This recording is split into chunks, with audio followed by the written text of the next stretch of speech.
feel like I'm missing things. I'm definitely gonna be on the struggle bus for the beginning part of the stream because there is one thing.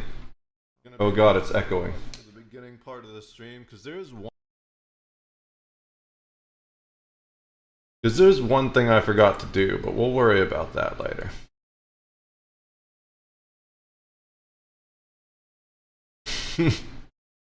I'm just thinking of bro, when I was doing the test stream the other night, I haven't switched scenes yet because I don't have a button to do it, which is the thing I forgot to do. I'm thinking of the test stream the other night. There was one point where like the audio just kept repeating itself over and over again until it sounded like some insane, crazy, demonic chorus. It was fucking hilarious. Alright, where is OBS? What's up, guys? There's two things I forgot to do, actually. You just saw one of them. I forgot to install a transition. I've started both of them, and we're going to do them during the stream. But I just wanted to get started. Good to see you guys. It's been a minute. The installing Linux was more difficult than I thought. It wasn't the installing Linux part. It was the customization part that took a minute to get it the way I wanted. And then the big hurdle was getting the stream set up the way I wanted. So it is what it is. Oh god, I hate it when I say that. But we're done now. So we can start streaming again. I can't move that any farther away, can I? I can move it half an inch farther. I'm gonna do that. Give me a sec.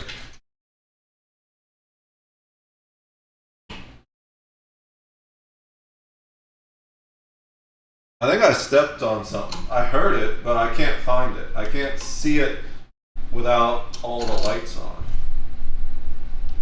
You might hear some weird shit. I could turn the microphone off and then you wouldn't hear any of this, but that wouldn't be any fun.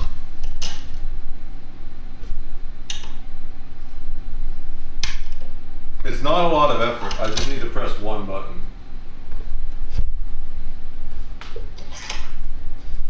Since it's a high quality condenser microphone, it runs on phantom power, so I can actually hard mute the microphone just by turning the power to it off. I don't need to worry about if it's actually muted or not. Although there is a microphone on the webcam. It's a shitty microphone, but there is one.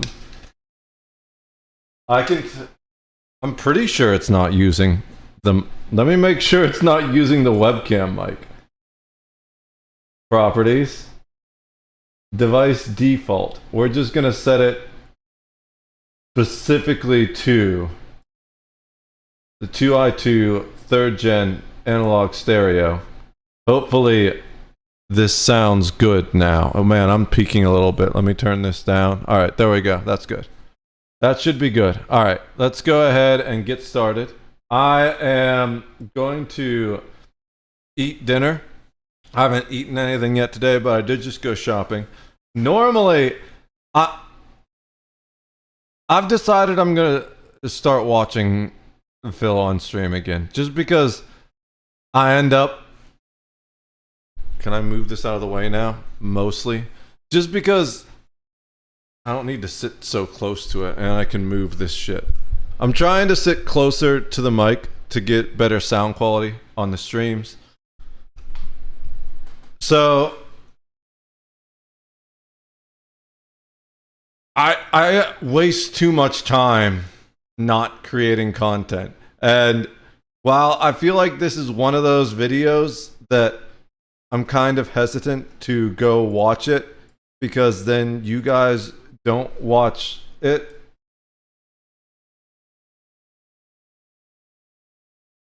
I feel like the trade-off is just not worth it, kind of. Like, I don't know how to put it into words. I'm stumbling. Clearly, the whole thing though is I just want to say I'm just thinking of the bro. Is Twitch really laggy? I don't remember when I said that. That was a while ago. It still shows the starting soon screen on Twitch. What the fuck? Okay, no, now it's updated. Was it like back in the VOD or something? I'm gonna wave and see how long it takes. Okay, that was like 2 or 3 seconds. That's not bad. Alright.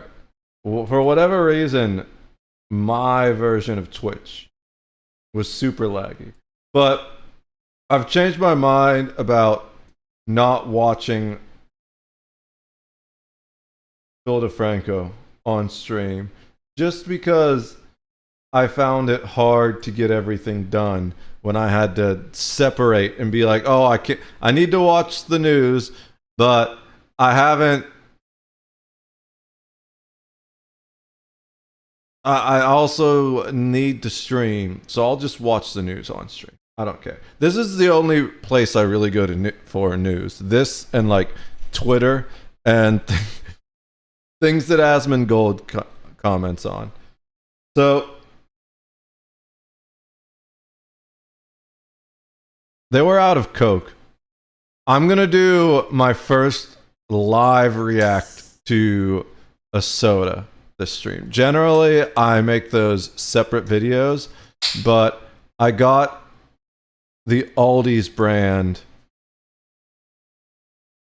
Sprite, like the lemon lime. So I'm gonna try that. I don't have actual Sprite, but we will get other Sprite eventually, hopefully before I drink the case.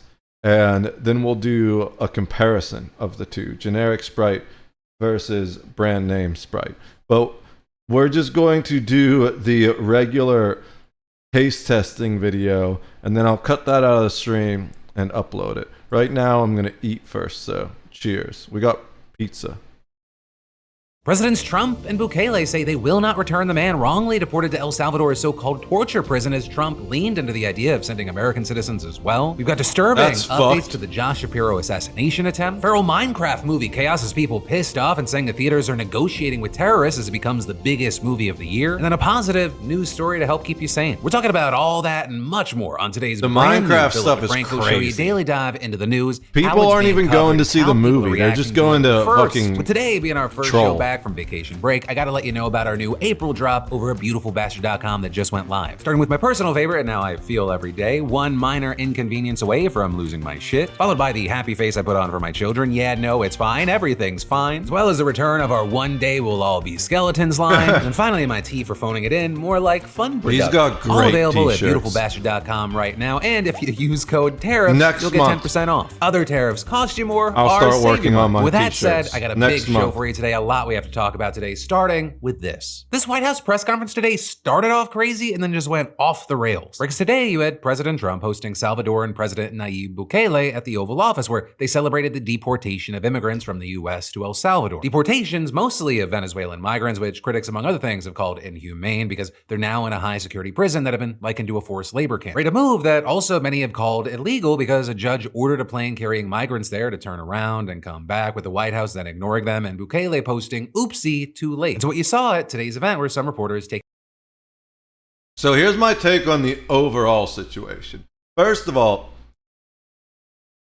I'm not generally opposed to the idea, especially because a lot of those guys were actual gang members. No matter how much the media tries to tell you they're not, they very much are.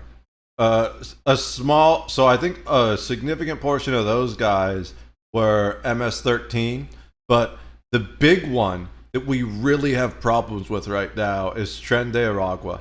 They're actually going in and taking over people's apartment buildings and stuff. It's totally fucked. So we either put them in our prisons or we put them in prison somewhere else. And this is talking about specifically the criminals. Now, the regular deportees, that's a whole other thing. I think everyone should be allowed to enter the country, but you also need to do it legally for a whole slew of reasons. Now, and everyone with an asterisk, of course. If you're like Osama bin Laden and trying to get here to blow up shit, then obviously we don't want you here. Same thing, we don't want the gang members here.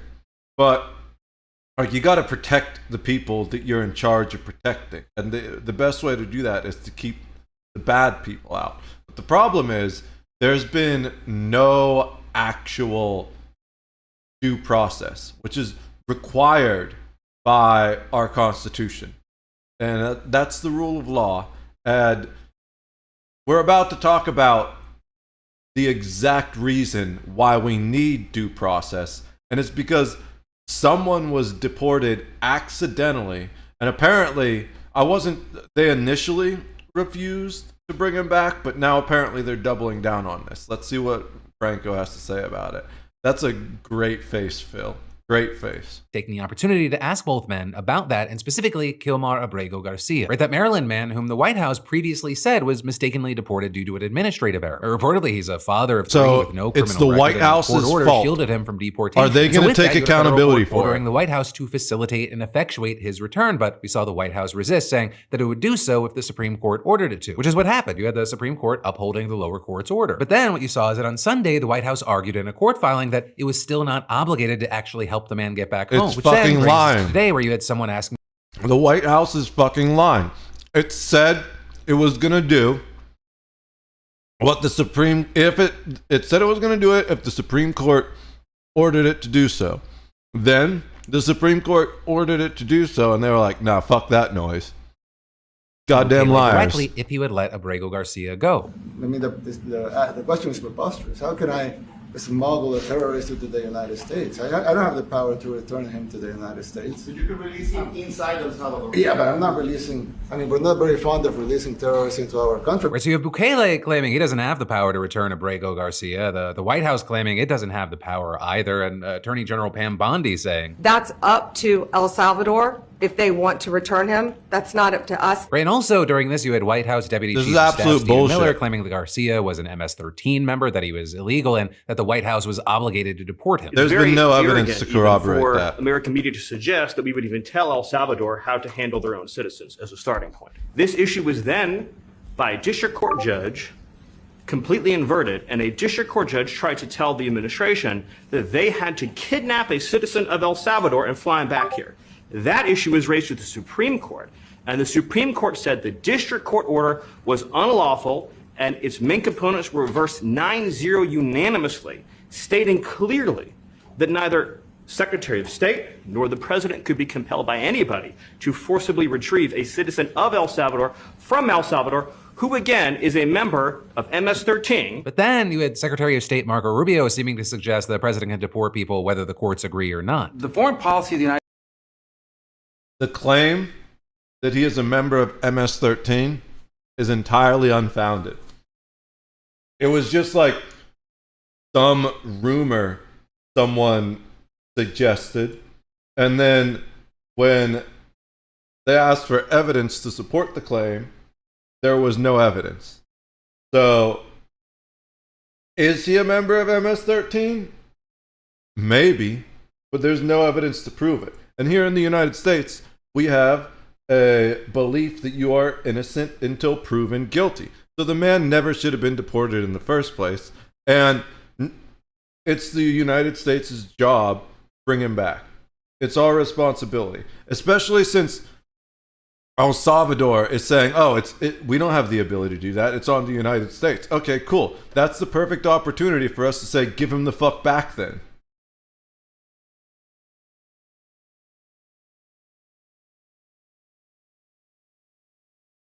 Just doing States is conducted by the President of the United States, not by a court. And no court and the United States has a right to conduct the foreign policy of the United States. And you had Stephen Miller immediately agreeing with that. And so you had many saying it's unclear whether he thinks they've been okayed by the judiciary or the judiciary's opinion just doesn't matter. But when a reporter sought clarification from Trump himself, this happened. Mr. President, you said that if the Supreme Court said someone needed to be returned, that you would abide by that. You said that Great on your first one question. just a few days ago. And they said that it must be facilitated. Why don't you just say, isn't it wonderful that we're keeping criminals out of our country? Why can't you just... You didn't answer the question. She asked you a very specific, different question. On your first one just a few days. You said that if the Supreme Court said someone needed to be returned, that you would abide by that. You said that on your first one just a few days ago. And they said that it must be facilitated. You have to answer it until you give an actual answer instead of just fucking bullshit lies and misdirections. That's how long. The question is not going to go away, Donald. People are still going to keep asking it until you either bring him back or there is some evidence that he deserves to be there. Why don't you just say, isn't it wonderful that we're keeping criminals out of our country? Why can't you just say that? Why do you go over and over? And that's why nobody watches you anymore. You know, you have no credibility. Please go ahead. And then when the next reporter asked how many illegal immigrants he wants to send to El Salvador, he replied, as All of many them? as possible, and Yeah, even I seemed to figured suggest that. that U.S. citizens should go as well. We That's also just have fucked up. homegrown criminals that push people into subways, that hit elderly ladies on the back of the head with a baseball bat when they're not looking, that are absolute monsters. I'd like to include them in the group of people to get them out of the country, but you'll have to be looking at the laws on that, Steve, okay? And when a reporter asked him to clarify if he meant U.S. citizens, he was like, yeah, duh. Yeah, that includes them. What, do you think there's a special category of person? They're as bad as anybody that comes in. We have bad ones, too. And so for a lot of people, this felt like watching America slowly becoming a police state, and now even citizens, not to mention legal immigrants, are scared. But for now, while we wait to see how Slowly? It's been slowly happening for the past decade. And no one's been fucking listening to me. So now it's here. And what are you going to do about it? this continues to play out, I gotta pass the question off to you. What are your thoughts here? Because as I often say, yes, this is a news show, but I also want it to be a conversation. I just want to say voting Democrat is not the answer. Because they've been helping to build the police state too. You know what is necessary to build an actual police state? To disarm the populace. And which party is pushing that the hardest? And some of your comments may pop up in tomorrow's show. But then, next up from that, we got the news that the White House just murdered thousands of innocent people on paper. Right? And what I mean there is that the Trump administration selected over 6,300 immigrants, revoked their temporary legal status, and then declared them legally dead. And they're doing this by moving their names and social security numbers, which they had reportedly obtained legally, into the Death Master File, a social security database of deceased people. And as anyone who has mistakenly been declared dead intimately knows, this completely turns your life inside out. With experts even likening it to digital murder and being financially paralyzed overnight. And this is because the database is used by government agencies, employers, banks, creditors, and landlords to check the status of people they work with. So if you're falsely declared dead, you could be cut off from your legal employment, your bank accounts, your credit cards, your government benefits, your insurance, and your loans, meaning that your home could be foreclosed on. Which is why you have experts telling the New York Times and the Washington Post that this move by the White House is clearly illegal, right? I mean, first of all, it strips living people of privacy protections on the presumption that they're dead, with us seeing an attorney here telling the Post that Social Security sells its death information to creditors, pension companies, life insurers, and credit reporting firms. And then secondly, if done knowingly, which the White House has admitted is true, the move could amount to illegally falsifying government records. I mean, just to be clear about what's happening here, sources told the Times that the immigrants were given fake dates of death. And this is, according to the Post, agency staff had been warned that this might happen as early as February, right? Because they realized that anybody granted the appropriate permissions could just arbitrarily declare people dead without having to actually prove the death. You know, by, for example, citing medical records or a death certificate. But apparently Thankfully, that flaw wasn't patched, and so now over 6,000 people have effectively been made non-persons to get them to self-deport. Though this is reportedly at least some officials recognize the illegality of what was happening and tried to resist. I should For have example, a senior trimmed my administrator who mustache oversaw before a this staff of stream. hundreds It's of getting in the technology way. experts, reportedly pushing back against Scott Coulter, an investment firm founder installed as the new chief information officer by Elon Musk last month, telling him that the plan was illegal, cruel, and risked declaring the wrong people dead, according to 3 sources. But then last Thursday, security guards reportedly showed up at the administrator's office in the agency's Maryland headquarters and marched him out of the building, with a post then reporting that he was placed on paid leave, possibly severing his 25-year career. Right, and to be clear, the White House is not denying that it did all this. Or you have the press secretary claiming that in declaring immigrants dead, they were just protecting lawful American citizens and their hard-earned Social Security benefits and ensuring illegal immigrants will no longer receive such economic entitlements, and then adding, anyone who disagrees with the common sense policies of this administration can find a new job. And so the White House claims that That's not common sense. That's just fucking straight up illegal. people as declared dead are convicted criminals and suspected terrorists. But this is, it hasn't provided any evidence of those claims or explained how it concluded that. Right? And we've already learned from the Post that the affected migrants include a 13-year-old, a 14-year-old, 2 16-year-olds, and one person in their 80s and a handful in their 70s. But then also the Times reporting, in addition to the 13-year-old, there were 7 other minors. And in case you're wondering, reportedly some agency staff have since checked some of the youngest immigrants against data that the agency typically uses to search for criminal history, and they didn't find anything. And this is a thing to keep in mind, is by all accounts, these were not illegal immigrants. They were people who entered the country and obtained their Social Security numbers lawfully. And as we wait to see how all this plays out, you have some officials saying that the White House is going to expand the death database method to even more people. And pretty soon, a lot more are about to become potential targets, especially because over 500,000 Cubans, Nicaraguans, Venezuelans, and Haitians who arrived under Biden's parole program are set to lose their legal status this month. Right? And the government's already begun revoking parole for nearly 1 million more people who entered the U.S. using the CBP-1 Act. But this also is at the same time we're seeing legal challenges brewing. With, for example, the Social Security. I'm jealous of his sound treatment back there. Dude, I need that shit so bad so this room stops echoing. I need to take a break and go trim my mustache real quick because eating with it this long is not fun. But I do want to say one thing before I do that so I don't forget.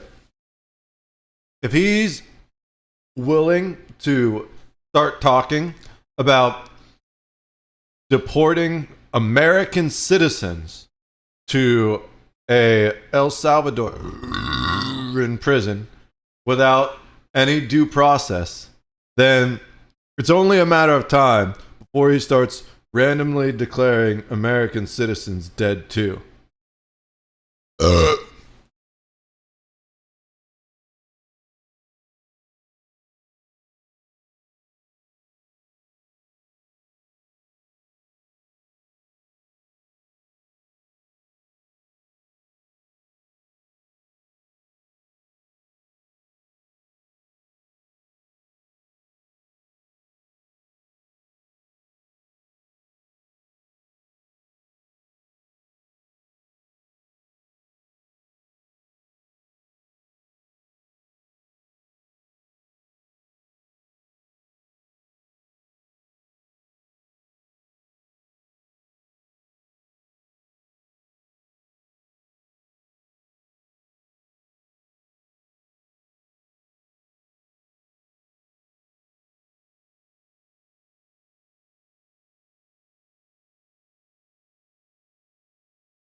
I couldn't find the actual scissors. I realized they're down here after I got back here. I'm gonna finish trimming it up. One sec. My pizza's getting cold. I won't be too long.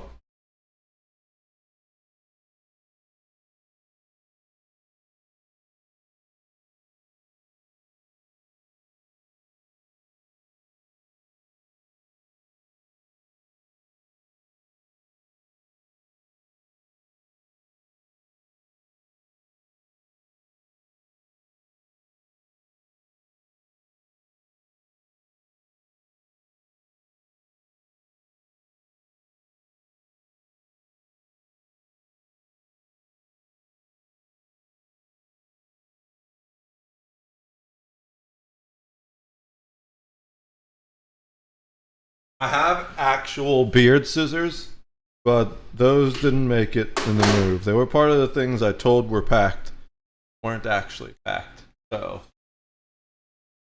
we do what we can with what we've got. Hopefully I get that in like a month or so.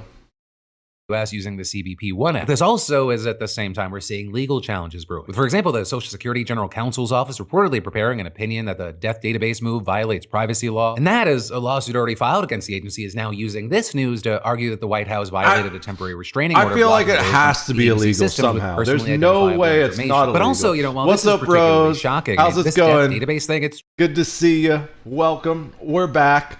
I finally got the PC totally reworked. We're on Linux now. I have a different background to prove it, even though the background doesn't prove it. But what kind of does prove it is the panel, because you can't set up your panels like this on Windows. You're not even allowed to change the location of your taskbar anymore. I have a virtual machine installed, which allows me to, I should have a virtual machine. Yeah, I just am typing it wrong. Virtual Machine Manager. It allows me to run Windows or Mac or anything on Linux, like as a program. I can have a computer with inside a computer. And for a while, I used a Windows 11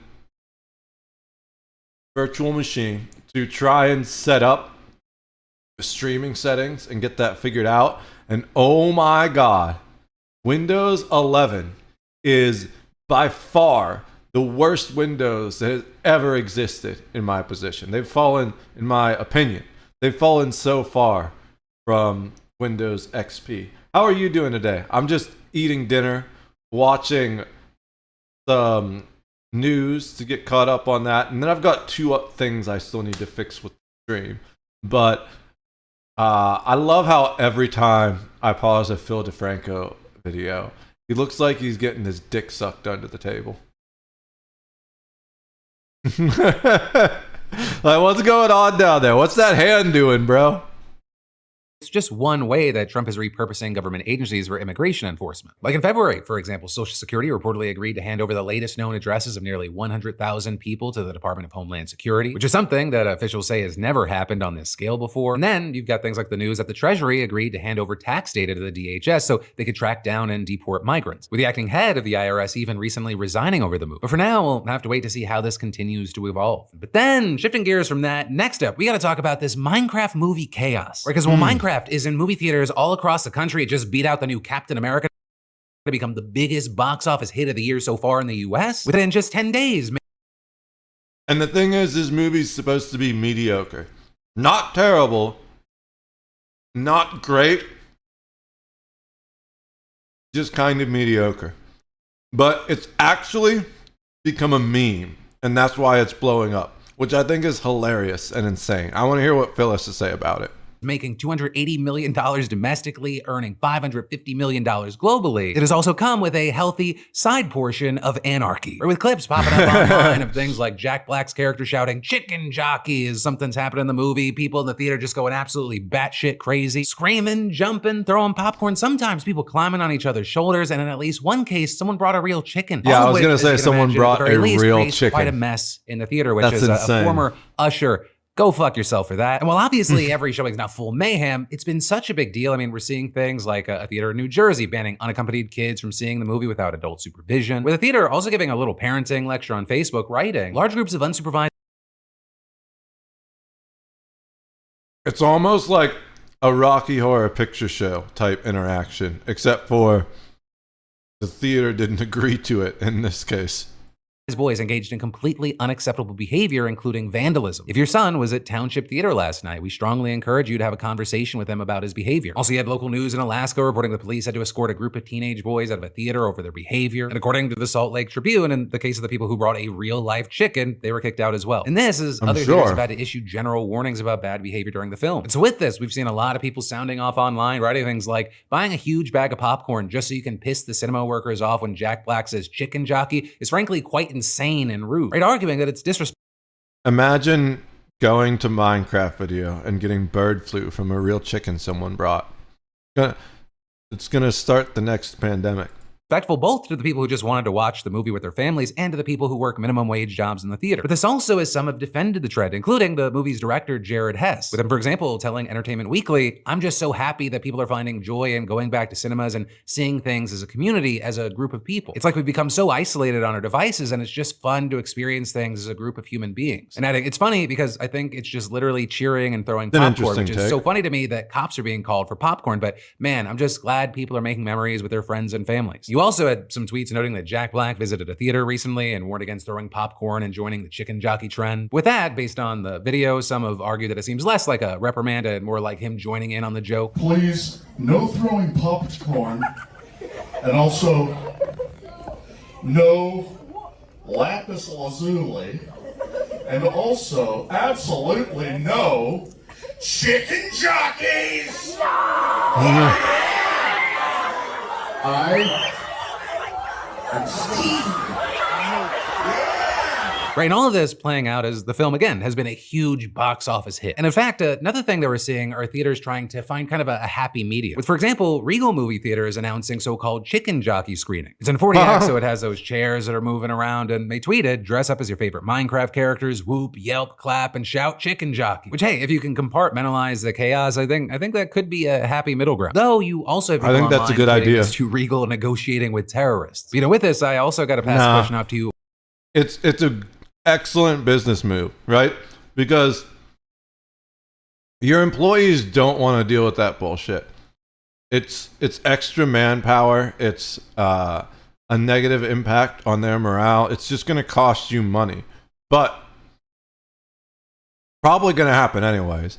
And people want to do it, and it's relatively harmless in the grand scheme of things. So if you create a safe space for them to have that fun, one, your employees aren't going to feel so terrible about it because the employees that are going into that theater know what they're signing up for. And then the other ones should be relatively safe. So that's like a 1.5, is that it kind of keeps the mess out of the other ones. But the second thing is, you're giving people that want to do that a place they can go to do it with knowing they won't get the cops called on them for throwing some popcorn, you know? Brilliant business move, if you ask me. What are your thoughts? Also, if you went to the theater, what was your experience? Or for me, I brought my kids the first Friday that it was out. It was a packed theater. There were a lot of kids. There was some excitement and cheering, but there was nothing crazy. But this movie, like, it definitely found its audience. Like, there were like middle school age children standing up at the end, clapping like they just watched a masterpiece. And then I've got more news for you in just a moment. But you know, first, are you looking to make that big purchase? Maybe a house, a boat, or that dream vacation, but there's a mountain of debt holding you back? Because yeah, I get it. This is way more common than you think. You know, life throws curveballs that we can't control, and suddenly those big plans that get put on pause. It's stressful. But today's sponsor, PDS Debt, they can help you break free from debt and get you and your financial future back on track, no matter what your credit score is. Because PDS Debt isn't just about managing your debt. They help you take charge of your financial life so you can make those big purchases you've been dreaming of. Their customized programs are designed for anyone carrying $10,000. So this is how I found out about the whole thing. But I think it's hilarious that he went, like, just look at that. It's just insane. I think it's awesome that people are having this much fun, but I wish they'd do it a little more respectfully. But here we go. This is my favorite thing. He had an entirely different experience. Let's see this. Opening day, I was the only one in the theater. I even made like silent think because it said, and I'm constantly being sent to chaos. It's sweeping like the bubonic jockey. Okay. Somehow I'm the only person on the planet that got to see this movie in pure silence. When I saw the Minecraft movie on opening day, I was the only one in the theater. I even made like a whole sailor's log. I only ever posted one little clip of it on my Instagram, but I filmed like 6 of them throughout my lonely ass experience in there. No one's even accidentally wandered in.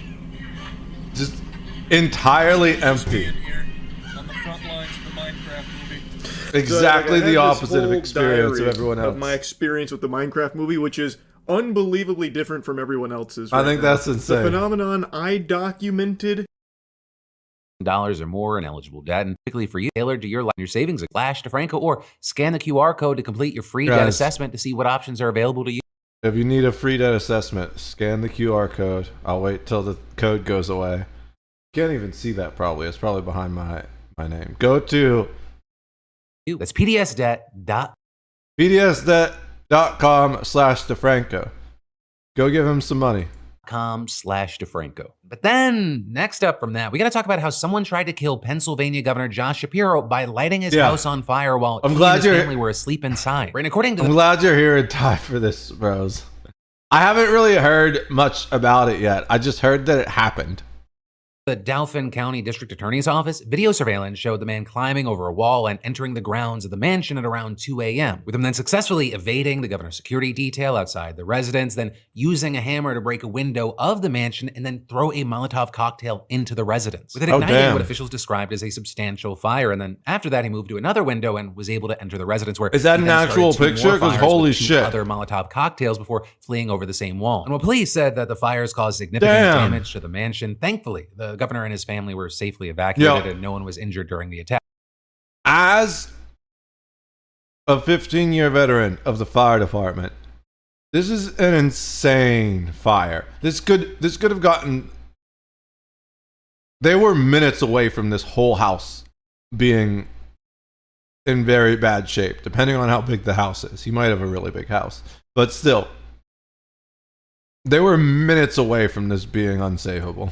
Now, with that, as far as the suspect, according to a police affidavit, a woman who identified herself as his ex-partner contacted the authorities to tell them that he had confessed to the attack. And not long after that, the man turned himself in to state police and admitted that he had started the fires, with then state troopers arresting and charging him with attempted homicide, aggravated arson, burglary, reckless endangerment, terrorism, loitering, and 2 counts of aggravated assault. Now, notably, throw the book at that not bitch. Yet publicly released a motive for the attack, but what we've seen is that the affidavit says that he admitted that he harbored hatred for Shapiro and that he knew it was possible Shapiro and his family were inside the mansion and could have been harmed by his actions. And actually, when the authorities asked the man what he would have done if he had found Shapiro inside, he told them he would have beaten him with his hammer. But beyond that, we generally don't know a lot about this man right now. Right? According to reports, he describes himself as a certified master mechanic on social media and has a criminal record, and he has had several run-ins with the law in Pennsylvania. And in addition to several traffic violations, multiple outlets have reported that he was charged with forgery in 2015 and sentenced to 18 years of probation. Also in 2023, he was charged with assault, a pending charge for which he was scheduled to appear in court this week. You also had NBC reporting that he pleaded guilty to forgery again in 2016. And beyond that, it's also been reported that he was critical of the government on social media and shared various anti-Joe Biden posts with NBC, writing that he seemed to reject Biden's 2020 presidential win. But this is, you also had USA Today claiming that the man does not appear to be a Trump supporter either, noting at least one post where he wrote a disparaging thing about Trump and other political leaders. I'm sure he's not. He seems like he's just angry at the world. So new information will continue to pour in as the investigations continue. And in fact,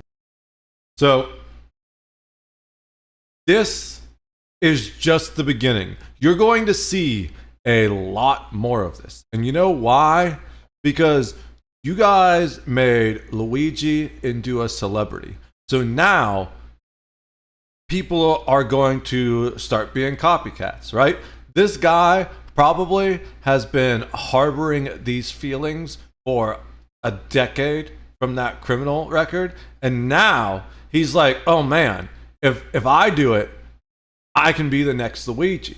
I wouldn't be surprised if he comes out with some kind of manifesto, or eventually we hear him say that he had to he had to take down the system. I wouldn't be surprised if he referenced Luigi as his inspiration, or maybe he just wants the spotlight for himself. But you guys opened that can of worms, so now don't be surprised when someone shows up and kills someone you love or tries to burn your house down, because the gloves are coming off. So you should make sure you're ready to protect the people you love. Just this morning, you had state police saying in a press release that the man had been taken to the hospital and was receiving treatment due to a medical event not connected to the incident or his arrest. Now, with all this, as far as how Governor Shapiro has responded, we saw him describing his version of events in an emotional press conference yesterday in front of the visibly damaged residents. Last night at approximately 2 o'clock in the morning, while my family and I were asleep upstairs here at the governor's residence. I'm doing pretty good. What about you, Tweet? How you doing, bro? Good to see you. You know what? Let's see if it works. I got a new stream shout out thing. Is it gonna still do that? Okay, yeah, it's gonna do that. This one is kind of slow, but when I was testing it the other night, it doesn't bug out like Sidekick was. And also, if someone doesn't have clips, it just shows their name. Yes, it's working. Bubblegum, does that help? No? What is that? That doesn't help either. Okay, what about this? Nope. What is there for them to extract? I don't It's know. really small. I can't see it. Is that the first descendant or whatever it is? How you doing, Sweet? Like it's good to see you, bro. I've been away for too long, but I was changing the PC over to Linux, which took way longer than I expected. And then setting up the stream again afterwards took way longer than expected. Guys, please go follow my friend Tweet my hashtag. They're an educator of young minds, or at least used to be. Extraction? I think Ghost Recon Extraction. Oh, okay, cool. I don't even know. This clip is really long.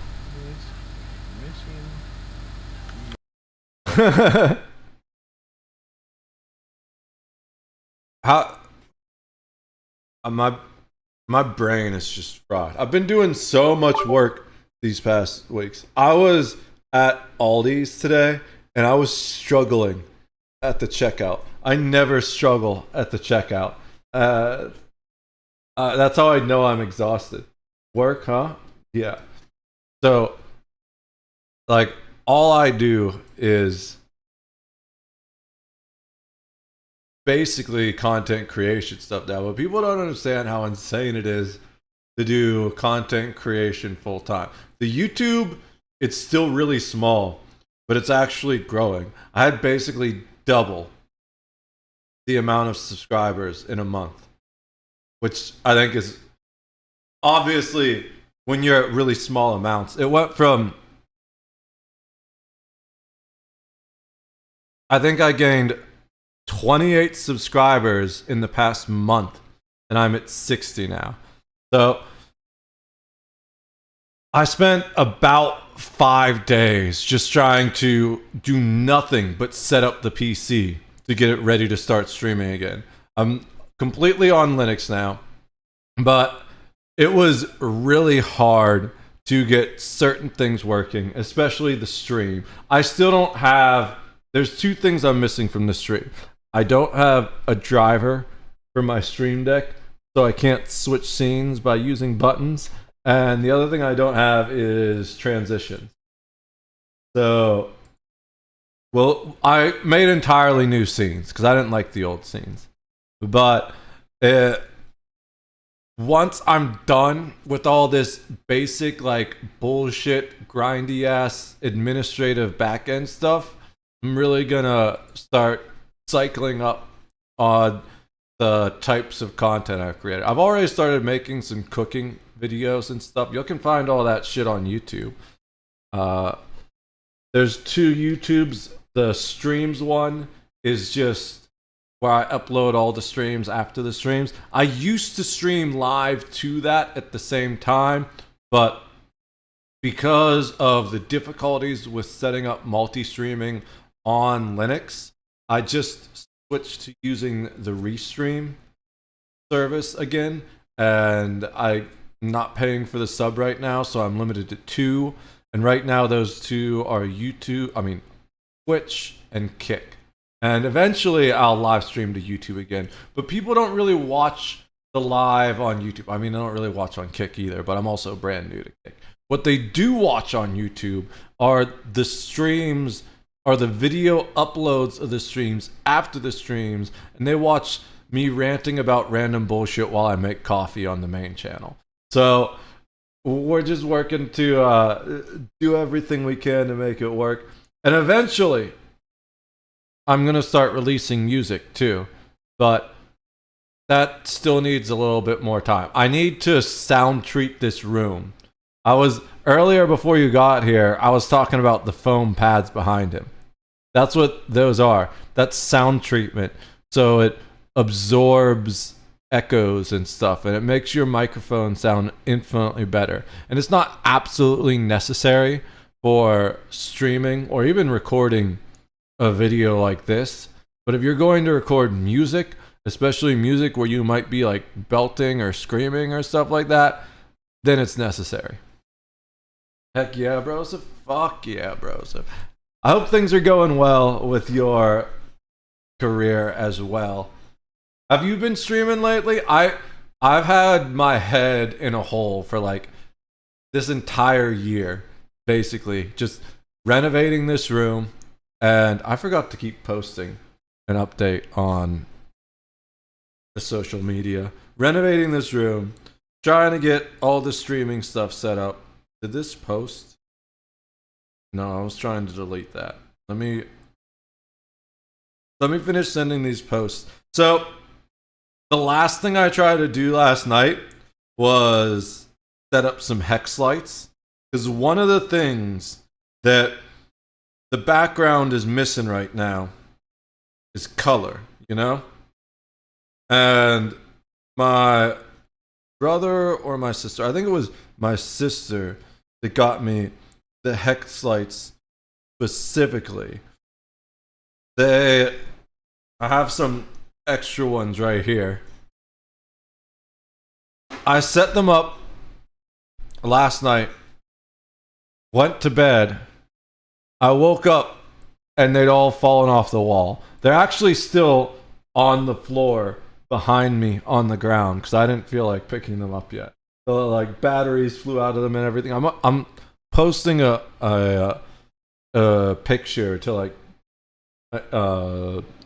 Twitter and Instagram and stuff right now. But if we go here, you can still see 2 of the like sticky pads that didn't come off. And the craziest thing is the plastic piece that's on the sticky pad, that came off the sticky pad, but the sticky pad's still on the wall. So I need to figure out a better mounting option, because they don't have any area to put screws in or anything like that. So right now, my plan, I need to be able to get them off the wall to change the batteries, because they're battery powered. I think, is this the one that doesn't work? No, this is the one that does work, but there are 2 that don't really work. I don't think this one will turn on at all. Yeah, this one doesn't turn on at all. And this one turns on, but the remote doesn't work on it. So I can't change the color or the brightness. And as you can see, they're pretty damn bright. They were like blowing out the camera. So the other ones that are on the ground, if they still work, those ones were working great. And it looked really good. Not great, but a lot better than having nothing back there. And as much as I love the blue galaxy thing, it's just not big enough to cover the whole back wall. At least I haven't found a spot where it can do that yet. So yeah, it's one thing after another. Both my washer and my dryer stopped working. It's just God keeps throwing these endless challenges at me, you know? The moment I solve one problem, 3 new problems happen in the same day. It's exhausting, bro. But we're gonna get it figured out. My plan right now is to just see if, yeah, okay. I didn't even look at this yet, but if you look real close, there's a hole in there. I was gonna drill a hole and put screws up to keep them up, but since they come with holes, I'm spending a lot of time talking about holes on my stream. Since they come with holes, I'm just gonna screw them to the wall, and hopefully they don't fall off again. But there's another problem too, which is they aren't very precisely machined, and also if you look at it, so there's two issues with it. They aren't super precisely machined, so sometimes the plastic lip on the top that is like the there you go. You can see like the two different types of plastic, the clear plastic on top. That's always not exactly lined up with everything. So sticking them together can be weird. But also, if you look, it's angled instead of flat. So instead of making just like a flat surface like they should, when you put a bunch of them together, they start making a curve. And that made it even harder to get them to stick and stay to the wall, because then they start pushing each other off the wall. This is the type of endlessly frustrating bullshit I've been dealing with for the past 2 weeks. And I don't know how I'm going to wash my clothes. Well, I know I'm going to wash. What I'm probably going to end up doing is I have like one of those like janitor laundry tub, maintenance tub sinks down here in the basement. So I'm just gonna find some twine. I'm gonna wash my clothes by hand and then hang them up to dry on a makeshift clothesline in the basement. But you know, a man's gotta do what a man's gotta do. No good deals on new ones. So I absolutely cannot afford a new one right now. But even if I could, it's not really my responsibility. I don't own the property. It's one of those things where I'm going to... So technically my parents own the property, but I get to live here for free because I'm renovating it for them. I'm not just renovating this, I'm doing the entire house. And the whole thing has changed. I should have never agreed to come do this, by the way. It was kind of like a trap they set for me. I told them when they left the country, they moved out to the Dutch Caribbean. I told them when they left the country, I was going to pack my things into my backpack. I have like a hiking backpack. And I was going to walk to Arizona from Pittsburgh. And I was going to live stream the whole thing. I was like, that's a great content creation opportunity, you know? People would have tuned in just to see it, and then other people would have tuned in to fuck with me. And because that's why live streaming is one of the top streaming categories, because there are a bunch of wicked, selfish people on the internet that just want to ruin your day.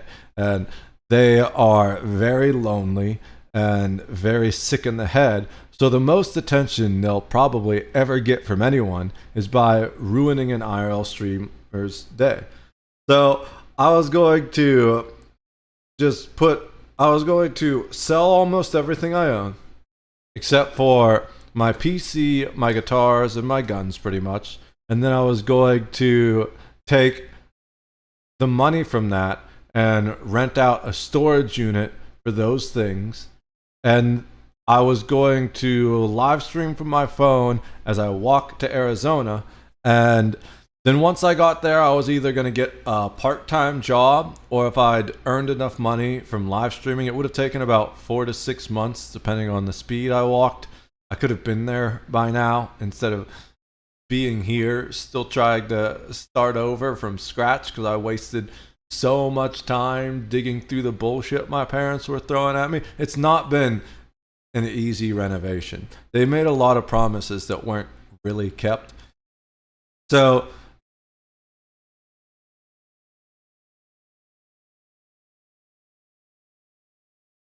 I'm going to let them handle the washer and dryer because my dad is very much a control freak about certain things. If I were to just like throw out the old washer and dryer and get a new one, he'd probably be mad at me, even if I had the money, you know? So it's just one of those things where it's not, it's my problem, but it's not my responsibility, you know? My plan right now is to just see if I can fix them myself, because I'm kind of handy. But the problem is my research so far on one of them, the washer specifically, shows that it could be the control board, which is like a $350 part to replace, which is basically another really cheap washer anyways. So in the meantime, what can I do? I can wash my clothes at the sink and hang them up to dry. Just you got to figure it out, you know? Just keep pushing through. It's a rough situation, especially because every moment I spend cleaning up after their bullshit is a moment that I don't spend getting my own life together. And it took me until like about maybe a year, 2 years ago to really realize that. Because I've always let people take advantage of me. Not like a people-pleasing way, but just if someone asks me for help, if I can do it, I'm going to help them. And it took me a long time to realize that most of those people never really ever helped me back. And even the ones that did, it always had some ulterior motive, you know? So at this point, I'm just doing everything I can to blow the fuck up an actual way, you know? Never gonna view bot, never gonna do anything fake, but I am gonna do some ridiculous things. I have 2 music videos planned already, and both of them are kind of ridiculous. I probably shouldn't lead with them because I don't know how I'm gonna follow them, but they're covers. One is a satirical cover. The other one is a straight cover that I'm gonna do in a kind of funny way. But I'm looking forward to it. Maybe I just become the new Weird Al. Who knows? We have a similar hairline. USA Today claiming that the man does not appear to be a Trump supporter either, noting at least one post where he wrote a disparaging thing about Trump and other political leaders more broadly. But of course, with stories like this, it is a developing one, so new information will continue to pour in. I need to eat my pizza before it gets any colder. And in fact, just this morning, you had state police saying in a press release that the man had been taken to the hospital and was receiving treatment due to a medical event not connected to the incident or his arrest. Now, with all this, as far as how Governor Shapiro has responded, we saw him describing his version of events in an emotional press conference yesterday in front of the visibly damaged residents. Last night, apparently I kind of look like the dude. 2 o'clock in the morning, while my family and I were asleep upstairs here at the governor's residence, one of the state troopers assigned to our detail banged on our door, woke us up and told us we had an emergency and needed to leave immediately. Together, we secured all of our children, our 2 dogs, our family that was staying with us, and the troopers safely evacuated us from the governor's residence. Last night, we experienced an attack not just on our family, but on the entire Commonwealth of Pennsylvania here at the governor's residence. With Shapiro then going on to say that the attack was targeted, and he gave this very passionate statement. This type of violence is not okay.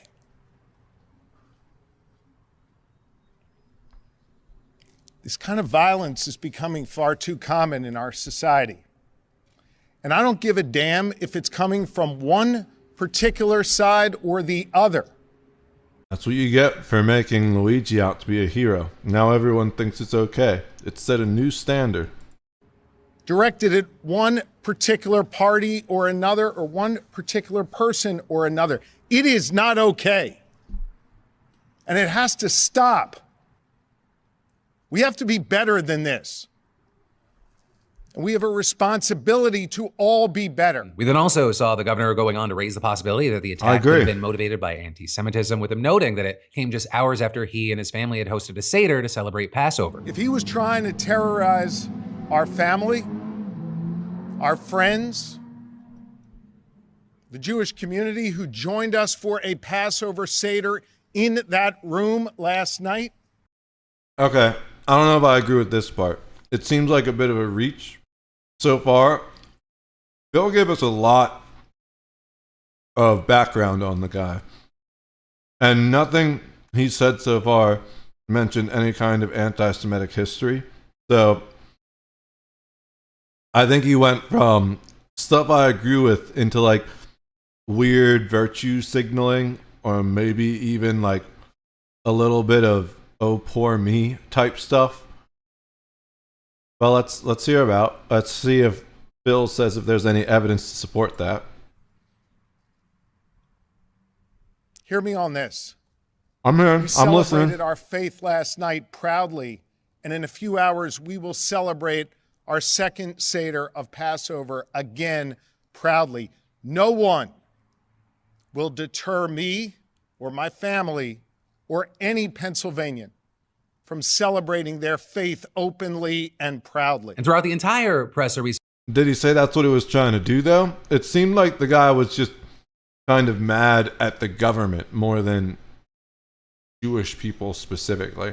Saw the governor repeatedly applauding law enforcement for their response and adding that the FBI is also investigating the situation and thanking both President Trump and FBI Director Kash Patel for their support. Though also to that point, you had state police leaders saying that there will be a security review to prevent future incidents. And this is, at least publicly, it's unclear right now how the man was able to get into the property and enter the mansion without getting stopped by Shapiro's security details. You know, there's a lot of moving parts and unknowns right now. But also, as this plays out, we've seen many other politicians from both sides of the aisle condemning acts of political violence, including House Minority Leader Hakeem Jeffries, who issued a statement slamming the act and adding, political violence of any kind is never acceptable, and it is especially unconscionable to attack a Jewish family during the first night of Passover. Everyone responsible must be prosecuted to the full extent of the law. You also had Vice President J.D. Vance echoing that and posting on X, "Thanks be to God that Governor Shapiro and his family were unharmed in this attack. Really disgusting violence, and I hope whoever did it is brought swiftly to justice." And that is, while, you know, other people in the administration have made very similar remarks expressing relief that Shapiro and his family were safe, Trump himself had we'll call it a different approach. For example, late last night, nearly a full day after the attack, reporters asking Trump if he had a comment on the arson, with him responding, "I just heard about it. No, I'll have to look into it." And then when asked about the matter during the press conference today, Trump focused on distancing himself from the attacker. The attacker was not a fan of Trump, I understand, just from what I read and from what I've been told. The attacker basically wasn't a fan of anybody. It's probably just a whack job. And certainly a thing like that cannot be allowed to happen. So you had a lot of people saying he seemed more focused on not getting kind of tied to the attack, but also people saying, hey, at the very least, it is better than his reaction. He said specifically a thing like that cannot be allowed to happen. I don't think people actually listen. You know what? You haven't been doing your job right, Tweet. It's your fault that everyone in the country is so illiterate these days and has no ability to listen. I'm kidding. I'm just... You're a teacher in chat. It's not the teacher's fault, actually. It's the school administrator's faults and the government's fault, kind of, for forcing fucked up curriculums. I have a friend I went to high school with who used to be a teacher, but basically retired because he wasn't allowed to teach, you know? I teach math, so actually... Perfect. So it's your fault that I couldn't count earlier. Thanks, man. The Pelosi's being attacked. You know, like I said, this is a developing situation. There are investigations underway, and so we'll have to keep our eyes out for new information. But then from that, next up, what the hell is going on with tariffs? Right, that is what more and more have been asking, especially after the latest confusion starting last Friday when U.S. Customs and Border Protection announced a huge list of electronics that would be exempt from the massive tariffs that Trump enacted. A list that... I love the chaos. So one of the ways I try and keep eyes on chaos is, if you don't know, I don't condone gambling, and technically you're not even allowed to use this website in the United States, but there's a website called Polymarket that allows you to bet on literally anything. And you know what the most interesting thing is? It was better at predicting the outcome of the election than any of the polls were. Any of these people that sit down and study the polls or any type of other political information they have, Polymarket's been more accurate on that. And I feel like the reason why is because Polymarket doesn't have inherent biases. One of my favorite things about watching people be so shocked that Trump won, I was 70% sure he was going to win, by the way. I don't like the guy at all. I'm putting that out there. But I was 70% sure he was going to win after the Musk endorsement. So, yet, if you looked at most of the polls, especially the left-leaning ones, they were all predicting a landslide victory in Harris's favor. And we've seen the worst loss the Democrats have ever had. Maybe not ever, but as far as I'm aware, it is the most significant loss the Democrats have ever had, simply based on the numbers. We have a math teacher in chat here. He can tell us if that's correct. But the reason I love this website is it helps me keep a finger on the pulse, so to speak. And this is the one I've been looking at recently right here. U.S. recession in 2025. And does it show you the whole history? Yeah, so look at this. This is from the tariffs, right? This was before the tariffs, during the tariffs, after the tariffs. There was a 70% chance, 66% chance at one point was the peak that people thought there was going to be a U.S. recession. And it's just so intriguing to look at all this data. I'm a very data-driven individual. Will Trump impose large tariffs in his first 6 months? So this is an 80% yes. But they all have rules. So, because otherwise it would just be very arbitrary and people would be arguing whether or not they won. So the market will resolve to yes if the U.S. weighted average tariff as defined and reported by the Federal Reserve Bank of St. Louis reaches 5% or greater, either Q1 or Q2 of 2025. Otherwise, this market will resolve no. The market will resolve once the data set has been updated to reflect data from U.S. Bureau of Economic Advanced Estimate GDP report for Q2, currently scheduled to be released on July 30th, 2025. If no advanced GDP report for Q2 2025 is released by August 31st, 2025, 11:59 p.m. ET, this market will resolve no. And it happens, it's going to resolve on August 31st. But I love looking at this website just because it helps me, like I said, keep a finger on the pulse. Lots of sports betting, of course. Like, that's always really popular. But the politics and world implication stuff, that's what I'm really interested in. What party wins the most seats in Quebec? Looks like the Liberal Party has a huge... I want to see what happened with the Polish election. How's that looking right now? Did it end?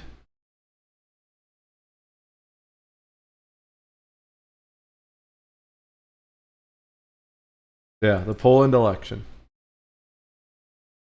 The result is no 11. Dude, what? A lot of people got fucked.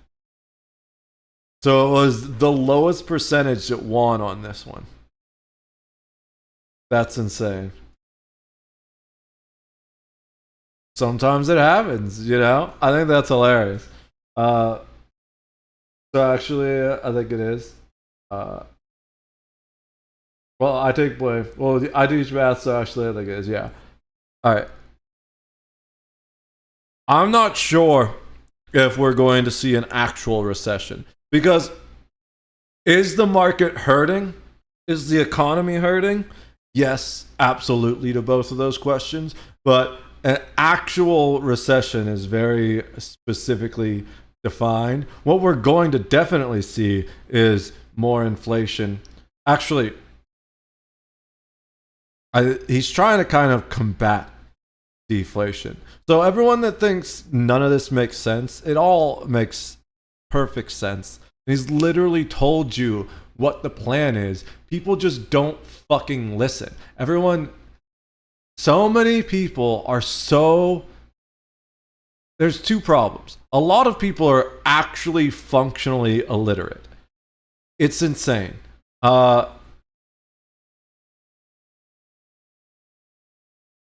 see.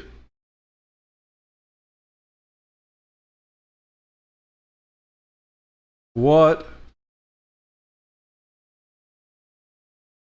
is the average reading level in the United States? I never took a typing class.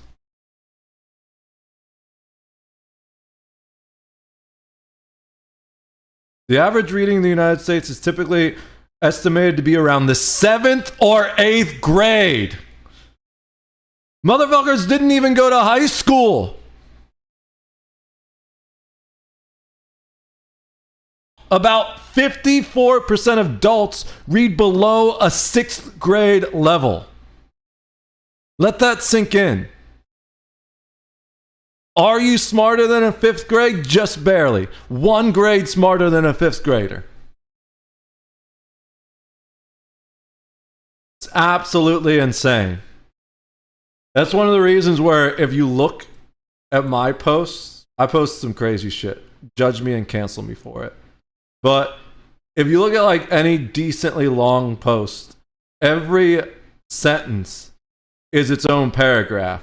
Because I've realized that people are so dumb they can't read paragraphs anymore. I don't even think they read sentences if it's more than 3 sentences.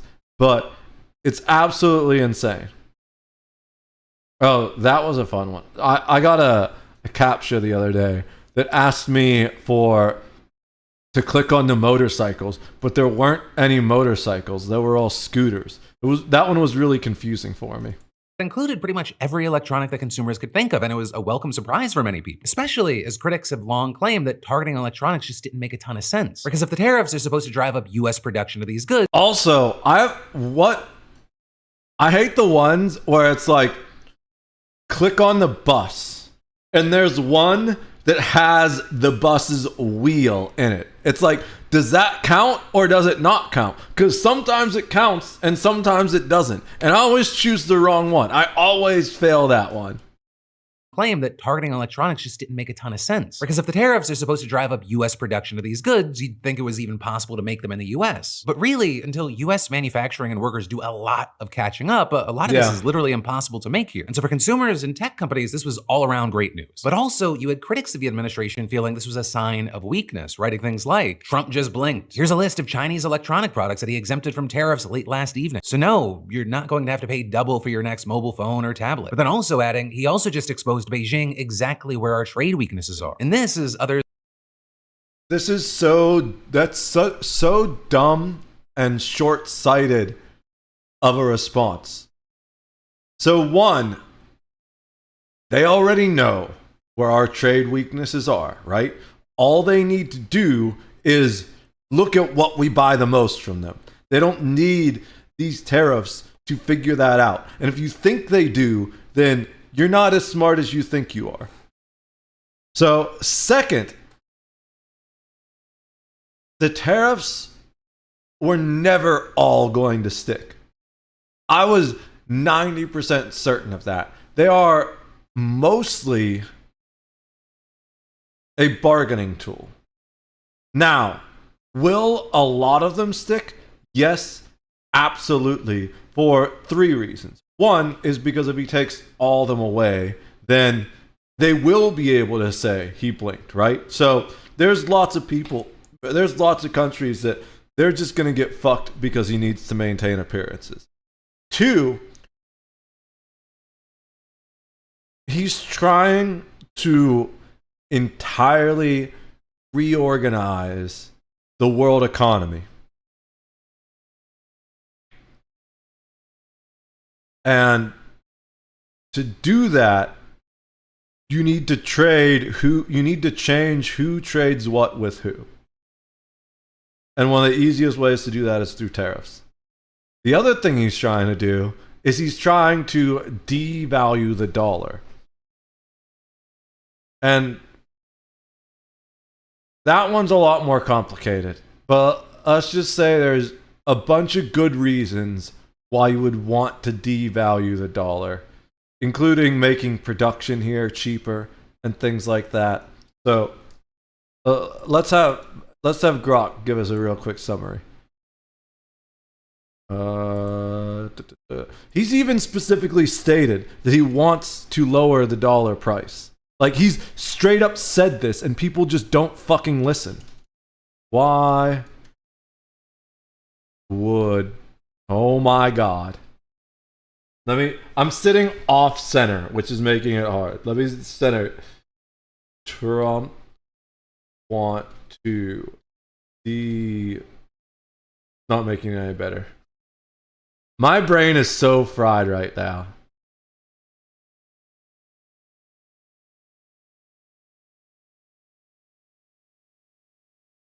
Devaluing the US dollar could make US export cheaper, boosting trade and domestic manufacturing, key priorities for Trump's economic agenda. A weaker dollar might also reduce the trade deficit by making imports pricier, encouraging consumption of American goods. Additionally, it could ease the burden of dollar-denominated debt for U.S. borrowers and stimulate inflation to counter deflationary pressures. However, this assumes international devaluation, which isn't explicitly confirmed in policy statements. Risks include higher import costs, inflation spikes, and potential retaliation from trading partners.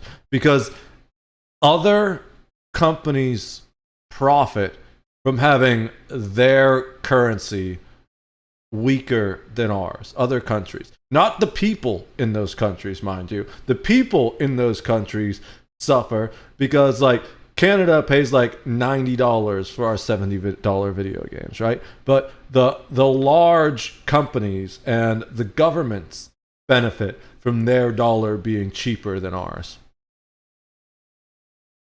Like Senator Chris Murphy claimed, this was actually just a favor to the companies that supported Donald Trump. So Donald Trump just announced a massive series of exemptions to the tariffs. And the exemptions are good for the multi-billion-dollar companies that are paying Trump money. With Murphy going on to say that it doesn't make sense to lift the tariff on the high-tech jobs that the U.S. wants and keep tariffs on the other markets that the U.S. could never sustain anyways. And then what you ended up seeing is that Trump had an issue with the way that critics like Murphy were talking about the tariffs, with him writing on... Right? Which is crazy, if you think about it. The whole thing that he said was, this is about bringing computer manufacturing back into the United States. But then he exempted the computer manufacturing stuff. It's not really entirely about bringing that back. It's more about reorganizing the economic trade structure of the entire world. Would he like to bring manufacturing back to the US, especially when it comes to computer parts and stuff like that? Absolutely, yes. But that's like a 3 to 5 year process. So he probably won't even be in office anymore by the time it's actually a reality.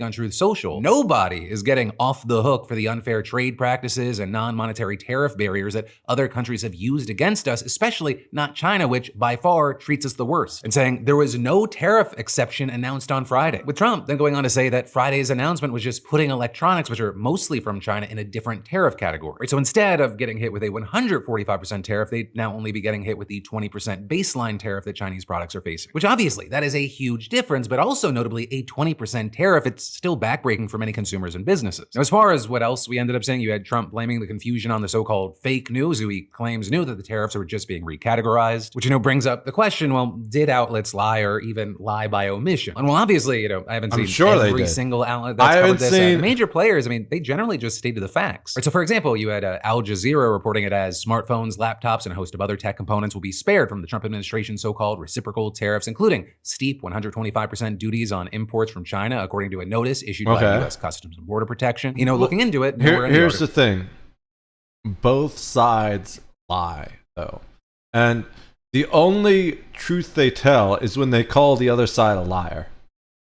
Does it explicitly state that electronics would still be hit with a 20% tariff, and instead it kind of relies on the reader knowing that there is a 20% baseline tariff and that the 125% increase was on top of that number. Which, you know, if you wanted to get nitpicky, it isn't really a given, especially since the Trump administration is having to clarify that. But really, to say the fake news, which is just news companies that he is not a fan of, presented the tariffs in this way, it's just not true. Right? I mean, just looking around, CBS News explicitly stated that there would still be a 20% tariff on goods, and that was done before Trump's Truth Social post. And you would see NBC similarly saying that a 20% tariff would still be around, and that was even going out on a limb because at the time, the White House hadn't given them clarification. I mean, even had the king of fake news in Trump's eyes, the New York Times, similarly mentioning there would still be a 20% tariff. You know, I'm not going to hit every single outlet, but you kind of get the point. So the thing, though, is these news companies, I know this because I used to write for a newspaper in college. I was one of the editors at my college newspaper.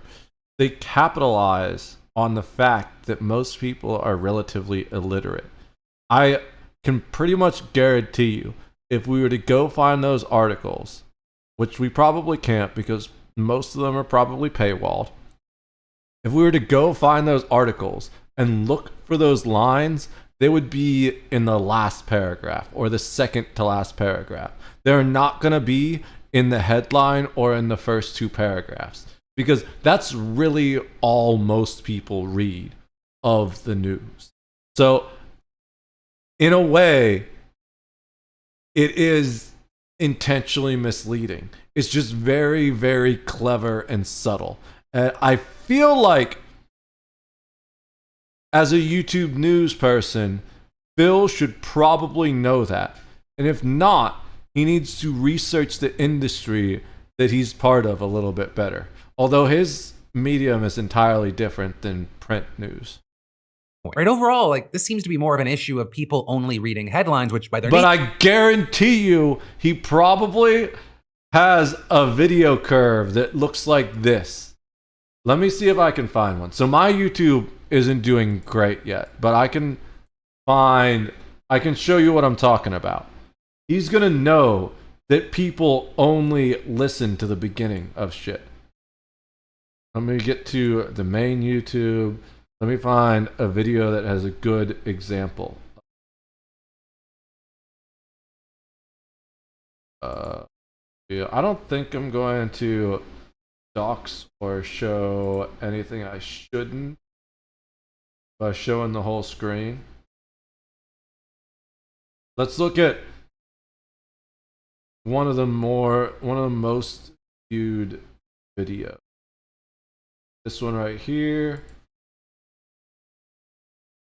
Analytics.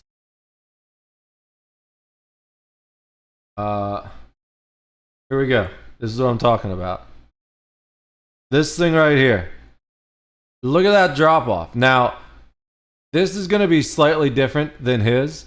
His probably kind of looks like flipped, you know?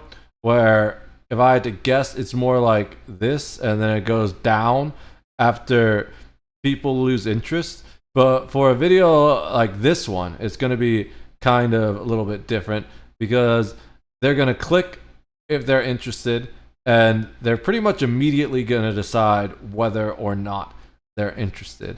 And then as they have other things to do or their attention span runs out, they're going to trickle off, you know? 48% of viewers are still watching it around the 30-second mark, which is typical. So it's not doing great, but it's not doing bad either. As far this just shows you how terrible modern audiences attention spans are. It's only a 13-minute video, and 6% of people that watched it watched the whole thing. How insane is that? 6% of people are not illiterate. No, I'm kidding. That's a bit of a stretch there. correlation, not causation. Nature boil down the information to just the essentials. With this entire situation actually bringing up a discussion that we have internally all the time, and that is, at what point is a piece of information too much? Especially on stories that are kind of continuations of news that you're covering hour to hour and day to day already, right? How do you maximize something being consumable and information dense while not being just clunky and oversized? But also then to connect everything and tie the story off with a bow, the misunderstanding or confusion or whatever you want to call it, it's, hey, you know that $100 electronics product that because of my tariffs, it was gonna be $245. I didn't make it go back to $100. I made it go back to $120. Exactly, in general, it just feels like all a mess, and it's understandable why it feels like for many, it's just like they're just coming up with stuff. Everything's still getting more expensive, by the way. It's just not getting as more expensive as it was 3 days ago. As they go. But then, switching gears from that for a different kind of news, I want you to meet your BAMF of the day, Doug Root. I love they started doing this. Doug was the diagnosed BAMF of the with day. prostate cancer, and he went through radiation twice, but then in January, he learned that his cancer had spread to the bones in his leg and his liver, and it had become terminal. And so his options were to go through chemotherapy and get maybe 2 years What's or up, to Snow skip treatment Ninja? Nice altogether shirt. and die in Oh, roughly thank 18 you. months. So after I some love this reflection, shirt. Doug It's decided super that he wanted comfy to and spend warm. his last days helping people, saying, I thought to Flannels myself, are I have underrated. 2 choices. I can know a sit lot of at home and I know a lot of. I don't want to talk over the BAMF of the day because these are pretty cool. I know a lot of people rag on flannels because like every bearded middle-aged guy wears them. There's a reason. They're super comfy and super warm, and you can't see my gun through them. and it had become terminal. And so his options were to go through chemotherapy and get maybe 2 years, or to skip treatment altogether and die in roughly I like 18 them. months. Yeah, they're so after amazing. some reflection, They're so Doug good. decided that he wanted to spend his I last love days that helping people. I can thought to roll up myself, the I have sleeves, 2 too. choices. I can sit at home and wait to die, or I can go I out just and live. unbutton And that them, roll is up when the Doug's sleeves plan when I'm came not into being, where feeling. he was going to volunteer in I'm every still talking day's over him. terminal. I'm So sorry, in January Phil. I'm gonna let you 2021, talk. Doug was diagnosed with prostate cancer, and he went through radiation twice, but then in January, he learned that his cancer had spread to the bones in his leg and his liver, and it had become terminal. And so his options were to go through chemotherapy and get maybe 2 years, or to skip treatment altogether and die in roughly 18 months. So after some reflection, Doug decided that he wanted to spend his last days helping people, saying, I thought to myself, I have 2 choices. I can sit at home and wait to die, or I can go out and live. And that is when Doug's plan came into being, right? He was going to volunteer in every state across the country, with him calling his project Dying to Serve, and he started a GoFundMe to fundraise because he spent his life savings on cancer treatment. And so as Doug's story has spread across social media, that GoFundMe has raised thousands of dollars. With Doug That's awesome. quitting his job, packing up his Chevy Malibu with all his stuff, finding a good cross-country route to follow, and signing up for several shifts through several different volunteer organizations. With his journey starting in Dallas, Texas at a food pantry where he sorted, packaged, and distributed food. And since then, he's been to Oklahoma, Kansas, Colorado, New Mexico, Arizona, Nevada, Southern and Northern California, Oregon, and Washington State. And he's worked at food pantries, food banks, soup kitchens, senior centers, and hospitality houses. Serving lunch or dinner to people who are unhoused, elderly, or medically ill, sorting and packaging goods to be donated to food pantries, and delivering meals to homebound individuals. And since kicking things off in Texas, he's driven over 4,000 miles. With him at first That's scheduling volunteer shifts for every day or impressive. so, but also the physical limitations that his cancer has caused, it's sure. forced him to drop to working a shift roughly every 3 days. And as he's Yeah. taken this trip, he's also finding ways to do things for himself, like taking the scenic routes and going to baseball games. But also, as much as he's enjoying the volunteering that he's doing, there are still things that Doug worries about, like whether or not his health is going to stay good enough to finish, whether his car is going to break down, and if he can make the GoFundMe cash stretch long enough to finish his project. Which, to that last point, he's accepted some help along the way, taking discounts at hotels and restaurants and auto repair shops after the owners heard his story. And right now, he's headed south from Seattle, and he says that he's hoping to hit the East Coast by June and then fly out to Hawaii and Alaska and hopefully finish up this project by the fall. With him also saying if his health keeps up after visiting every state, Doug says that he will keep on volunteering, saying if I can inspire hundreds or thousands of people nationwide to volunteer, even if it's 3 or 4 hours a month, then I can die happy. And so with that, I want to say 3 things. 1, Doug, you've inspired me. I've thought about donating my time to an organization like this, even if it's just a few hours every month. I'm gonna finally do it. 2, I That's also cool. want to help you a little bit on your journey, so I'm gonna give you $1,000 on your GoFundMe. Oh, it's gonna make me fucking pick bicycles. Dude, I GoFundMe, was why are you just making this talking harder? about Pick the caption. bicycles. Are the handlebars? Yes! Yeah, he was gonna ask! Bro, we were having this conversation 5 minutes ago with like the buses and shit. Like, is that part of the bicycle? Like, the dude's foot is in there.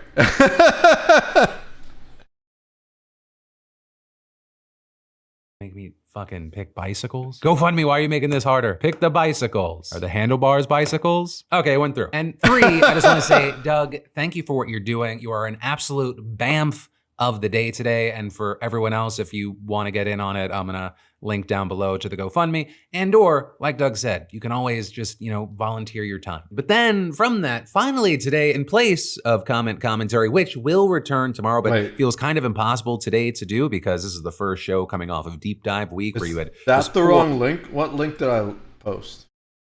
Let's see. Okay, no, it's the right link. It's just way longer. Yeah, so there's the GoFundMe, guys, if you want to help out. Let's have this guy complete his little charity goal before he dies.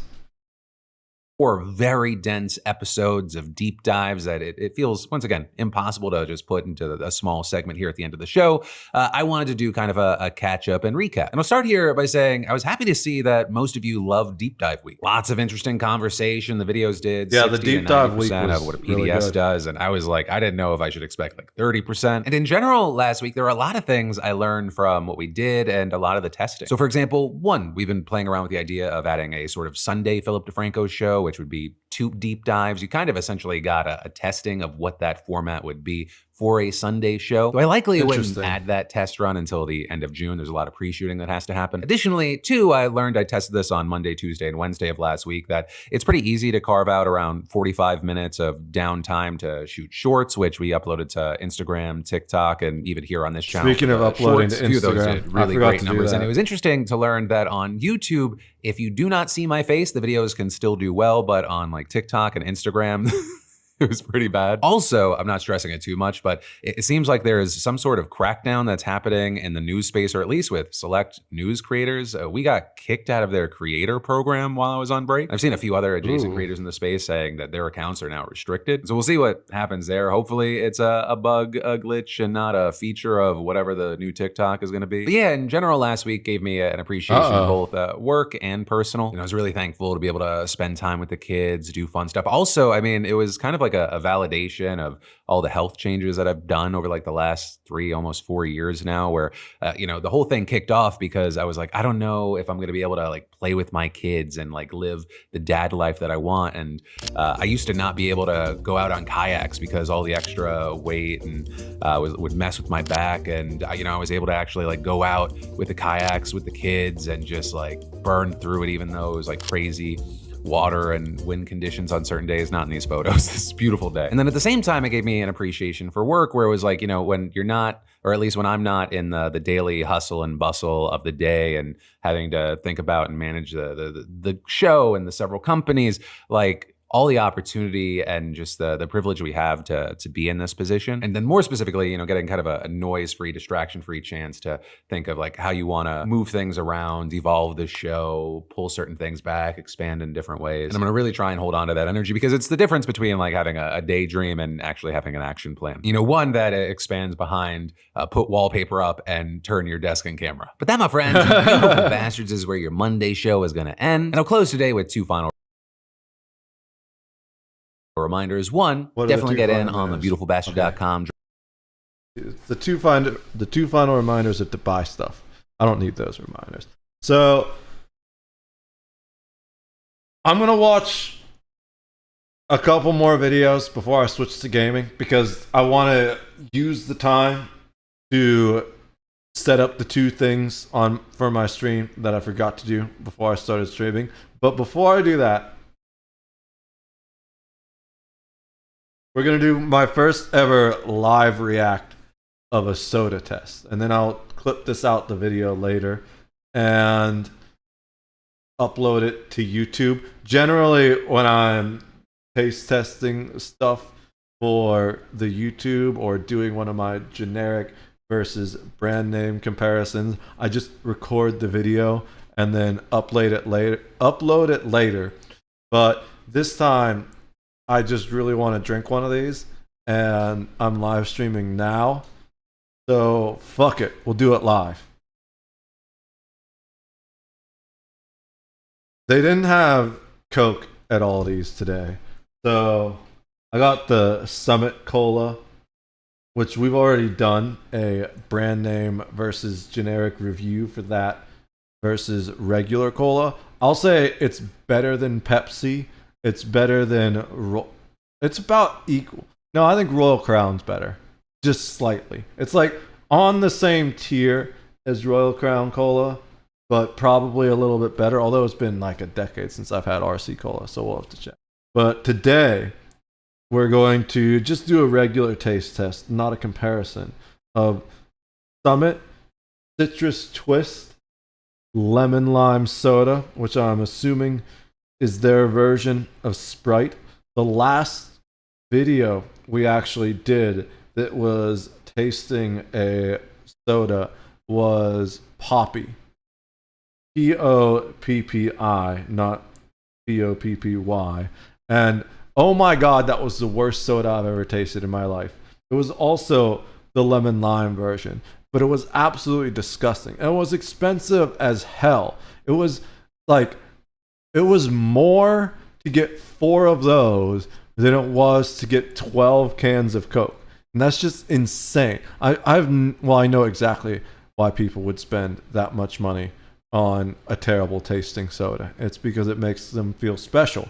But oh my god, don't ever waste your money on Poppy. Poppi. Spend all the money you have on Poppy. That's totally fine. She's amazing. But let's go ahead and give this a try. Okay. You know, it's been a really long time since I had a Sprite, but it's kind of almost indistinguishable. And I'll say almost because there's 2 things I noticed a little bit.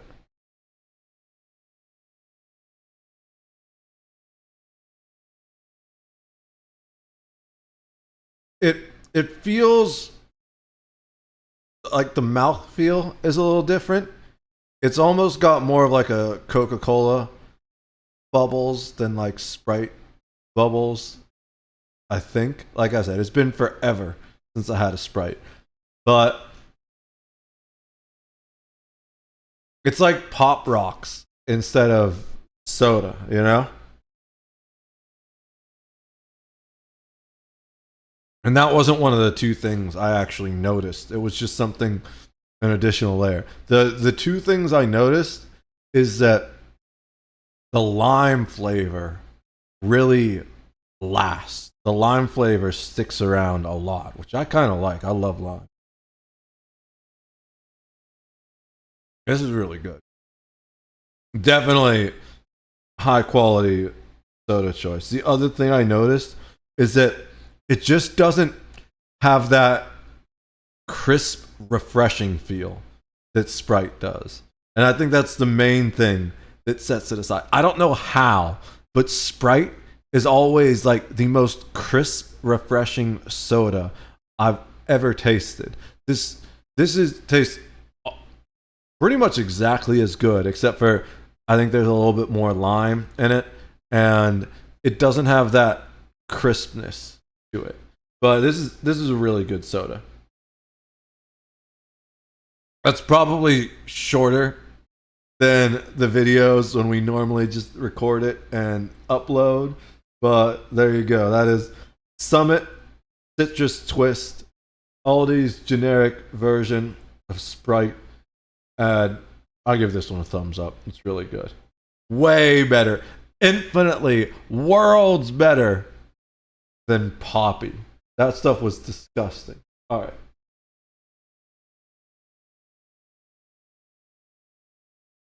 So the 2 things I still need to do are I need to fix my Stream Deck.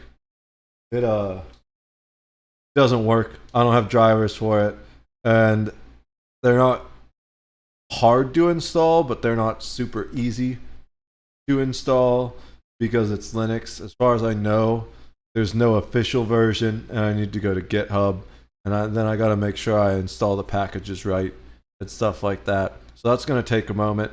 And the other thing is, I mentioned we don't have a scene transition on the new setup. So I gotta find and install and download a scene transition. So while I do that on the side, got 3 screens here. We're going to put another video on the screen for me to talk about. I don't know which one I want to do. This one I just clicked on recently because I love this channel. They came back. This is like my folding laundry channel. You know, this is it's all about improving your interpersonal relationships in a positive way. You know, a lot of those charisma channels, they're really just about how to socially manipulate people. This channel, I should link the channel itself, not the video. It recently came back after a long hiatus. It was originally 2 guys, and one of them left the company, and the other one took over. Yo, Epic Creeper, what's up? I can't do store brand pop. I can do some of them. Like Dr. Thunder, I kind of like that better than Dr. Pepper sometimes. Dr. Pepper is better overall, but Dr. Thunder has a stronger cherry taste. As far as this stuff, I really thought about not getting this and just going to Giant Eagle or somewhere and getting actual Coke instead. But I'm trying to save gas money right now. So I'm also I'm trying to stop saying trying. It's good to remove words like that out of your vocabulary. If you want to be a better person, one of the most important things you can do is change the way you talk about yourself. So, because that reinforces your thinking patterns. And if you don't change the way you think about yourself, you're never actually going to change yourself. So, one of the things I'm doing is saying you're going to do something rather than saying you're going to try something. It's far more powerful. One of the things I'm doing is focusing on being less vain and consumerist, for lack of a better way of putting it. It's not necessarily a denouncement of Coke, because I love Coke, and people are going to clip that out of context, but it is what it is. It's arguably my favorite soft drink of the big regular, what I would call pops. If you watch the soda reviews, I have 2 classifications. I have pop and soda. Pop is high fructose corn syrup, mass produced, almost always comes in a can. And then soda is more like those fountain sodas, like Stewart's, IBC, Boylan's, that type of stuff. It almost always has cane sugar, and it usually comes in a glass bottle. So my favorite sodas are probably Stewart's Orange and Cream and Boylan's Black Cherry. Boylan's also is a really good regular cream soda. I think their cream soda is better than Stewart's basic cream soda. IBC root beer is amazing. Might be my favorite root beer. But as far as my favorite pop, it's definitely just, no, it's not straight Coke. It's vanilla Coke, actually. But straight Coke's just a regular, like a slight tier below it. I'd say Coke is S tier and vanilla Coke is S plus tier, you know? So I absolutely love Coke. I'm going to say it again. But in my focus to grow, I'm looking at, do I need Coke? And you could look at, it just sounds so funny when I say it. Oh my God. And you could look at it from several directions. The main thing I'm considering though is, what am I actually losing by spending $3 less on a case of this instead of a case of Coke? And the answer is nothing. In fact, I'm gaining $3 that I can spend on something else. Now, if I were in a situation where I could fill my entire fridge with every soft drink I wanted and not worry about the cost at all, would I be making these decisions? No, probably not. But I'm grateful that I am in this situation because it's causing me to wake up to a lot of things about life. And why do I actually get these drinks? A lot of people say, oh, if you want to be healthy, you got to cut sugar out of your diet. No, that's not necessarily true. You just need to... everything in moderation. And not everything, of course. There's an asterisk next to moderation. I wouldn't suggest you do fentanyl in moderation. Just don't touch the stuff at all. But you guys know what I mean. So, satisfaction. Well, yes, but it's not really joy or happiness. It's a little bit of satisfaction. It's a temporary dopamine burst. But happiness is something you build, not something given to you. And joy is a reaction to something truly uplifting, like having your first child or something. That's joy. Or achieving that fastest speed run record. Or for Billy Mitchell, defeating Carl Jobst in the lawsuit. Those are moments of joy, right? What it is, it's a little bit of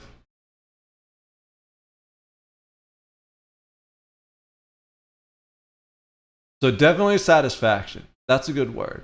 But it's a want, not a need. You know, and that's what it boils down to. I want Coke, but I need energy. And that's actually one of the reasons why I've started drinking pop and soda again, is because this is very energy dense, right? It's very efficient means of fueling these streams. There's especially this stuff because it's got caffeine in it, right? So for me, it's really a pragmatic thing of how do I make sure I keep my energy up so I can do all of this renovation around the entire house, so I can do these 8 to 10 hour streams. And does it really matter if the pop I'm drinking tastes 2% worse, but is 40% cheaper? No, it doesn't. In fact, it's probably a good idea for that. And now, to be fair, when I go shopping again in 2 weeks, because generally I go about every 2 weeks, twice a month, unless I run out of something. When I go shopping again in 2 weeks, if they have Coke back, I'll probably get that again. But for me, it was an exercise in letting go of that want and focusing more on the need to just get the generic one, even though I don't like it as much. And for the Sprite one, the citrus, it was an opportunity to make 2 videos on it, right? I'm going to make the one that I'm going to clip out of this stream, and then I'll have to find time to go to Giant Eagle, or maybe I can just go to a gas station, right? I'll walk to the closest gas station, I'll get an actual Sprite there, and then I'll compare the Sprite against the citrus, and now I just made 2 videos out of my shopping trip. I actually made 3 videos out of my shopping trip. Because while I was there, I got an organic shells and cheese. I like shells and cheese. That's my favorite macaroni and cheese. And Aldi's has a really good version that tastes almost the same as Velveeta, except for it's more cheddary. They have a organic version of it too that I've never tried before. And the primary reason is because it's like double the price. I think Aldi's version of shells and cheese is like $139, and the organic version is like $254. But I got one box of each, and I'm gonna make one of my comparison videos trying both. So if you go look on the YouTube channel, we'll link it again. I've been doing all kinds of weird playlists of stuff, and one of them is a generic versus brand name comparison. I'm gonna start a new one that's organic versus regular. And I look through the boxes for the nutrition facts and all that stuff. And for me, it's really boiling down to, is it worth paying more money for this other version? And the answer is often no. So I actually liked the Aldi's Cheez-Its better than the Cheez-Its, I think. Because Cheez-Its are really greasy. I never really liked the fact that they were super greasy, you know? Don't get me wrong, I love greasy things. I love greasy burgers, greasy pizza. I know a lot of people don't like greasy pizza. I don't remember who it was, but someone I know will take a napkin. My mom might do it, but there's someone that does it that is like obsessive about it. And before they eat pizza, they will dab all the grease off the pizza with the napkin. And it's fucking hilarious. But I don't like greasy Cheez-Its. And Aldi's Cheez-Its were not greasy at all. They were much drier, but not too dry. Just like cheese crackers almost. And they were really good. I liked those a little bit better than the regular Cheez-Its probably. But on the other hand, I love Coke. So that's kind of the whole comparison with that. Now, this channel, we kind of got off the topic there. But this channel, I love this channel because it's a good way to learn how to be better in social interactions while also treating people well with the respect they deserve. Unlike a lot of those channels that try to teach you how to manipulate people, this is doing the exact opposite. It's basically teaching you how to stop manipulating yourself. And this guy actually recently got interviewed on Diary of a CEO, which is how I found the channel. And I don't watch podcasts, but this is the one podcast I watch now. And primarily because when this guy stopped making content, I've watched every video, I'm pretty sure. When this guy stopped making content, I had no one else to watch, right? While I was folding my laundry and stuff. So these videos are short. These videos are like 3 hours, 2 hours, 1 hour and a half a piece. 1 hour, 2 hours, 2 hours, 2.5 hours. So that one's almost 3. It's very much, I'm never going to run out of content on this channel probably. Because how many are there? Let's go to the actual channel. 385 videos ranging from 1 to 3 hours. And the whole reason I discovered this channel was because he actually interviewed the guy right here, Charlie Houpert, that is running the Charisma On Command channel. One of the two founders. The other guy, Ben, retired to go take care of his wife. Go ahead and watch this video too if you want to understand what that channel is all about. And I think he also talks about the separation a little bit. But this is the whole reason I discovered Diary of a CEO. And there's a lot of good content on that channel if you're learning to grow and make yourself a better person. One of the favorite things I have that he does is he asks every person he interviews to write a question in the diary for the next interviewee, not knowing what the question, not knowing who the person is going to be.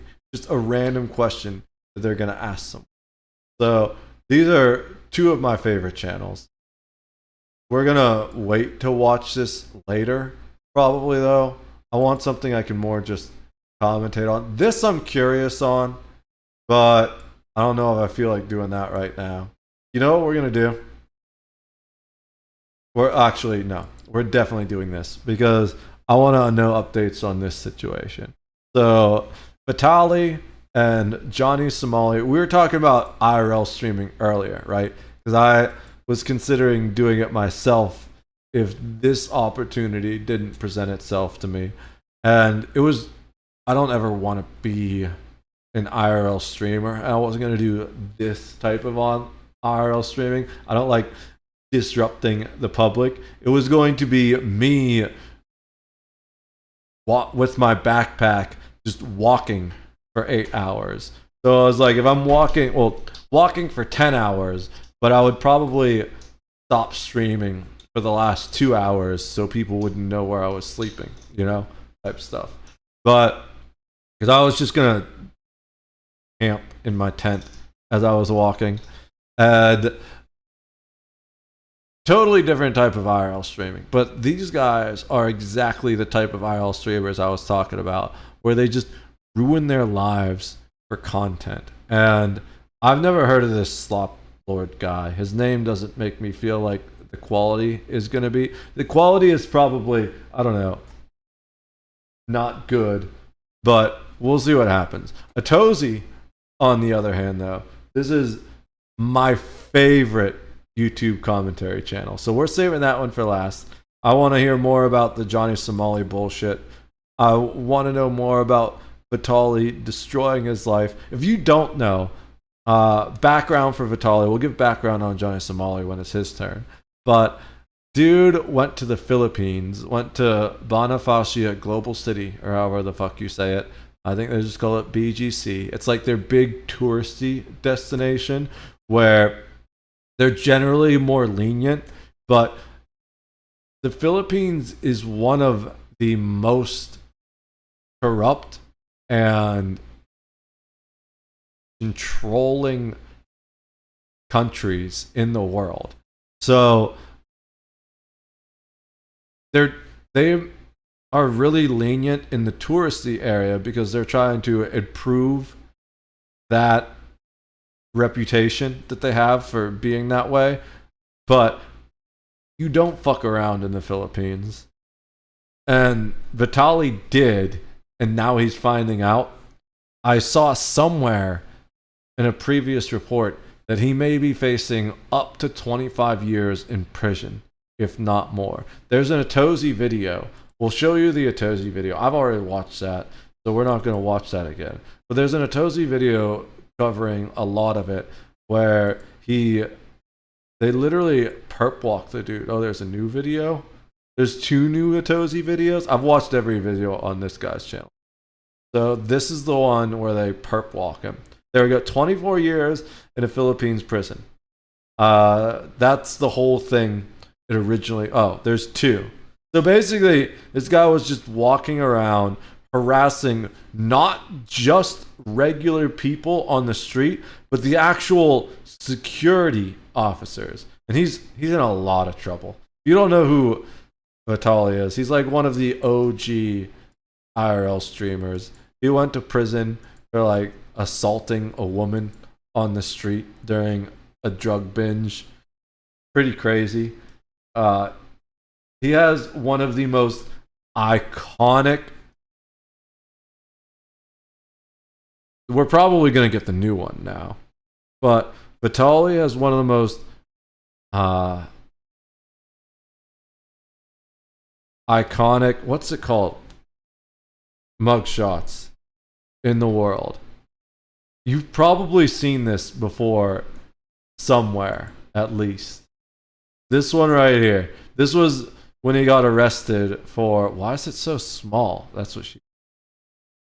This was when he got arrested for beating up the woman on the street while like on a drug binge. And holy shit, dude. My second favorite mugshot. Actually, it's not even my favorite. My favorite is Steve Will Do It. He was banned from one of the Disney parks. I don't remember which one. And he had like a month or two left before his ban was up. But his girlfriend wanted to go. So he wore a shitty disguise and got arrested for trespassing. And this is the fucking mugshot. He still had the damn mustache on. It's not even the same color as his hair. He had this giant porn mustache. And he got arrested because it didn't pass. This is my favorite mugshot of all time, probably. It's so good. Alright. But I was going to share you. So this will get you updated. Because Atozy does really good, like, if you don't know what's been going on so far, this is what has happened up to this point. Now this is the rest of the video. If you don't know what's been going on, that'll get you updated on the Atozy situation.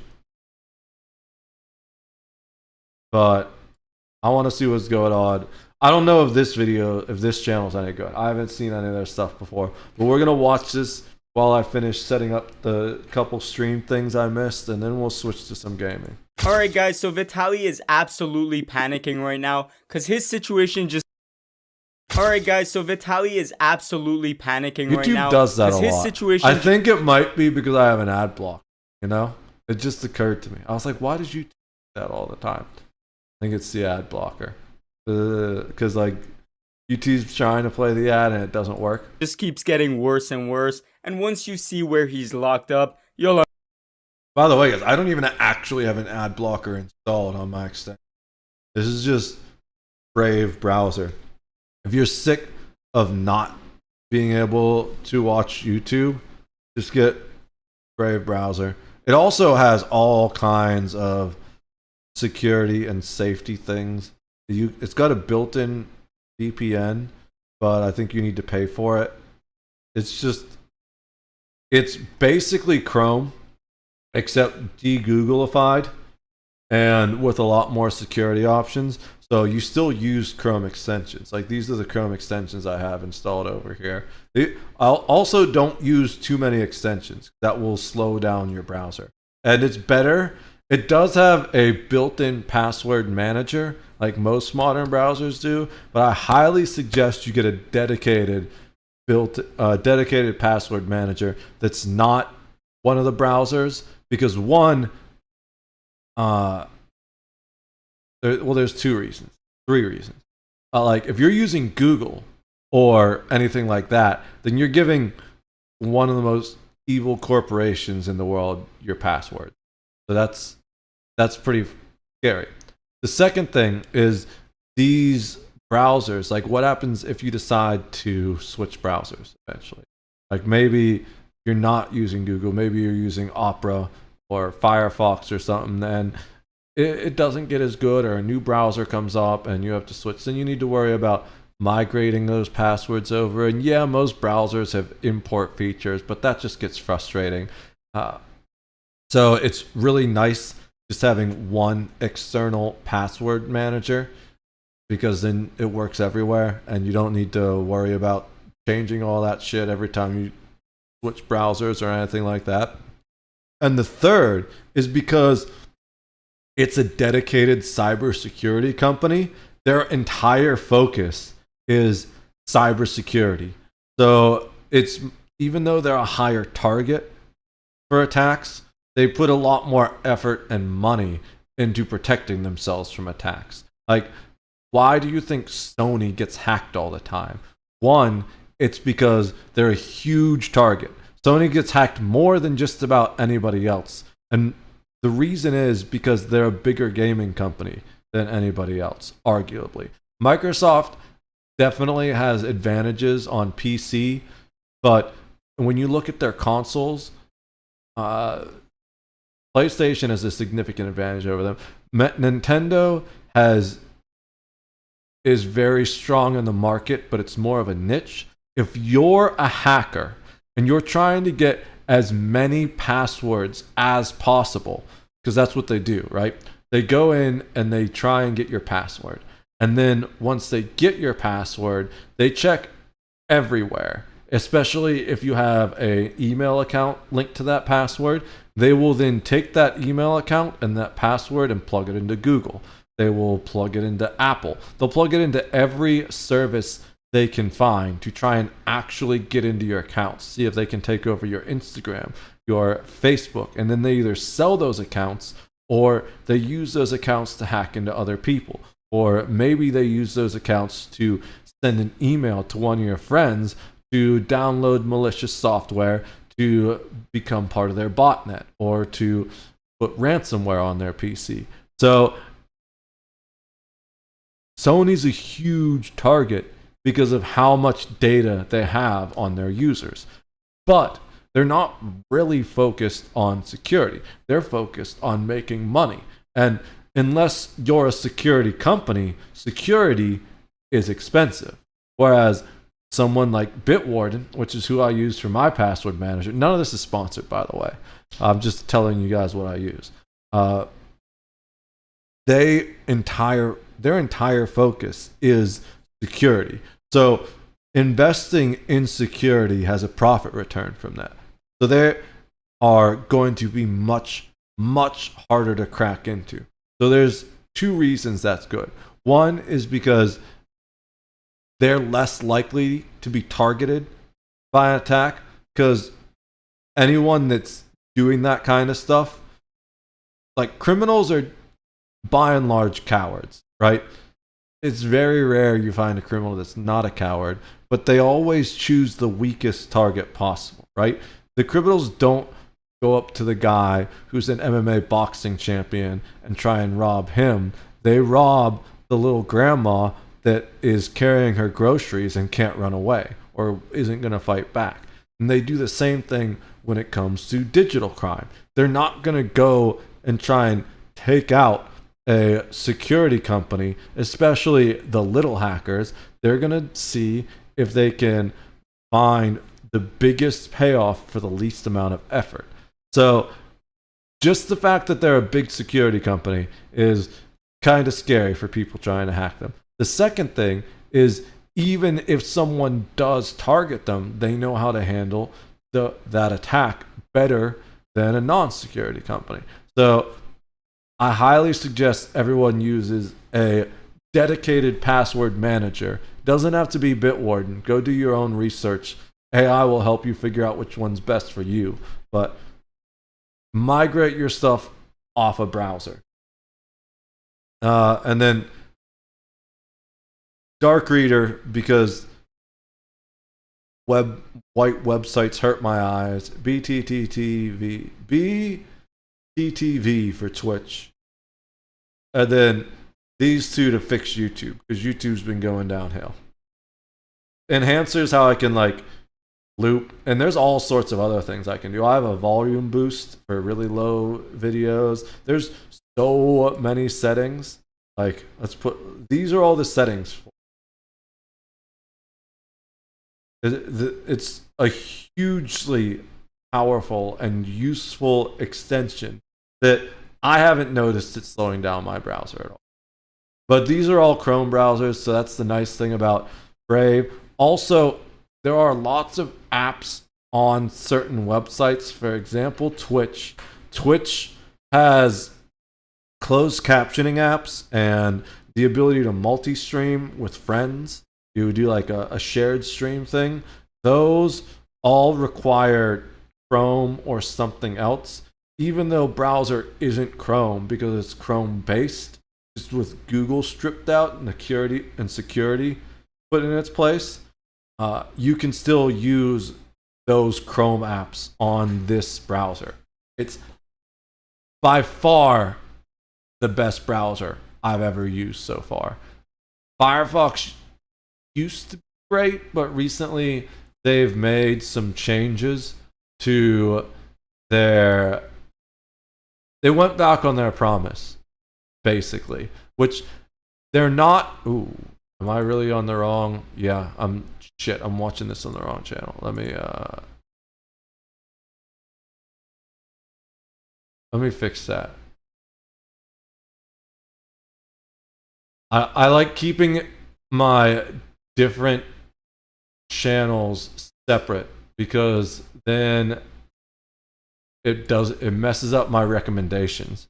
If I like watch one of these slot videos on the channel that is music, you know, then I get a bunch of slot videos instead of the music I want to listen to. So if we go look at some ordinary gamers, he did a video recently going over why the changes Firefox made. There it is, a month ago. I actually switched off before this because I wanted the Chrome integrations mostly for Twitch. But I'm glad I stopped using Firefox because they kind of went back on their promise about not selling your data. Now they're like, oh, well, we'll only sell your data in some certain situation. Now it's like, okay, you're not what you promised you'd be anymore. Time for me to move on to brighter and better things. Went down the rabbit hole on your YouTube. Oh, I appreciate that, bro. Dude, there's lots of things that I've been working on. Clearly, even when I wasn't streaming, I've been putting in the work, you know? I don't know how many videos I have there, but I'm pretty sure it's over 100 now. That's only in the past few months. So I upload almost daily. I haven't been too great about it this past week, just because for an entire week, I've been staring at this shit.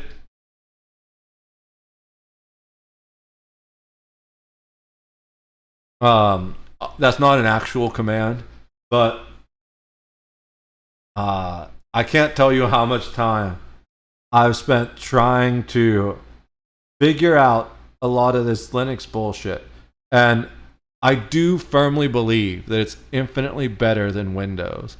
But I will say, even this, which is Linux Mint, which is made to be pretty much as user-friendly as possible, you have to be a computer person if you're going to run Linux right now. I don't think, as much as I feel like everyone should get their data away from Microsoft and switch to better operating systems, I don't feel Linux is user-friendly enough for non-computer people yet, you know? It took me basically a week to get all the things set up the way I want. But it's absolutely worth it. I'm very happy. It was just a lot of work, a lot of very mentally taxing work, you know? I had a migraine for like 3 days straight. But I know that no massive corporation is just crawling inside my PC now. It's fully mine, and I haven't done a whole lot of things, but I have done something. Like, my hard drive is fully encrypted. I can't even start booting my PC without a password now. And then I need to, my home folder is encrypted too, which is the same thing as like your documents folder on Windows. So I need 2 passwords to log into my PC. And You don't need to set up Linux like that. I'm pretty sure you can set it up with just no password too, but you should probably always have at least one password, even on Windows. Now, I didn't set up a password on the virtual machine on Windows on this PC, but that's because you already needed 2 passwords to get into my PC to begin with. And if you somehow broke through those, there's no way the password on the virtual machine that I'm running as a computer inside my computer is going to stop you. The one thing I haven't done yet that I'd like to do is de-Google my phone, right? Because this thing is just listening to you constantly, whether you believe that or not.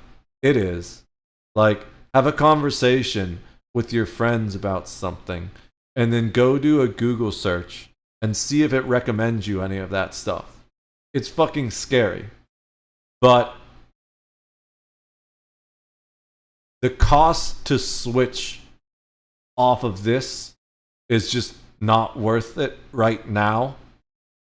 And the thing that annoys me the most is you can't even take the batteries out anymore, right? A lot of people don't pay attention to that stuff. But I noticed the moment they stopped letting you take the battery out of your phone. You know why they did that? Because as long as the battery's still in your phone, the company or the government can turn it on remotely. But if you can take the battery out, they can't do that.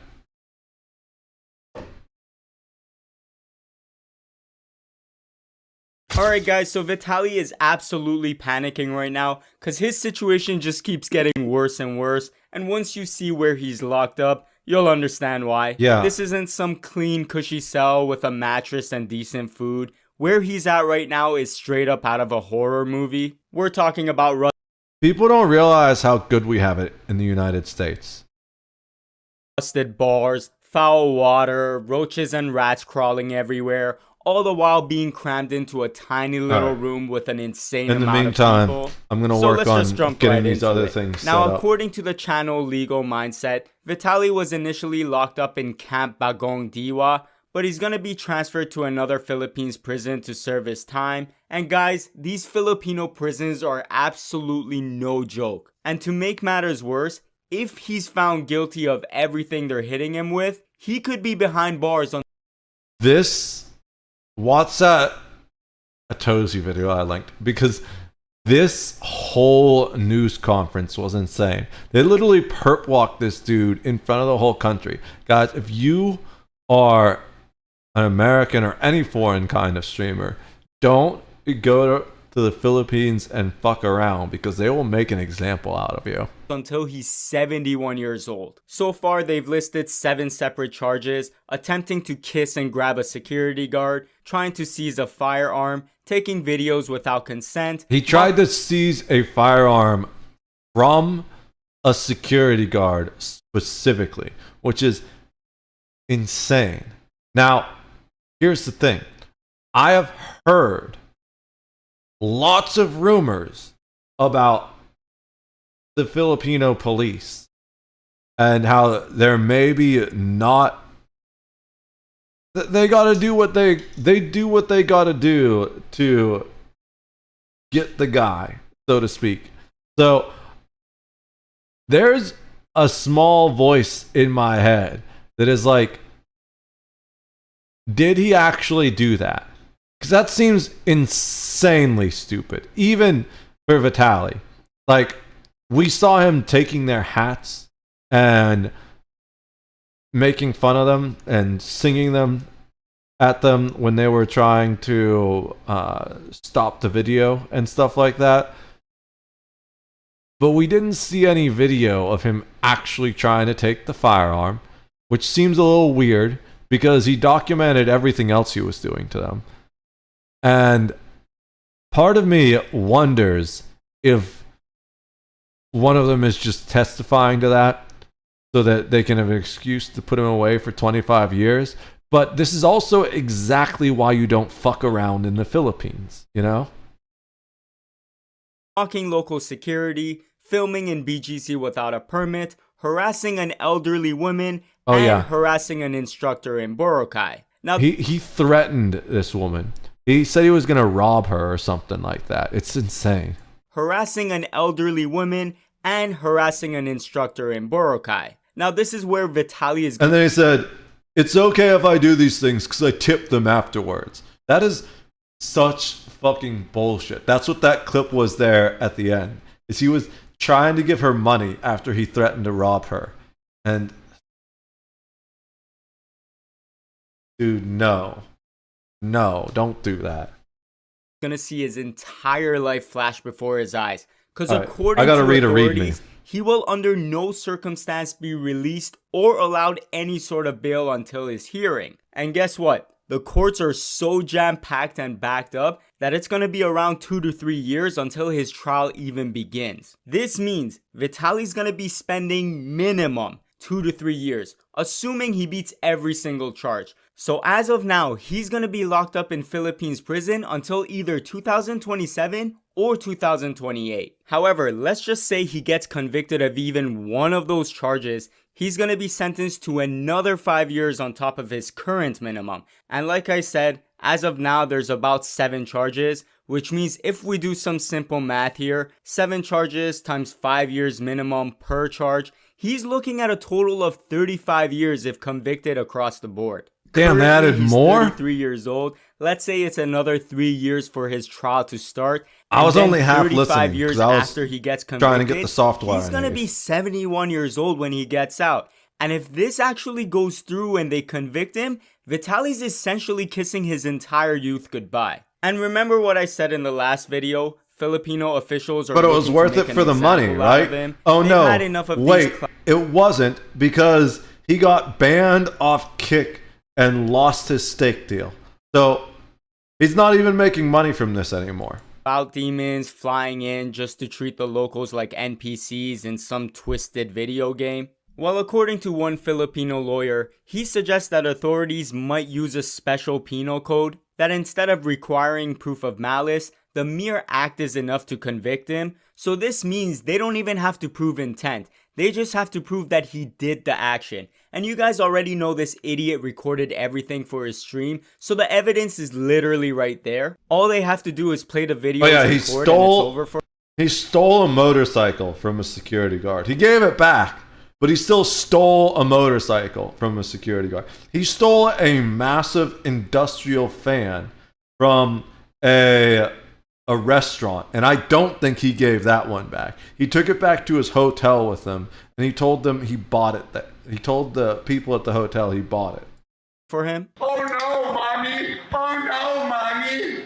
Oh no, mommy! I'm gonna get arrested! Alright, now what I really want to show you guys is the crazy conditions in the Filipino jails. This isn't some 2-person prison cell. This place is overpacked. A bunch of people jammed up in one tiny little space, sleeping shoulder to shoulder. There's no AC, and the temperature there gets up to 97 degrees Fahrenheit. He's gonna be surrounded by garbage everywhere. Water's gonna be leaking from the ceiling and walls. But even worse, he's gonna be locked away with all sorts of different inmates. So he could be rubbing shoulders with murderers or, you know, just the worst kind of people imaginable. Ultimately, he would wish he was locked up in an American prison. And let's not forget, just because Vitaly's famous doesn't mean they're going to be giving him special treatment either. He's going to get the exact same meals as every other inmate. 3 meals no one a day knows for who he is 70 over there. pesos, which is roughly around $1.22 USD, and there's no exception. This is honestly what happens when you clout chase at the expense of other people, humiliating them and an entire country all at once. He should have thought this through before doing any of this. Now, let's talk about his mental condition and stability, cause he's about to get wrecked. 1. Vitaly's likely coming off whatever substance or stimulants he was taking, whether it was party drugs or other things, so he's gonna have withdrawals. And being stuck in a place like this, it's gonna hit him 10 times harder. 2. No more steroids. Whatever he has in his body is going to dissipate over time, and when your body suddenly loses synthetic testosterone, your natural hormone levels tank. That alone can trigger severe depression, anxiety, mood swings, and even suicidal thoughts. 3. The condition of the prison, I don't know if this program is like working. I said, I think is that's not why a I little was skipping. soft Western prison where the inmates get some sort of human rights.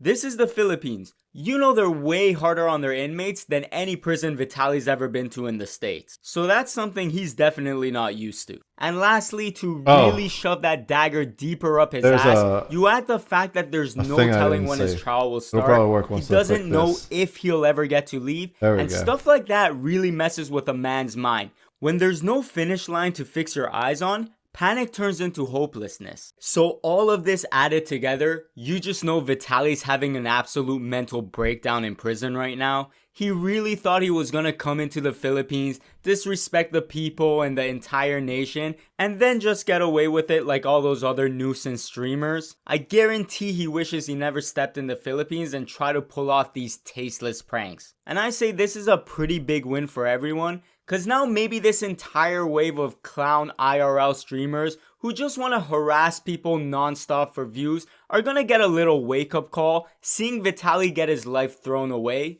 Anyways, that's enough of this jabroni. I'll see you guys in the next one. I sure hope so.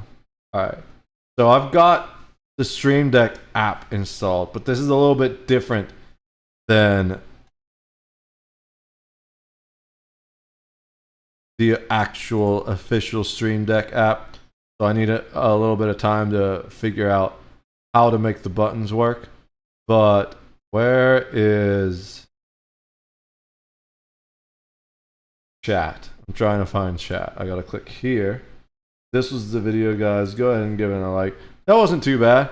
You know, it might have been slop, but it was good slop.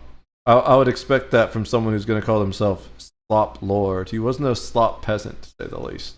Alright, now let's go to the king of slop. I don't know if I'd really call this slop, to be honest. He's above the level of a slop creator.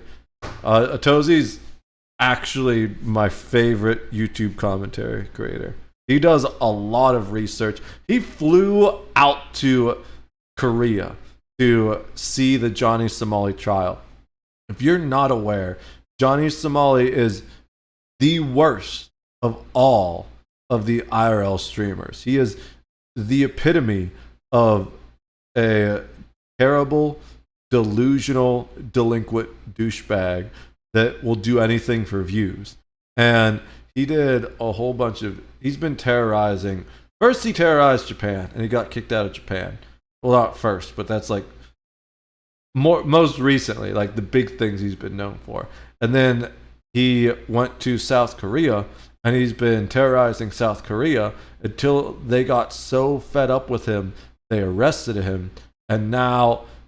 well, arrested is maybe not the right term, because in South Korea they apparently don't arrest you until you've really been tried.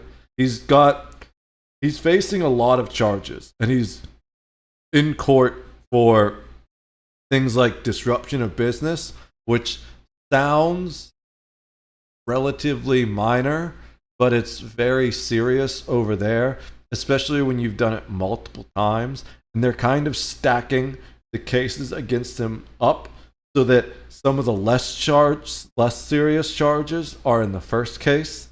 And then there's a second case that he'll be tried in a different region. And that one has the more serious charges on it. And that's really going to fuck him, because if you have a previous history, then they can assign you a worse penalty. So I don't think this guy is as fucked as Vitaly, but he's pretty thoroughly fucked. It's safe to say one of the most disliked live streamers in the world just realized he destroyed his life chasing internet attention in South Korea, as things have somehow gotten even worse for Johnny Somali out there. Because not only has he been slapped with more charges, but one of these new charges, they come with a mandatory prison sentence of at least 3 years if convicted. And considering South Korea has about a 99% conviction rate, it's not like you really need to be a legal expert to see where all of this is going. But what makes all of this even dumber is the fact that Johnny, just like everything else, live streamed him doing everything. Just like how he live streamed himself prank calling the police for $5, how he live streamed himself harassing construction workers, stalking other streamers, showing up late to his own trial after drunkenly insulting the judge and prosecutors, while all... Yeah, it's kind of insane that he's even out in the open still. They're so lenient there that he's just allowed to do whatever the hell he wants, to the point that he showed up drunk an hour late to court, and they didn't really do anything about it yet. If you did that here, you'd be held in contempt of court and thrown in jail. Also live. Oh, in his new defense, he's apparently trying to pull the I'm bipolar card to avoid jail time. Good luck with that, especially because he's already pleaded guilty to 3 charges in the exact same case. So today we're diving into how Johnny somehow managed to stack 5 criminal charges in just a few months, all of which could send him to prison for years, all for the attention of like, what, 20 teenagers online. But on top of that, we're also talking about a new investigation which could lead to another decade in prison for him. So it's safe to say things are just not going his way over there. And speaking of doing stupid stuff one of live, the craziest he also things. leaked a conversation between... He doesn't even get a lot of viewers, especially because he's been banned from Kick, from like everything. It just makes no sense. I have no idea what I'm doing. I'm gonna close that. Open it. This is a little bit more complicated than the basic version. Oh, there we go. Is this the right way? Yeah, nope. That changes things, but not what I want to change. Shit.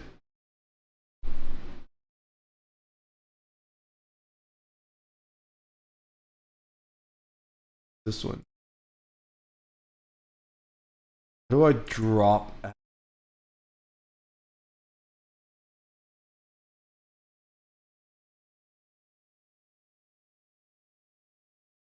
I might need to look up how to do this. In his pretend lawyer, the other one I can real do. lawyer. Lie. So it's safe to say things are becoming more and more telling of how screwed he really is. And this whole nonchalant act is in fact nothing more than just an act that's going to backfire on him massively. So let's get into this disaster. So as of right now, I saw him pleading guilty to 3 charges last time I traveled out to South Korea. This was for disruption of business revolving around the incident at 7-Eleven in Mapo that we actually went to in my video. Then there were the 2 Minor Crimes Act violations, which are essentially misdemeanors here in the US. One for twerking on people and blasting music on the subway, and one for shoving a rotten fish in people's faces and blasting music on a public bus. And since then, he's been hit with even more charges. His deepfake charge, which carries a minimum of 3 years in prison if convicted. Then there's another obstruction of business charge involving Latte World. And then on top of that, to make things even worse for the dude, there's a new investigation that can give him an additional 10.5 years in prison if they end up going through and charging him with this. And that investigation is for child harassment. And this What the revolves an hell? incident of him spamming.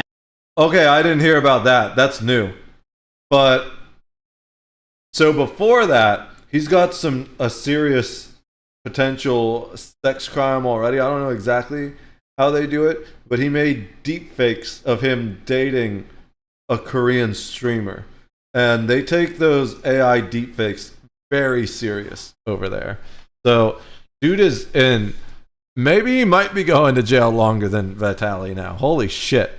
Spamming horrific slurs at kids in Korean while at Lotte World. Lotte World, if you didn't know, is a kids theme park that has similarities to Disneyland and a kids-oriented version of Six Flags. Because in this clip, he walks around with that infamous Bluetooth speaker that's gotten him in so much trouble in Japan, and he lets people donate to use him as a proxy to harass kids in the worst way possible. And while he doesn't understand Korean and wouldn't be able to understand what the text-to-speech was saying, at the end of the day, it's still on him. He's allowed himself to be this vessel for these completely unacceptable interactions. The last thing you want as a parent is, you know, taking your kids to some theme park for them to be harassed through some dude's speaker as he's filming and live streaming your kid's reaction for the entire internet to see. That should not be accepted, and that's why it's so important for these streamers to be extremely careful with how they use the text-to-speech feature in public, as they're the ones responsible for whatever comes out of the speaker that's on their backpack. But in addition to his public defendant, which is essentially the lawyer he's been using up until now, Johnny has now gone out and got himself a real lawyer. Or, well, it seems like his friend Hank has done so for him. And this is what Legal Mindset and some other Korean legal analysts have said about his new lawyer. He has 2 real lawyers, we're not counting Hank.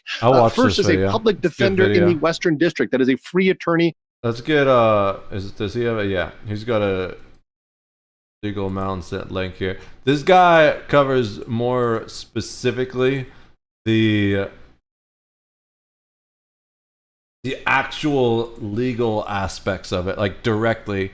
He lives in Korea and he's a lawyer. I don't know if he's or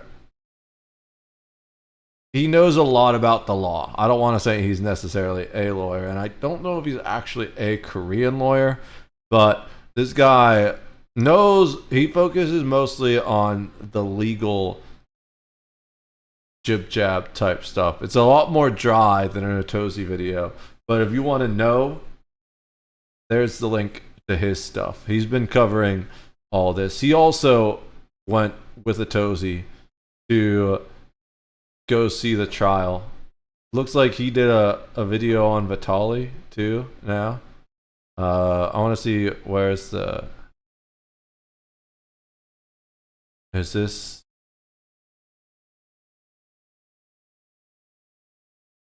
Yeah, he's done some insane things. He was running... He actually did get arrested once, actually, because he was running around naked and drunk, basically. But there's the Legal Mindset channel. That's provided in the Western District where he has an active case. He also has a paid attorney in the Eastern District. Now, the Eastern District charges, as we're going to see, are largely being merged into the Western District.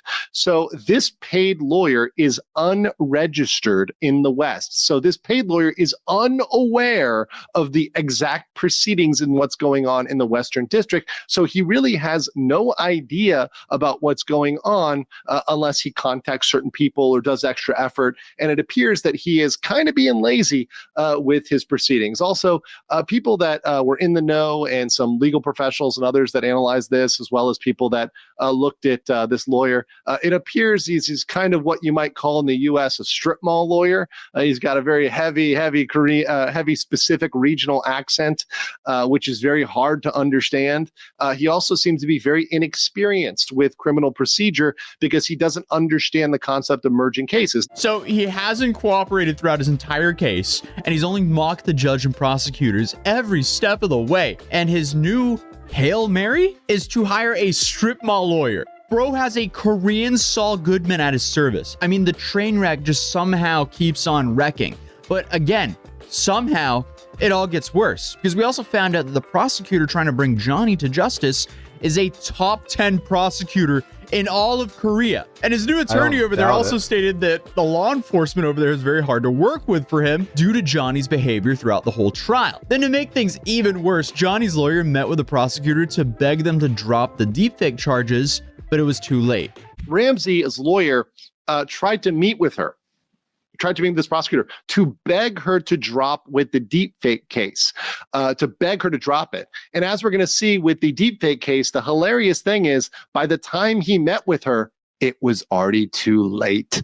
The charge had already been indicted. They'd already moved on. They've already processed this. So it was too late to even do that meeting. But they were trying to beg her to drop it because they thought she could drop it, but she'd already indicted and it had already been moved over to the Western District. That charge alone could be 10 years in prison for Johnny. So for the sake of his own freedom, it's really about time he starts apologizing for real and changes his ways. But unfortunately for Johnny, I feel like that is just way too late for him now, as Legal Mindset explains the timeline of the deepfake charges here. On February 18th, referred the deepfake case to the prosecutor, which means at that point, it's looking pretty solid. And we had that based on the information that Ramsey flashed across the screen. He flashed across a paper which revealed that this was already sent to the prosecutor. And I called it out at the time and I said, he's screwed on this because this is going to go on to court. If something is sent to the prosecutor, it is highly likely you're going to get an indictment.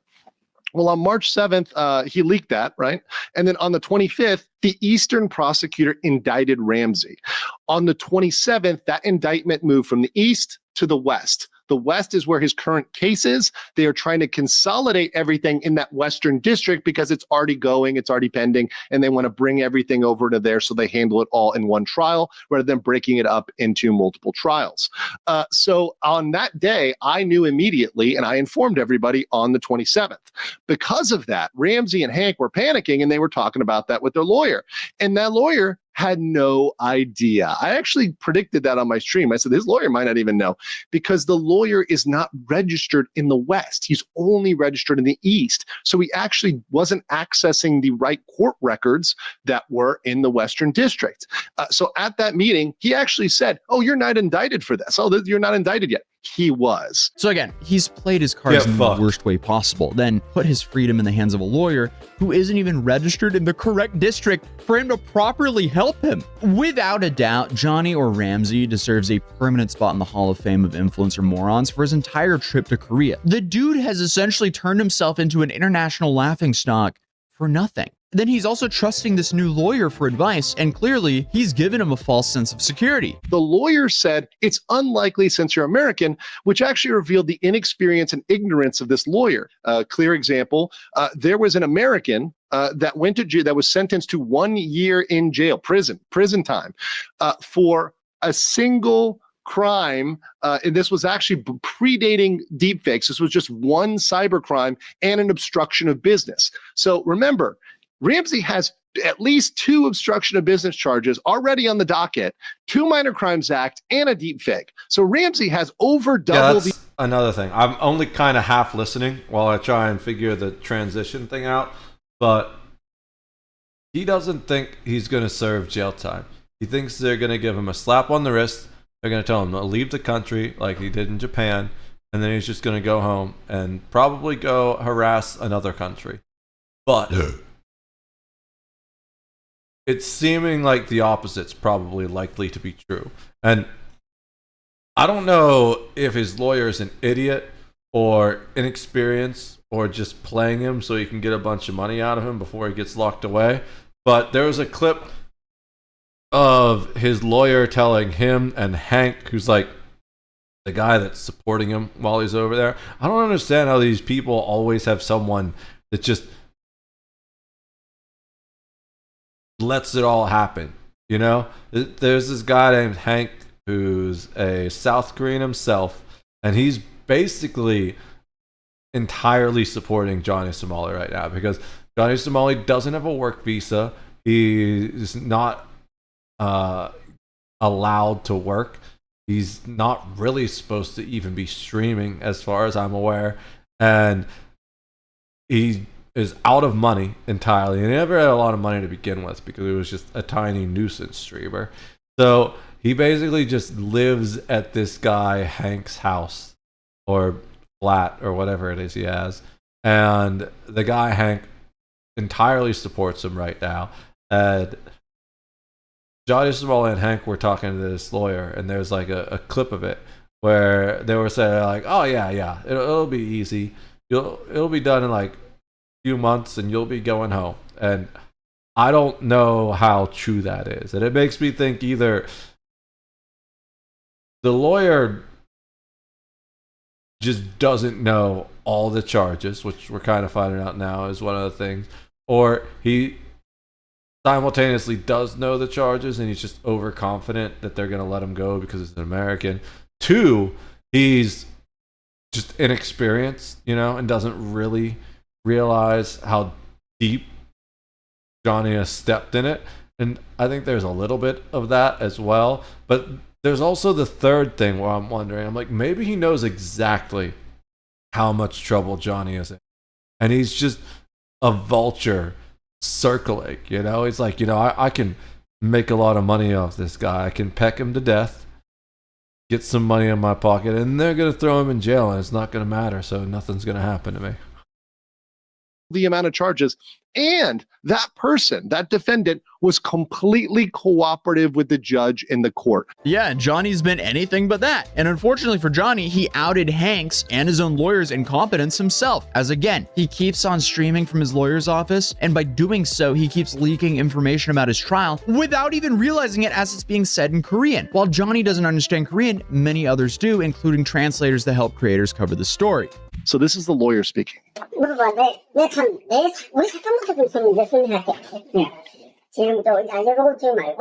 So what's happening here, guys, is that Hank is trying to be... I think this might be the thing I just told you guys about. The lawyer. And the lawyer is having to reprimand and say, hey, Hank, like, let me talk first. Stop trying to explain, right? Stop trying to explain. And once again, this is an issue where Johnny didn't understand the Korean, so he just streamed it. But it just shows how incompetent Hank is, and how even a lawyer who he's paying money to is saying, dude, shut up. Like, let me talk. Why is he live streaming this in general? And Hank is the one who's been telling Johnny that everything was going to be fine. And then, of course, they messed up and didn't mute again. This is the superintendent of the Women's and Juvenile Division at Songpa Police Station. Oh, Pay attention to that title, superintendent. Rough. He is in big trouble. The next section, we're going to talk about police and prosecution. This is wild. Also, the section on women and juvenile crimes. The crimes that he's charged with are against women and children. They're saying we're referring the case number. That means he was indicted. Wait,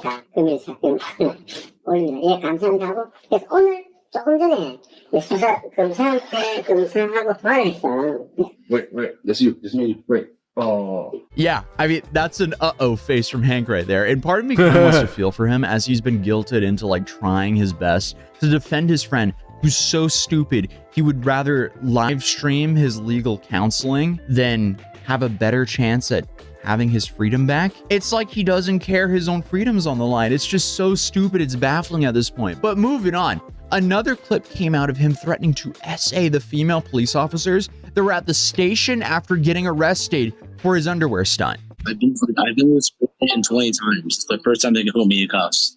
I've been to this police station 20 different times. But like, they put you. Where do they think you're gonna go? You're like, why are you in cuffs? That doesn't make any sense. I don't know. I don't care. The Texas, they're lucky. Dude is really going for the maximum sentence here. He just can't shut up and act right because he has to continuously make everything worse for himself over and over again. And there is nothing that's going to stop him from doing so, no matter how much jail time he's facing. Like, he's just making it so clear to the South Korean judge and prosecutors that if they want to stop this behavior, they're going to have to force him to do so. Like, he knows all of this is going to be viewed by them, but still, for some reason, claims that he has no regrets whatsoever. So my question is basically to Johnny.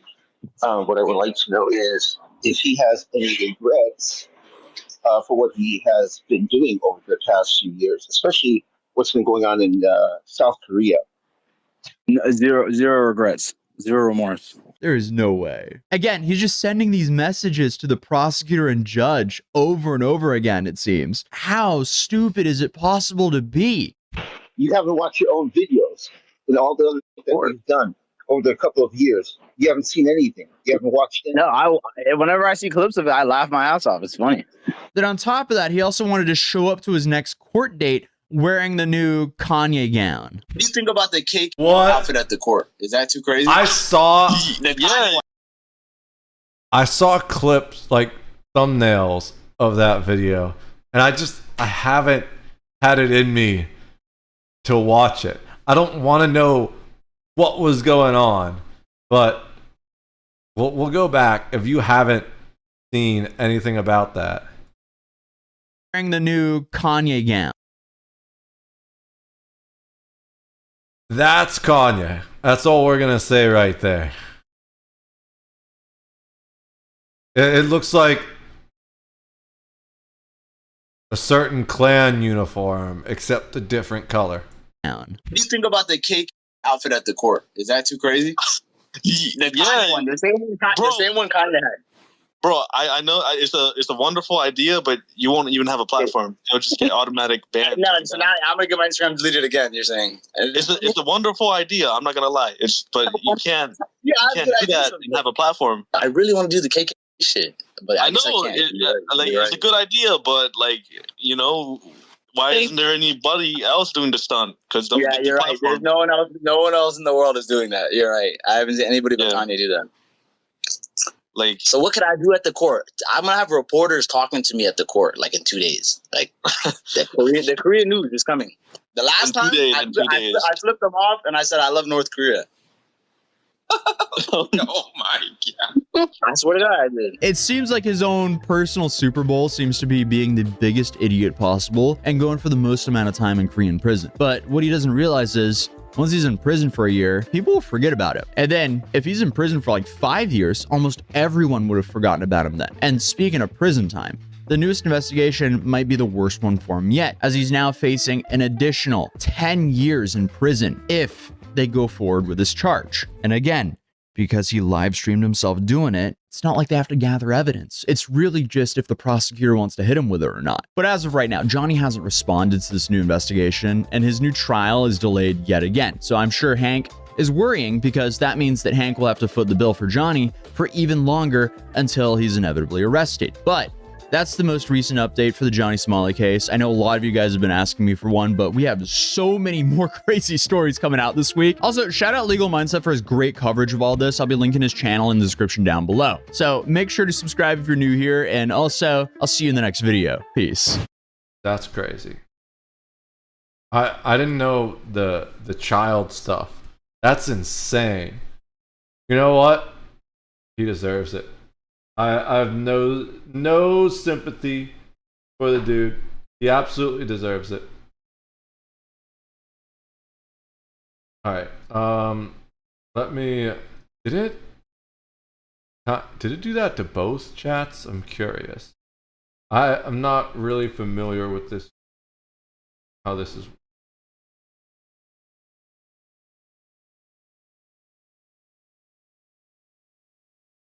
It appears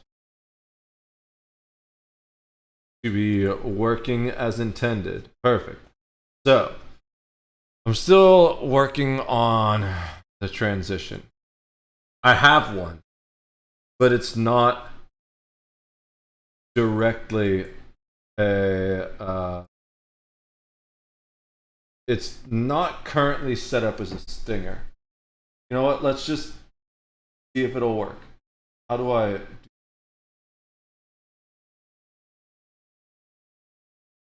There was separate transition.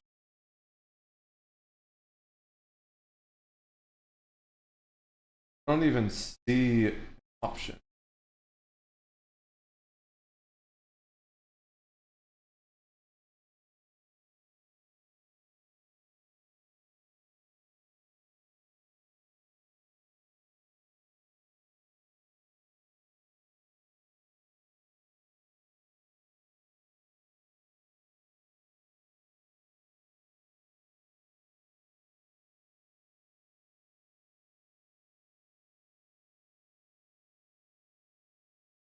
Oh shit, it doesn't work.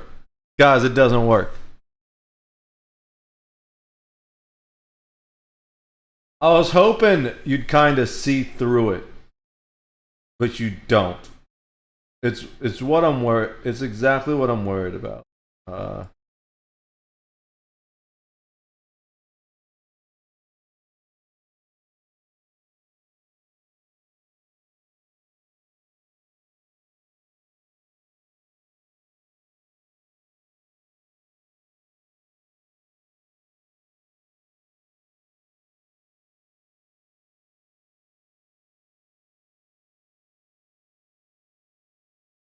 Like,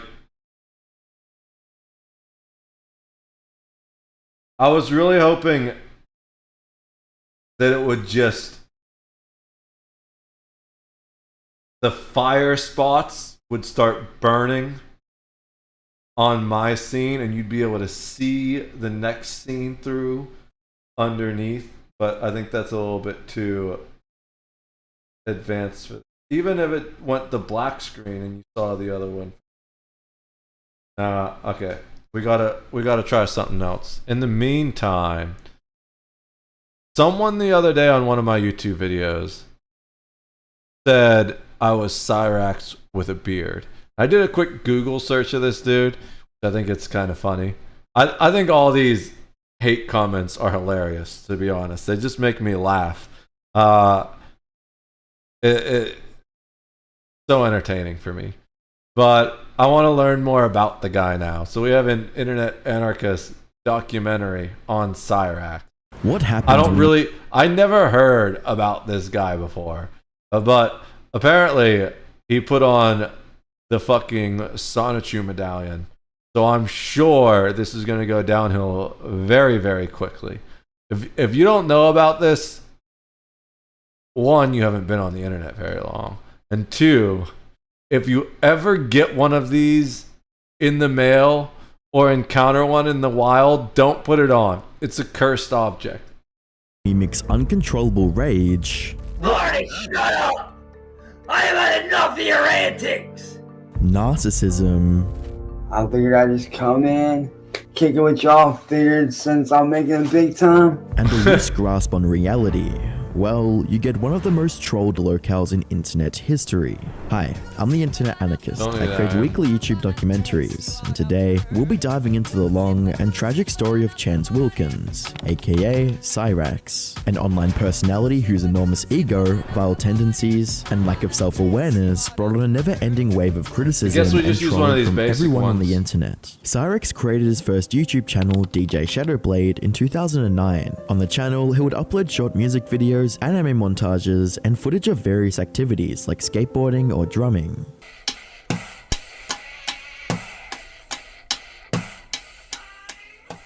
Cyrax had a different This video is persona back amazing. then, focusing more of the dream of being a professional musician, a dream that he felt like he would never achieve due to his appearance. Because I'm 27 and I'm only 5'3".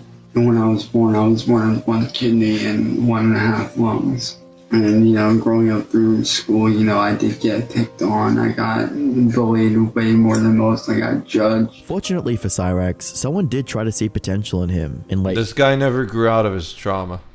2012, a partial owner of Killer Cloud Sounds, Eric Scrubolo, decided to sign Cyrax, which gave him the opportunity to try and make his music dreams a reality. An opportunity that he would proceed to waste by betraying the one person that believed in him. The relationship between the two would come to a bitter end in April of 2013, after Cyrax had stolen over 10 songs from Eric, stole the name of his upcoming albums, and claimed he could do better. What the shit? This was one of the first instances of Cyrax showing his true colors. If he had the upper hand in any way, he'd make sure to abuse that power. Cyrax did address the falling out by making an apology video with his then girlfriend, Heather, but would only go on to talk about throwing the label's dog tags in a lake, and never mentioned the fact that he stole from him. Man, it's us. Listen, I know you're pretty upset about the whole dog tag thing and whatnot. Well, when we did the whole thing with the dog tags, it's because we were pissed off. We didn't know what the hell to do. That woman is so evil. Look at that. That's a whole demon right there. We were seriously just, we were only doing like my mom wanted us to do. She came up with the idea to throw him into the lake, and at the time it seemed like a good idea. And honestly, we regret it, man. Yeah, big time. At the time, She didn't believe that at all! Did you, that look she made? She's like, yeah, we believe it. Watch the look after she says, big time. We regret it, man. Yeah, big time. At the time, there weren't as many eyes on Cyrax, so no one was there to hold him accountable. But that would completely change as the internet got to see just how vile Cyrax acted when he wasn't on camera. On the 20th of March 2019, a creator by the name of Kendall Smith uploaded a video to her Facebook page calling Cyrax out as a child P-word. Kendall had attempted to befriend Cyrax on Facebook, but he misinterpreted it as someone being romantically interested in him. After Kendall rejected his advances, Cyrax did a complete 180 and began threatening her. He found her address, contacted her landlord, and even harassed her on social media. Up until this point, only few people trolled Cyrax and viewed him as just another wannabe musician that steals music. That was like the least threatening MMA video I've ever seen. His movements were so loose. Rejected his advances, Cyrax did a complete 180 and began threatening her. He found her address, contacted her landlord, and even harassed her on social media. I mean, it's a little bit better than I thought the first time, actually. I'm still not threatened by that dude at all, but a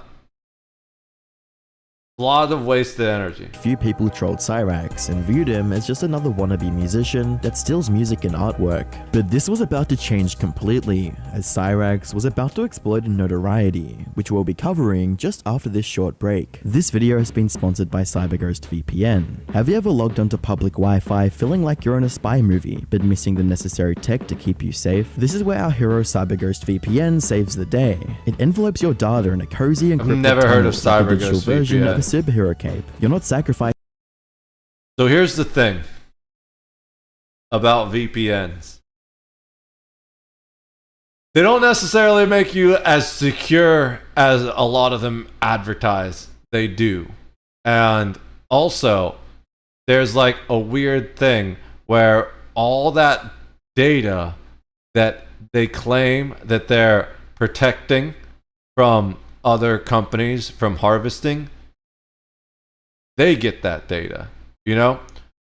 So you should really pay attention, know what they're doing with that data, and also whether or not the VPN you're going with is actually as secure as they say they are. Now, I've personally never heard of this one before, so I don't know if it's good or not. I'm just going to tell you either way. Everyone should have a VPN. I believe that. I used to use Namecheap's VPN, which is the website that I use for my website hosting and URLs and stuff like that. And since they already have some of my most sensitive data, it was best and also most money efficient for me just to go with them. And I'll get that subscription back up once I can afford it. But it's one of those things where you got to be really careful who you're giving that data to. So definitely, should you have a VPN? Yes, absolutely. As long as you can afford it, definitely spend the money on that, because everyone's trying to just, not everyone, but there's a lot of people out there who are trying to ruin your life just so they can make money off of it. And be very careful with who you go to for protection, because oftentimes those just end up being bad guys pretending to be the good guys. So I'm not saying don't use this VPN, but I've never heard of it before. So I make sure you do your research if you decide to use it. But if you want to use it, he's probably going to give you a VPN code in a minute. Sacrificing speed for security either. It's like having your cake and eating it with extra frosting. CyberGhost VPN even helps you navigate past those pesky blocked online libraries of more than 40 streaming services. So that is the best use for VPNs, in my opinion. They allow you to effectively change your internet location.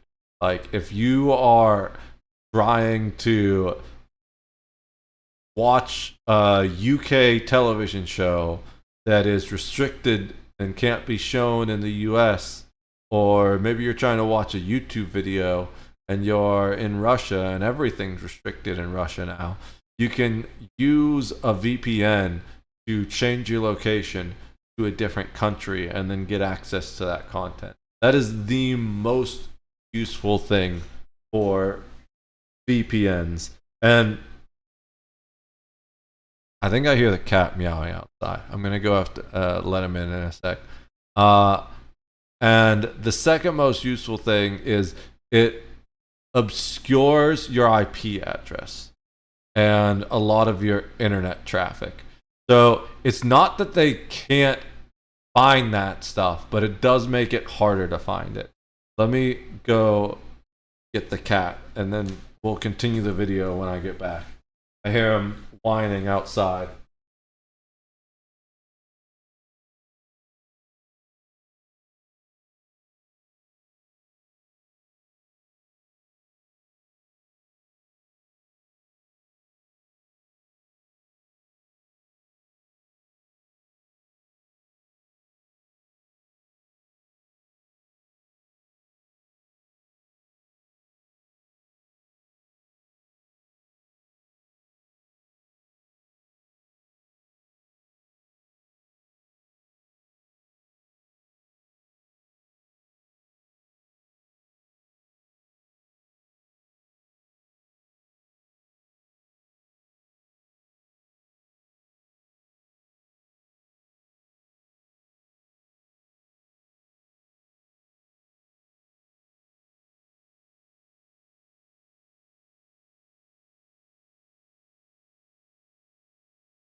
Really? At all the hex lights that fell on the floor.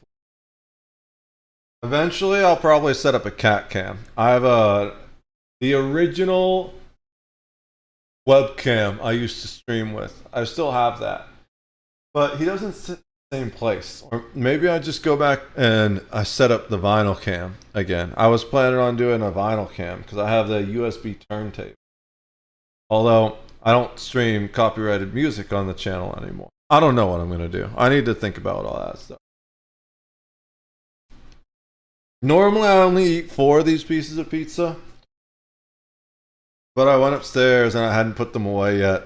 And they still smell really good. So I'm having a 5th one. That means I only have...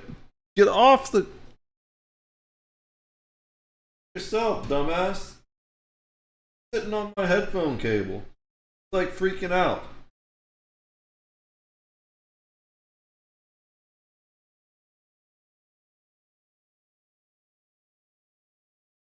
Yeah, don't do that. Stop! He knows how that it like gets him attention if he messes with the headphone cable. I need to change this so it's harder for him to do that. Because it hangs too low. So he can just run right into it.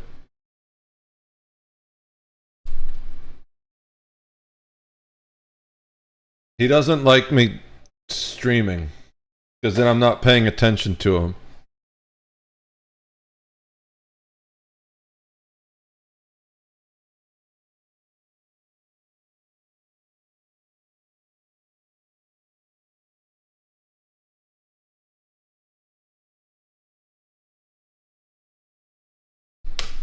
Okay, that should use a lot of the cable up. Now I just got to be careful I don't like walk too far away from the PC. Yank my go about that far and it's good. So I think we should be good. Alright. Where did he go? The other thing he does is he'll like sit underneath the chair and I won't notice he's there. So I'll like roll the chair and I don't think I've actually rolled it over him or his tail yet, but to say the least, he's not happy when I roll the chair into him. And I'm sure that doesn't feel good, to be fair. Netflix, Hulu, Amazon Prime, Disney Plus, and a bunch of others. One subscription covers Yo, what's up up, to 7 Vexing devices, Raven? so you I didn't even see you there. Sorry I didn't say hi. I'm trying to fix issues with the I'm working on fixing issues with the new setup. We do. It's fucked. Not the right one. We didn't have a transition, and we do have one now, but it doesn't work the way I want it to work. And the other thing is I have Stream Deck buttons, but they don't work yet. I found an app to use for the Stream Deck called Open Deck that's a Linux-based version, but I'm not sure how to make it work. It's not as simple as the actual basic Stream Deck app, but I think it has a lot more functionality. So that's the trade-off with Linux, you know? You can do pretty much anything you want with a PC, but none of it's done for you. So you need to actually know how to do it. So that's what's up, is we're watching videos while I ate, and now eating again, I guess, once I picked that piece of pizza back up. But also trying to figure out the last couple kinks with the streaming setup, and then we'll get into gaming. If you're still here, Vexing Raven, what's up with you?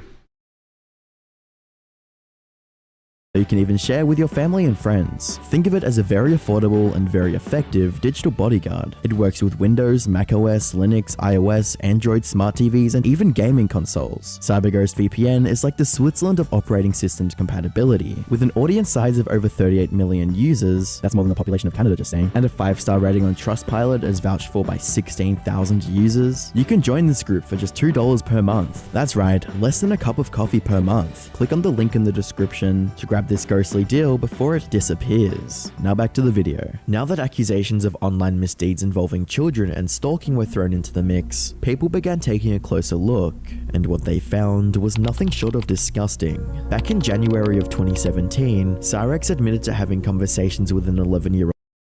Not much, just playing some games. Nice. I don't know if you heard Vexing Raven, but someone compared me to this guy on one of my YouTube videos.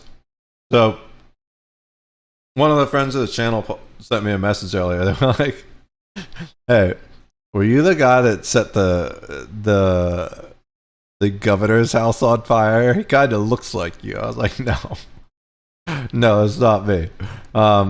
People like comparing me to random guys on the internet. On the YouTube videos, I've had a bunch of stuff pop up on the main YouTube channel in the comments. So far, did I type that right? I guess not. So far, I've been compared to... There we go. The main YouTube, not the stream YouTube. Stream YouTube, we just upload the old streams to it. But so far on the main YouTube, I've been called Asmongold's long lost brother, and alternate reality King Cobra JFS, and the most recent one was Cyrax with a beard. And I didn't know who Cyrax was. Obviously I know who Asmongold is. I've heard about King Cobra JFX, or whatever his name is.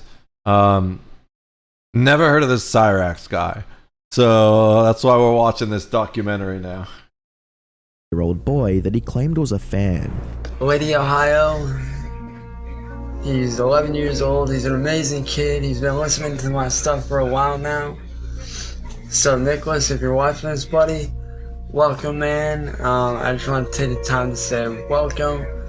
I appreciate what you did, and I want y'all to see this. This is how amazing this kid is. Even if he was just a fan, this proved that Cyrex did indeed interact with minors on the platform, which made Kendall's warning ever more alarming. In a new deleted video, Cyrex attempted to dismiss the accusations, and tried to frame Candle as the one going after children. Projecting his own wrongdoings onto others was a common tactic Cyrex used to deflect criticism, and on the 4th of April 2019, Candle decided to put an end to the drama by contacting law enforcement and completely cutting him off.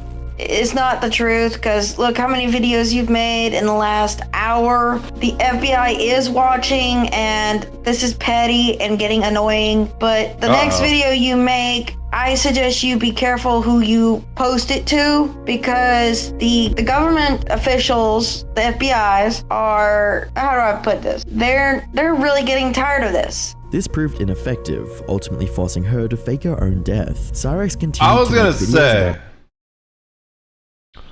this girl just seems kind of dumb. And then, like, deciding to fake your own death as a solution to the problem confirmed that.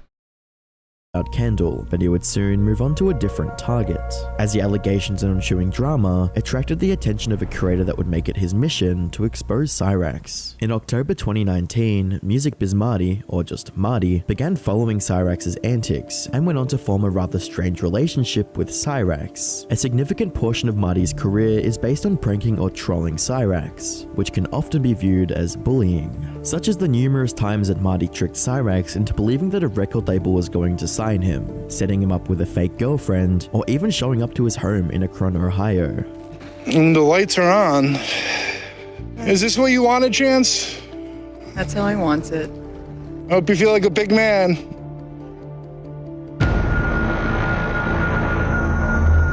Hello. How are you? Hold on, I got a lost second while I was doing There was times things. that Marty tricked Cyrex into believing that a record label was going to sign him, setting him up with a fake girlfriend, or even showing up to his home in Akron, Ohio. And That's the lights kind of are messed on. up. And it's called Is this what you Akron, wanted, not Chance? Akron. That's how I want You it. weird Aussie. I hope you I feel think like a he's big Aussie. man.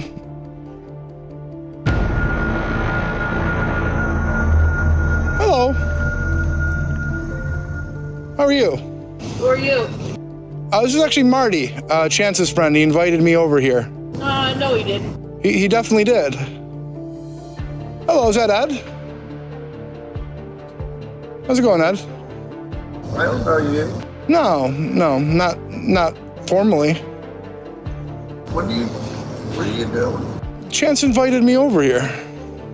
Oh, yeah, right. He did. I was hoping we could resolve things. I don't believe that. Well, go and ask him. Despite the trolling, Marty has been able to uncover the more sinister side of Cyrex, a side that would normally go unnoticed. Behind This all is the not rage and arrogance, what I was hoping Cyrex this was the was gonna type be of too. individual to prey on the innocent or naive. Marty, as well as other individuals, recorded and documented several instances of Cyrex messaging and sending minors indecent pictures and videos of himself. The allegations brought forward by Candle gained a lot of legitimacy, since our viewers had the opportunity to witness just how dangerous Cyrex really was. Whenever he got caught red-handed, Cyrex resorted to his usual tactic of shifting blame, projections, and raging at trolls.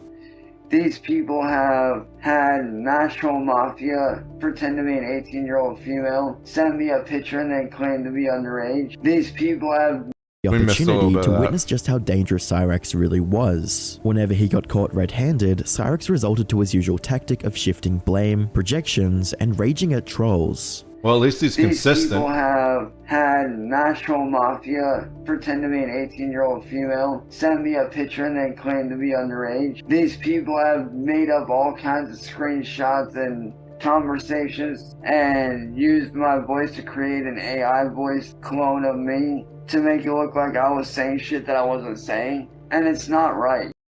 I don't know about that last one. If he said that now, I'd be more likely to believe it. But 1 year ago, and because that's when this video came out, and who knows how long this video came out before that video, the AI wasn't really there to do it. Like, there were AI that could do it, but it wasn't so widely available, and it was a lot more expensive back then. So, is it possible someone did that? Yes. Is it likely? No. Now it's much more likely. It's impossible to know, not impossible, but we'll say for 95% of people, a lot of people can't tell the difference between AI and real shit. So we're entering a new dark ages now, where in the previous dark age, everything there was a lack of information that caused the rampant ignorance of the dark age. Now, the neo dark age, I'm calling it from now on, it's the exact opposite. There's too much information, and a huge amount of it is entirely false and intentionally misleading. So people, if you ask me, are even dumber in some ways than they were in the dark ages, which is insane.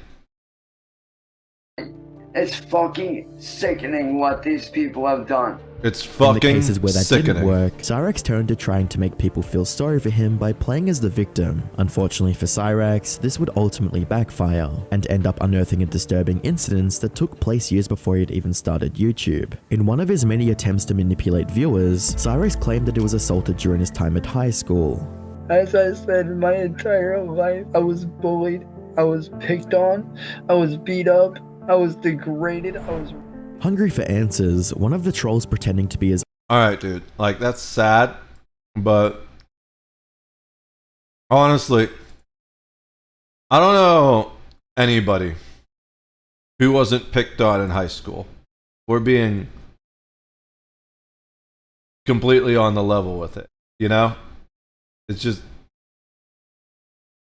I got picked on, well, not in high school so much, but that was because I got picked on terribly in middle school. And by high school, I learned to deal with it. That's why the trolls don't bother me. The comments on YouTube don't bother me, because it's like, whatever.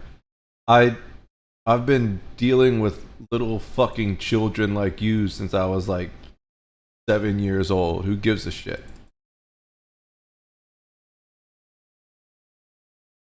His online girlfriend Grow up, asked dude. him to elaborate on Like, what really we all go through things, right? We all have trauma. But trauma from when you were in high school is not a valid excuse to be a terrible person today. That's just refusing to take responsibility for your own actions and causing trauma for other people. You don't heal by hurting other people.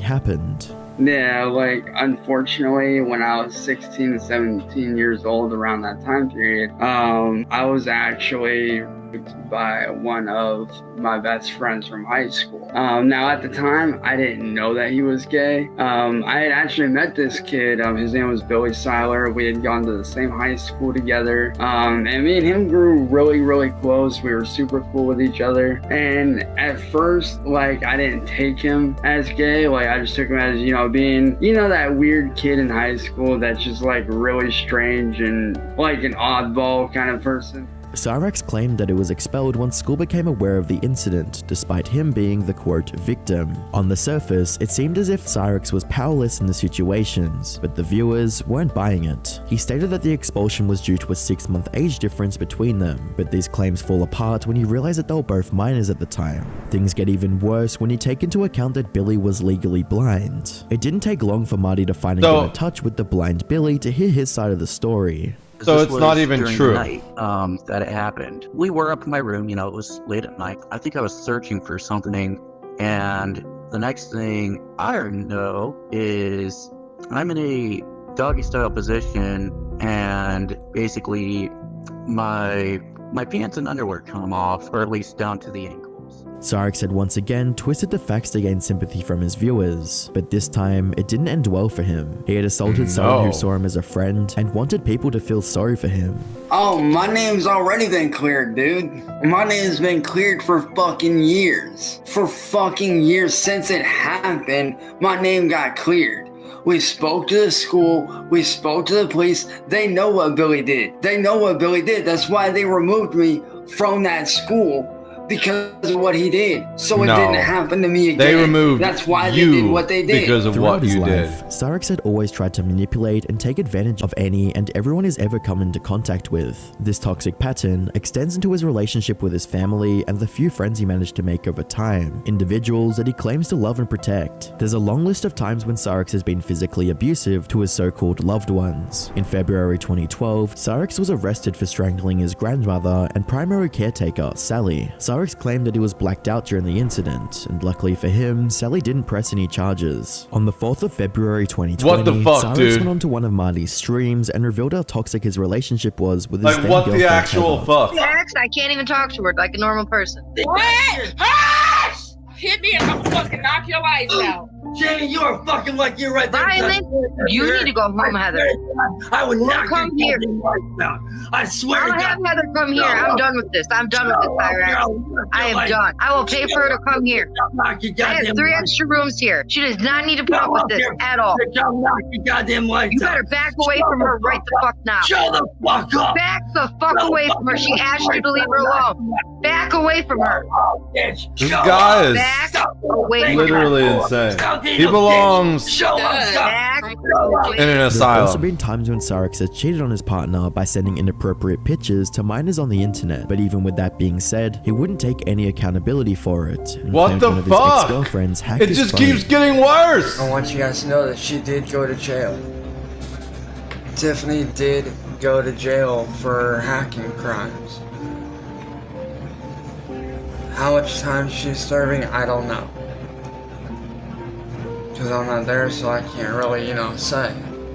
Many of the women that have been around Syrax were only there due to his reputation or seemingly promising record deal. This was the case with his second girlfriend Heather, who left I her could family. tell just by looking at her. The moment I saw her, I was like, that's one of the most evil bitches I've ever seen in my entire life. You know what she actually reminds me of? I'm gonna get this wrong. Doctor Who. There we go. Raxacorico Fallopatorius. She reminds me of these. What are their names? Just looking at her, I instantly felt like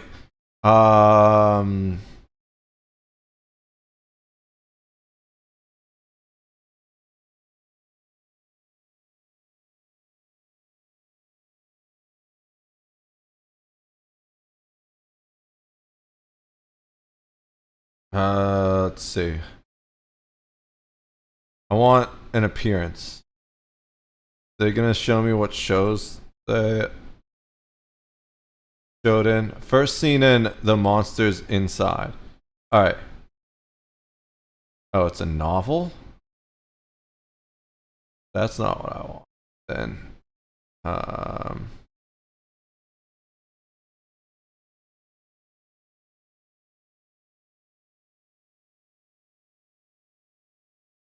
alright, yeah. So I don't know if I can even watch this on stream. The Blath. So basically, it was this group of like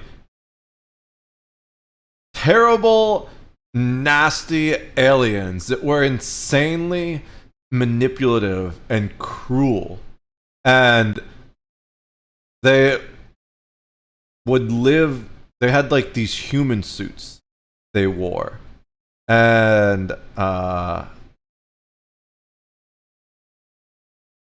let's see if we can just find a clip of them real quick.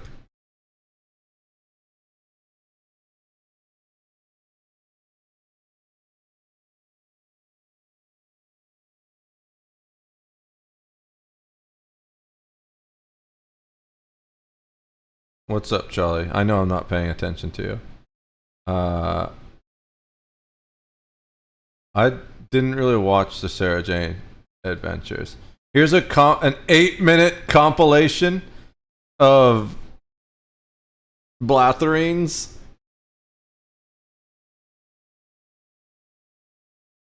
I don't know if we're gonna watch the whole 8 minutes. I hate that YouTube does this. I don't care what other people also watched. I wish there was a way to get rid of this. Maybe there is with an add-on. There it is. But yeah, these were like, oh shit, it's on the wrong. Is it?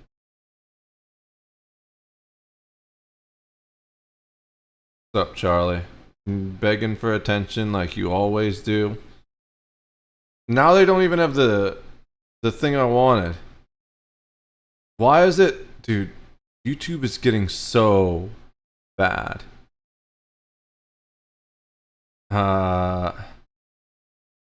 Let's just blathering. I mean, I guess we'll just refresh it. I guess. Oh, here it is. There's the compilation. These are like Needed to lose them. wicked. Lose who? Give you one guess. Sarah Jane Smith. Manipulative, evil aliens. Stand back, Miss Smith. Compression halted. And they Release the child. By order of the High Council of have these human suits that they Teleported. we Own as can we get a human suit say? Blathering. And the reason, like, they're all fat humans because they don't. They're like big, you know. They can't fit into normal human size. Believe to meet you, but style. Same. They're like relatively innocuous in the Sarah Jane Adventure things. I guess it's hard to find the actual Doctor Who clips because they were like probably got taken down. But oh, there we go.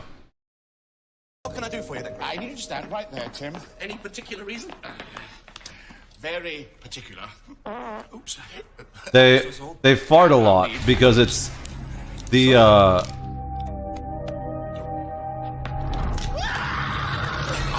it's one of the side effects of the compression of being in the so like that guy's in the human suit. Synchronizing megawatting. That one.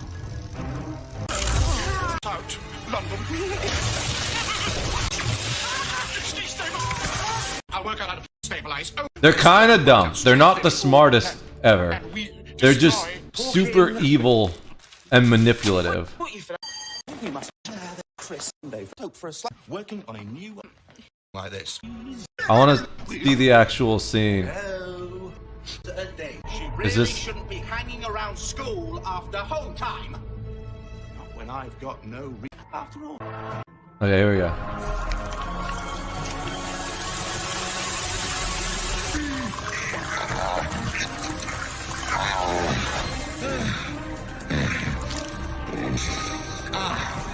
Slitheen when they run. Oh, Slitheen. That's why. They're a different family of the same race. From the planet Rassicorica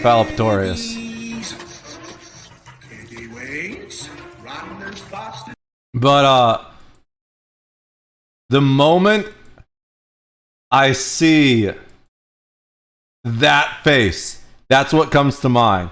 One of those creatures, you know? That's not a good look. If I see that and I'm immediately like, you remind me of an evil, manipulative, idiot alien from Doctor Who. Wow, it really is you. I see Veda. Nice. When she thought Cyrix was getting a record deal, a decision that she would later regret. Cyrix has never once taken responsibility for his actions, and instead opts to play the victim card, a habit that he doesn't seem to be stopping anytime soon. Currently, Cyrix has never bothered to get a stable job, and claims it's due to people trolling him. This becomes hard to believe when you take into consideration that Marty has tried to get Cyrix a job in the past. Cyrix seems to prefer the status quo. This dude has his grandmother endless taking excuses care, for while he blames everything. people on the internet for all of his problems. On the 13th of April 2023, Cyrix tried to deflect criticism by blaming a troll. To be fair, I sent that when he was talking on a blue background and had a beard. It was very close to your setup. Yeah, no worries. It's. I just think it's funny when people make these comparisons. It supremely entertains me. I had to learn about who this guy was. With AI for the videos of his deplorable acts and current living conditions. These people have made up all kinds of screenshots and I'm not quite as bald as him. And used my voice to create an AI voice clone of me to make it look like I was saying shit that I wasn't saying. And it's not right. It's fucking sickening what these people have done. Cyrix has shown that his online appearance and perceived status matter more than anything else. Even his grandmother being in hospital due to a stroke comes second to shutting down the trolls. Subscribe if you enjoyed.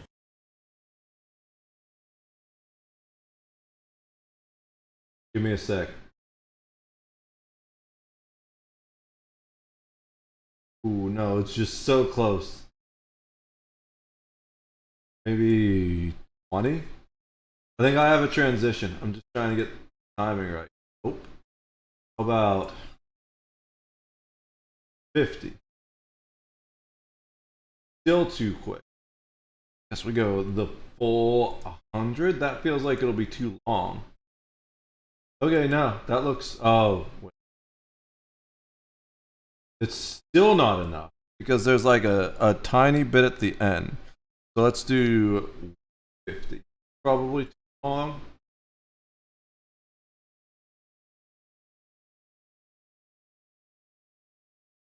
Ooh, it's still not long. 200? This is a long transition. Give me a sec.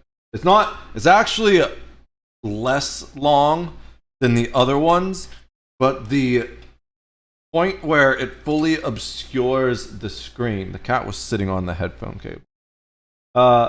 It's very late in the actual transition itself.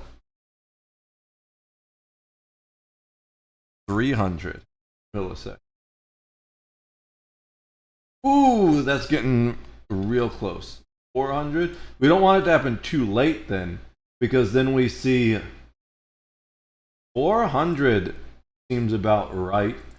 So just to be sure and for fun, we're gonna set it to 420. Okay. Go ahead and test it out. Sweet. We have a transition now. Kinda works with this.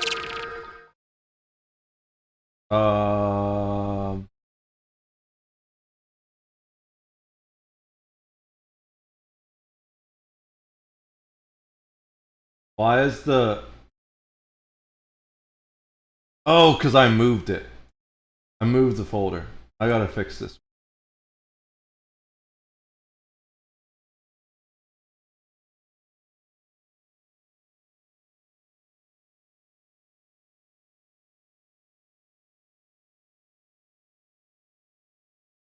Okay. There's a purple one too. Let me try the purple one. See if I like that one better.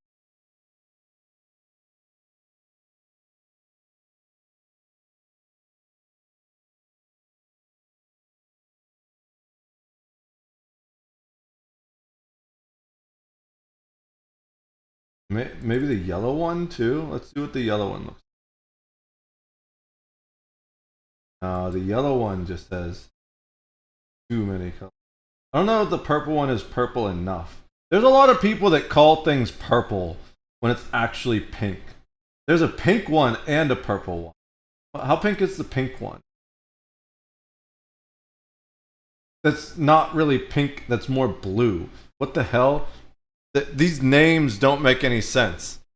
Alright, give me a second to click through all of them, since the names don't make sense. I have 5 here. We'll just bring them on screen so you guys can see. We got green. That one's actually green. Then we've got the pink one, which is pink, but I'd say more blue. Then we have the purple one, which is pink and red.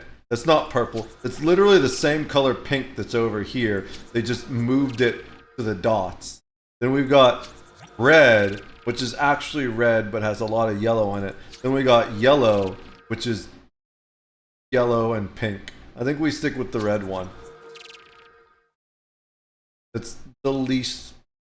These transitions aren't great, but they're the best that I've found so far that are free. There was a website I found that I could get a bunch of transitions from, which I got the old transitions from, but I also don't know if it was safe.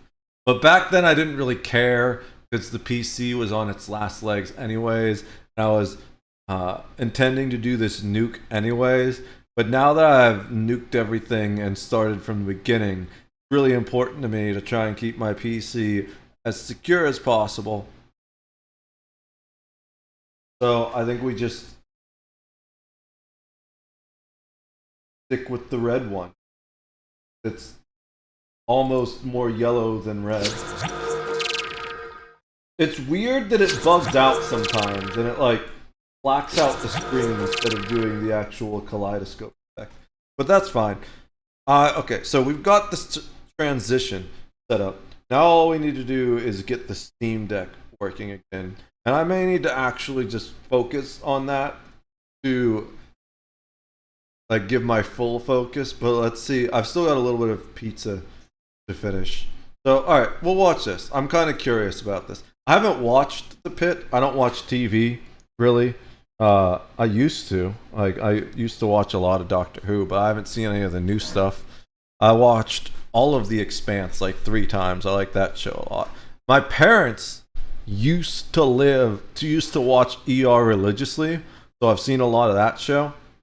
And I was a firefighter in Pittsburgh, so I didn't really do any of this stuff. I was an EMT, but I did it as the firefighting aspect of it.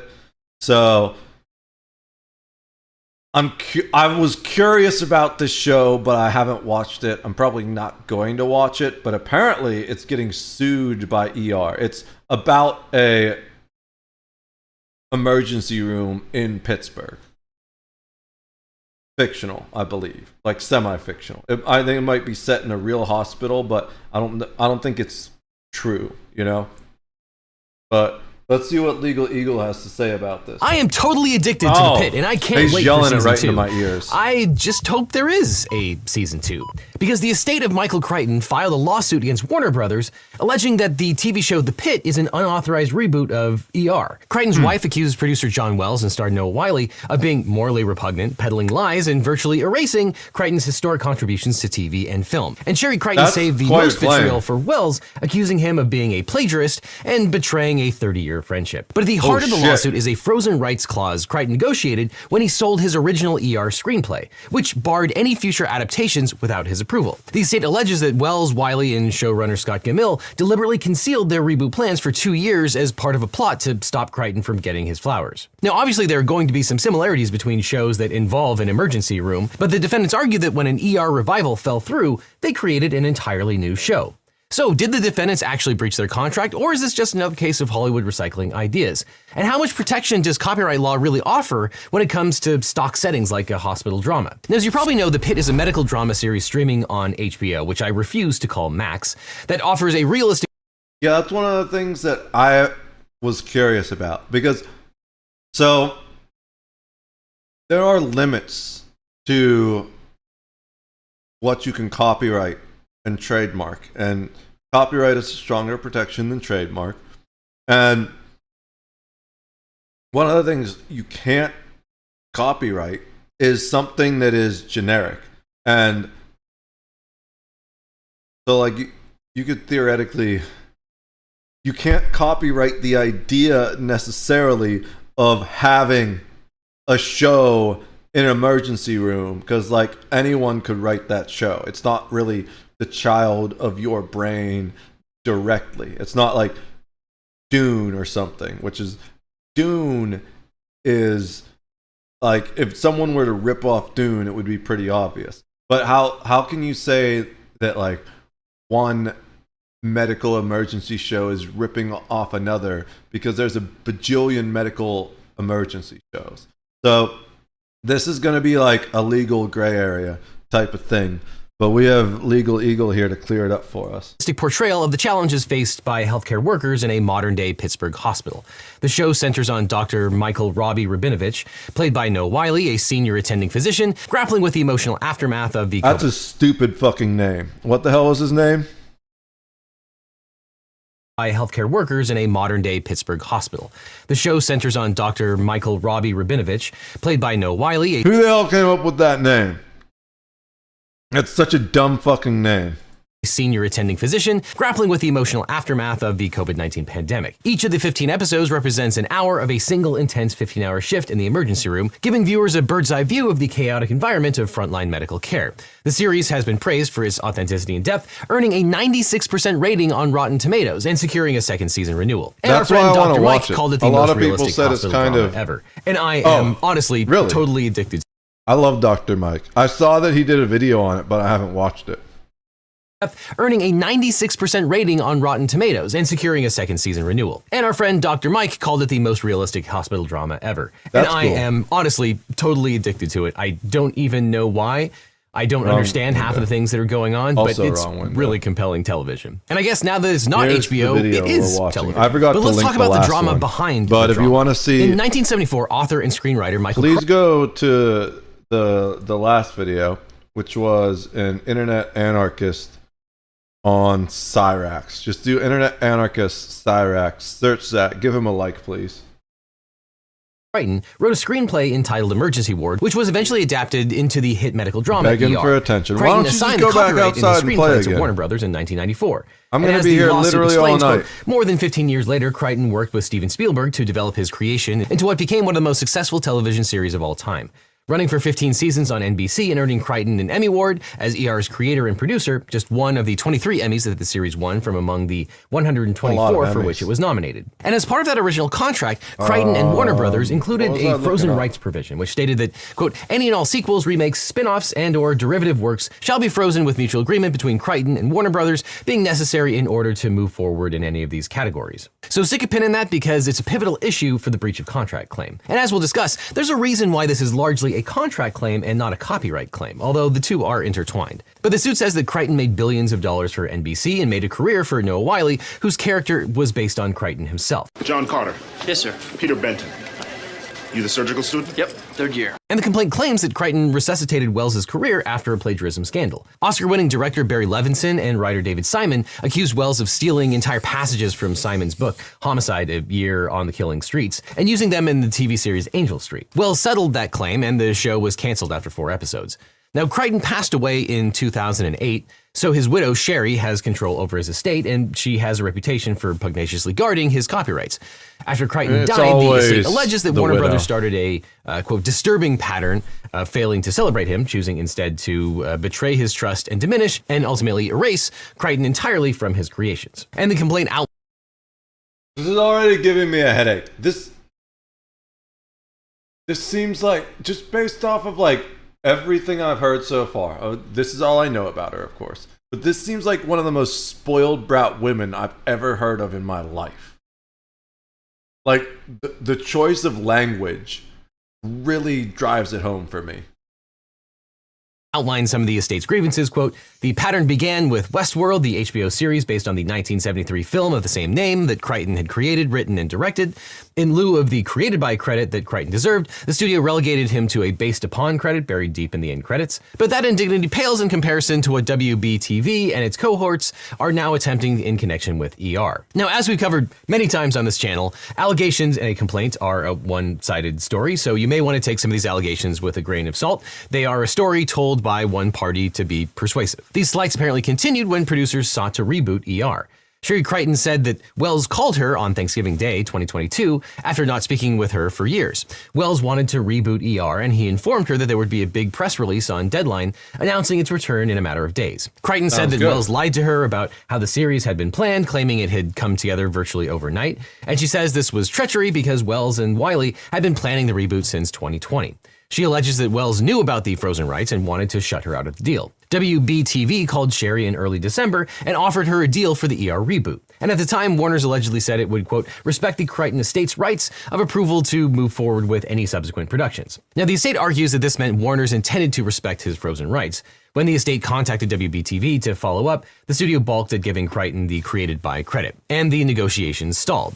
Once Sherry Crichton asserted the Frozen rights, she says Wiley and Wells reached out to her in, quote, a shameless attempt to pull at her heartstrings. For example, in a January 27th, 2023 email to Sherry, Wiley expressed that he was appalled at the examples of disrespect shown you, Michael, and the estate, including in connection with Westworld. Wiley told Sherry that I admire, respect, and back your fight to protect Crichton's legacy and authorship, and assured her that was my sole intention here, as my gratitude to Michael will be everlasting. Sherry sent Wiley an email thanking him for reaching out, but told him ultimately all this rests with Warner Brothers. Wells was apparently next up, telling Sherry that I don't know anything about Michael's name being virtually erased from Westworld, and I think it was despicable. However, Sherry notes that Wells could not keep his own ego in check and bragged to Sherry with respect to the money Crichton had made from ER. Frankly, I made that money for him. Now, that did not go over well with Sherry, who told Wells the proposal Warner Brothers made was below market and thus unacceptable. It also involved troubling self-dealing. Later, Wiley apparently emailed Sherry a chronology of events, which this,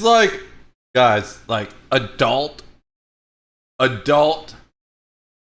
actor Hollywood drama makes YouTuber drama seem like nothing in comparison, for the most part. You know? This is insane. It just seems like a whole bunch of evil people fucking each other, to be honest. At least is the impression I get so far. Which backfired because it fueled the estate's claims that the reboot had been in the works for 2 years before anyone notified Sherry. Quote, Wiley had first reached out to Wells all the way back.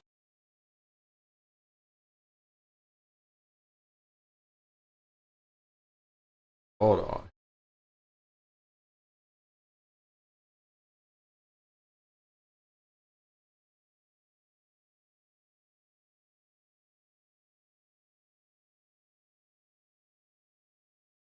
Still trying to figure out this Stream Deck thing.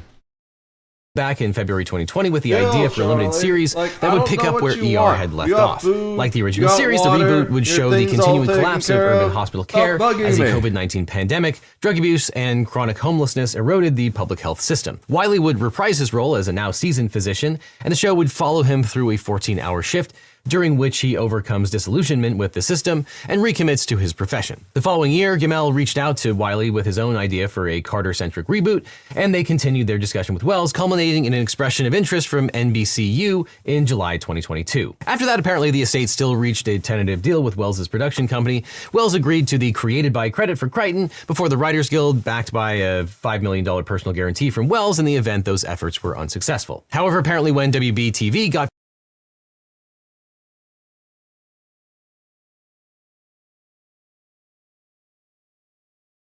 I gotta keep giving instructions to the AI that's helping me out.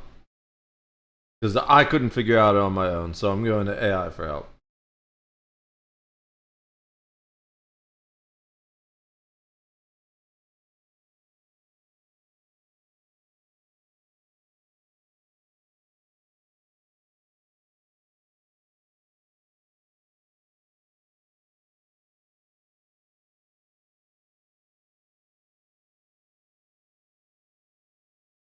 back in the mix, the company allegedly yanked Wells' $5 million personal guarantee and the credit the estate wanted. That's when the estate invoked the Frozen rights. But this time, Wiley, Wells, and WBTV claimed that interest had plummeted in the ER reboot, and they moved on to create the pit. So the estate sued for breach of contract, interference with contractual relations, and breach of the covenants of good faith and fair dealing. Now, if you get in a fight with a big Hollywood studio, you're gonna want a good lawyer. But if you want a great lawyer, let my law firm, the Eagle Team, help. If you've gotten in a car crash, suffered a data breach, especially if you got one of those data breach letters saying your information might have been leaked, or are dealing with a workers' comp or social security issue, we can represent you or help find you the right attorney. And by the way, we don't get paid unless you do, so there's nothing up front. So click on the link in the description or call the phone number that's on screen right now for a free consultation with my team.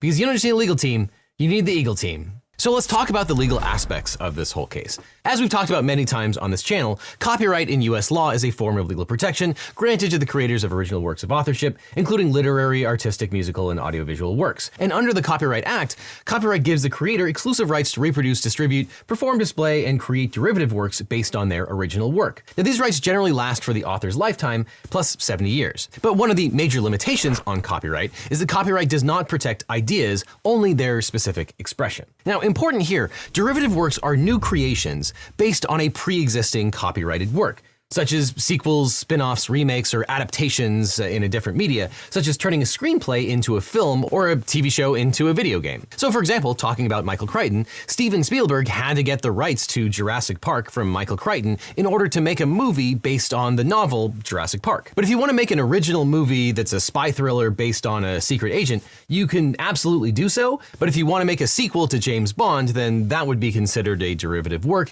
and you would need to get permission. But frozen rights clauses in copyright agreements are contractual provisions that limit or restrict a copyright holder's ability to exploit certain rights, usually derivative works, without the consent of the original creator. In the context of a frozen rights clause, derivative works are often the main focus of restrictions because they represent the most valuable long-term commercial opportunities. Without a frozen rights provision, a studio is free to develop derivative works without the original creator's input or approval. However, when such a clause is in place, the creator and their heirs retain control over whether and how derivative works are made. Derivative works can include sequels, remakes, spin-offs, reboots, merchandising, video game adaptations, amusement parks. Basically every iteration of Harry Potter, for example, is a derivative from the original novels. And the Crichton dispute is a great example of how much harder it is for a studio or rights holder to make a derivative work when the creator has frozen rights. Not every writer is in a position to demand control over derivative rights, and studios generally only cede these rights to writers or creators with significant bargaining power. So when Crichton sold the rights to Westworld in the 70s, he didn't have much bargaining power. He was a new author. But by 1994, he was a highly popular author, and NBC really wanted the screen. YouTube is so fucking useless these days. I don't get it. Like,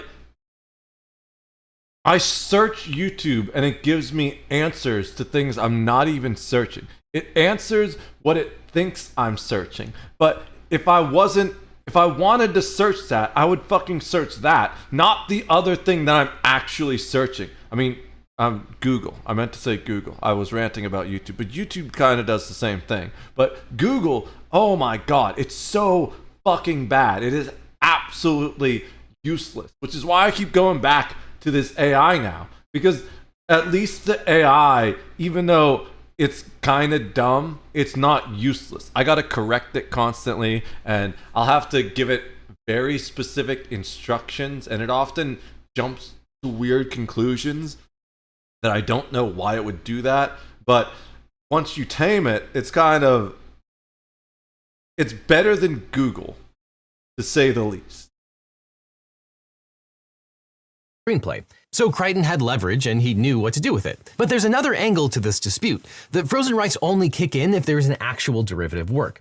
And the defendants argue that The Pit is not a derivative work of ER at all. So the defendants responded contending that, quote, the lawsuit is an effort to prohibit lifelong artists, the acclaimed writers, producers, and actor named as defendants in this action from publishing their work. And as such, they filed a motion alleging the case should be dismissed because it was a violation of California's anti-SLAPP law. And as we've talked about many times, SLAPP lawsuit, a strategic lawsuit against public participation, is designed to silence or punish people for exercising their free speech or petition rights. And anti-SLAPP laws protect individuals from these abusive lawsuits. And in California, which has one of the nation's strongest anti-SLAPP laws, when a defendant believes they are being sued for protected speech or petition activity, they can file an anti-SLAPP motion and have their case dismissed early and recover attorney's fees. And the defendants in this case argue that the Crichton estate filed the lawsuit in order to stop their creative work from ever seeing the light of day. The defendants acknowledge that Crichton's contract with Warner's, quote, regarding ER says the parties cannot make derivative works of ER without his consent. In 2022, some of the defendants approached Ms. Crichton about the possibility of making a reboot of ER. But Ms. Crichton rejected multiple proposals on extremely generous terms,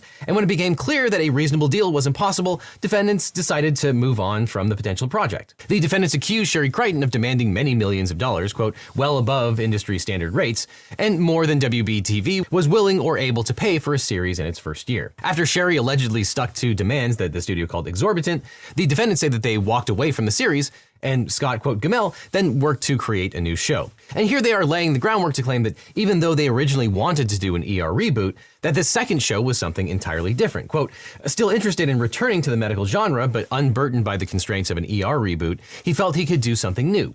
His excitement about creating something distinct from ER colored nearly every decision made in developing The Pit. And defendants say the new script dropped all the elements of the old ER TV show. They said, quote, The Pit does not align with any of these definitions as it does not share plot points, characters, or settings with ER. Therefore, it cannot be classified as a sequel, remake, or spin-off. Quote, The Pit is not a derivative work, it is a new show with different names, iconography, plot lines, characters, locations, pacing. That both shows are medical dramas set in an emergency room and some of the same parties worked on them is insufficient as a matter of law to make The Pit derivative of ER. Similarities are unprotectable ideas. Which is legal speak for what I said earlier. It's like, just because you make a medical drama in an emergency room, there are hundreds of medical dramas in an emergency room. And in fact, it sounds like this is quite the opposite. It sounds like they tried to make ER, but she was just being a jealous, greedy bitch. And instead of saying yes to the bag, she said, no, I want a bigger bag. And then they said, okay, well, we'll just go get our own bag. And now she's mad at them, so she's trying to shut down the new project. That's some fucking evil widow shit right there. Or scenes of fare. I think they want. No, I don't use Google's AI. I use Grok mostly. But I'm sure they want to drive people to their AI, because you know why? If you use the AI, they don't have to pay you ad revenue, because the AI just scrapes from your website and tells people what's on your website. Whereas if someone clicks on your website and reads it, then they have to pay the ad revenue for any ads that you're running on that website. So they absolutely want you to use the AI and not go and view the actual websites. That's one of the reasons why I say Google's one of the most evil companies in the world. AI is basically all the things they've been failing to make Google search into. Yeah, I love AI, but I don't particularly like any of the current AIs we have available. Eventually, I want to learn to make my own. I'm going to ironically use an AI to help me code an AI. That's what I found. I found it extremely useful in helping me set up Linux. It's really good at code. That's one of the things that it's best at. And it's really good at diagnosing coding errors that I have no idea what the fuck they mean. And then you Google search that error. First of all, Google doesn't even give you that specific error. It's going to show a bunch of different errors that you didn't search for, because it's trying to make you scroll through as many ads as possible before it actually shows you what you want. And then when you do actually track down the error that you're having, you have 3 different people telling you competing ways how to solve it. The AI just kind of knows how to solve it, so that's really nice. But it's kind of dumb, and in ways that I feel like it shouldn't be. In ways, I think they're building AI backwards. Does that make any sense? I don't know how to describe it other than that. I feel like they're building it the wrong way. They're building it backwards. And I think this is the heart of what makes this particular case so fascinating. The scenes of fair doctrine is... An individual can't really make an AI training. Well, not necessarily. I have plans that would... You're thinking about it backwards too. I don't know how to describe it without giving away my plans in a way that someone watching couldn't steal them from me and capitalize on it. But at its heart, the core of the AI is the code. The training is something else entirely.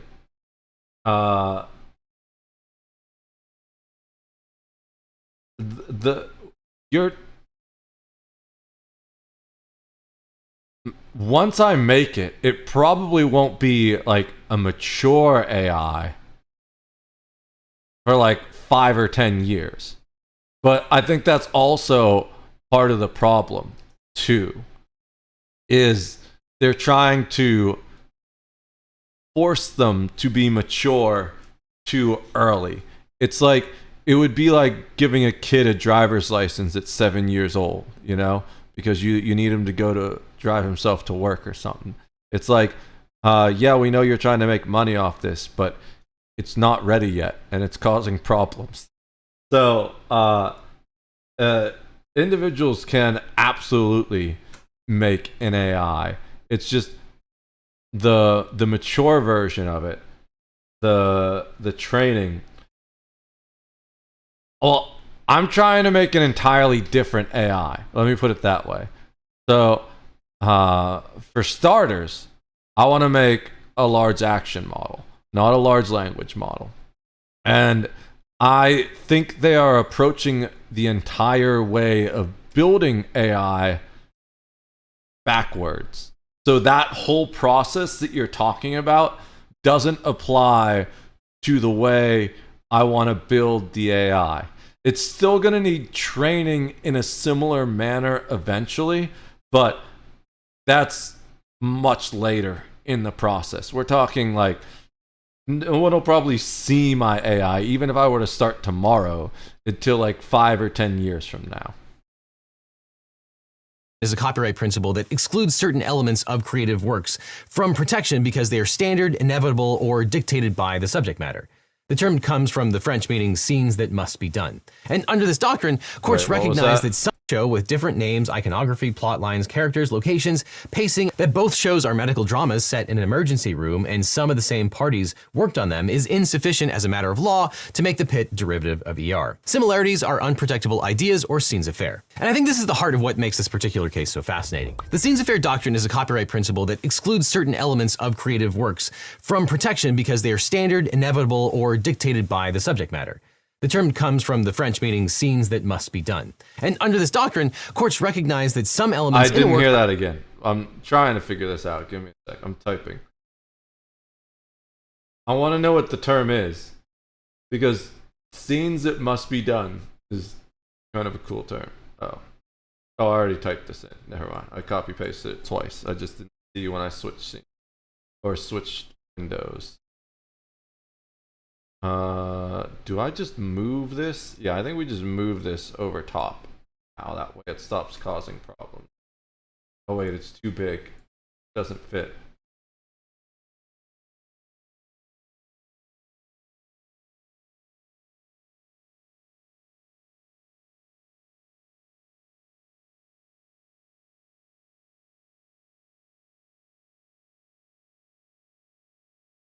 A little bit too stretched out.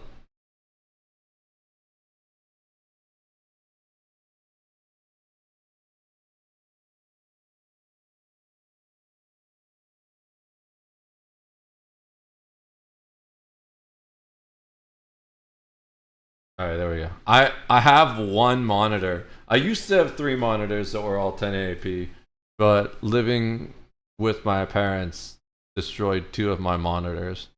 So, and I only had 1 backup. So now I'm down to 2 1080p monitors and 1 16 by 90, 16 by 900.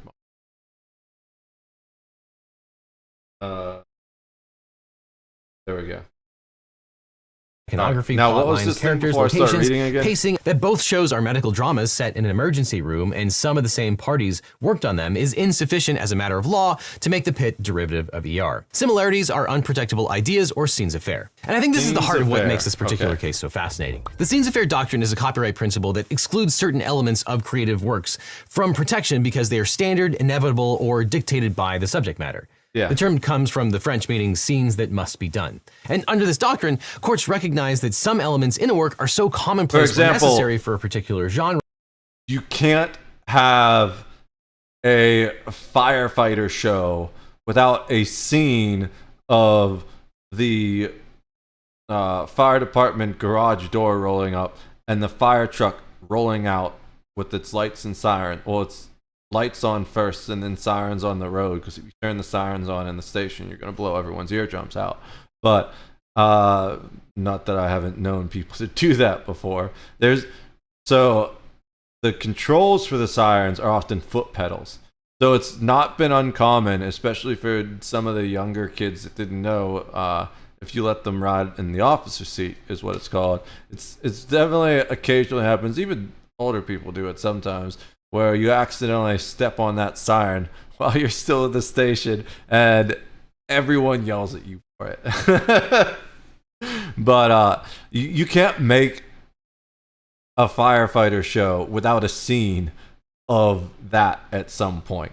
So it sounds like some of the things they were trying to sue people for putting in the pit show were like, oh, there's a scene of a guy calling for the crash cart. It's like, well, it's an ER. Like, you kind of need to call for a crash cart if someone's having a heart attack.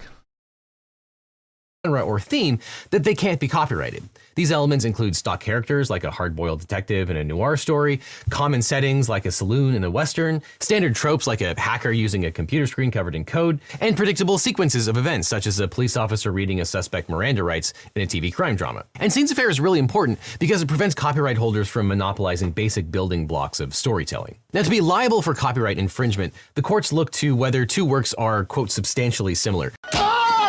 No, that's not good. Let's go again. 300?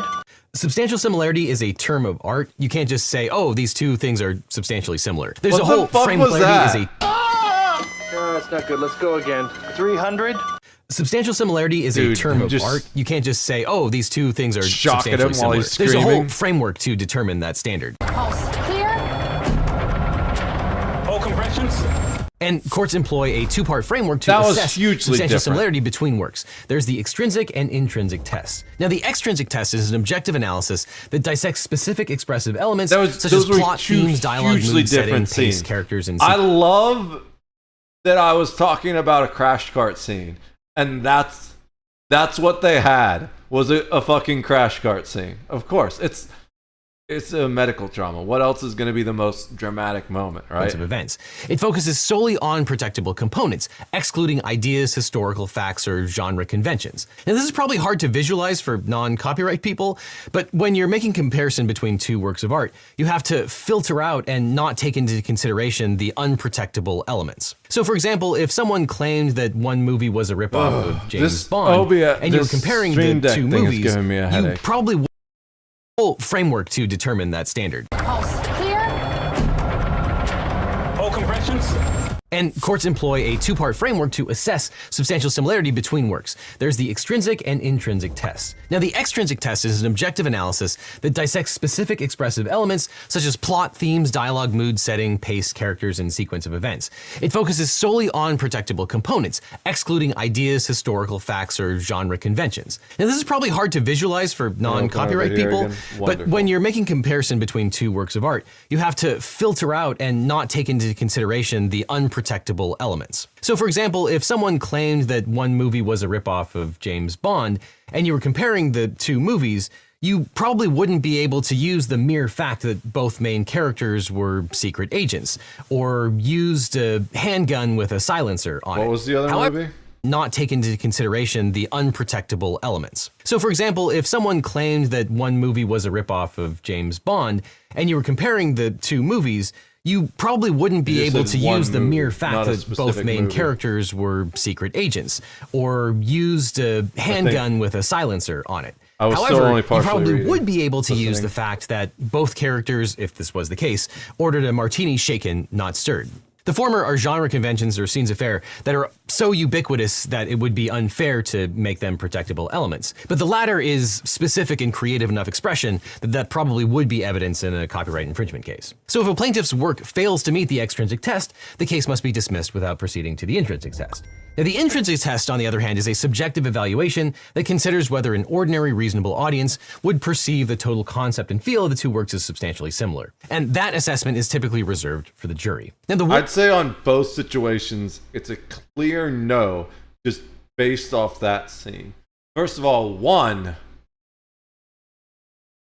that scene is absolutely necessary no matter what genre what ER drama you're doing, or medical drama. 2,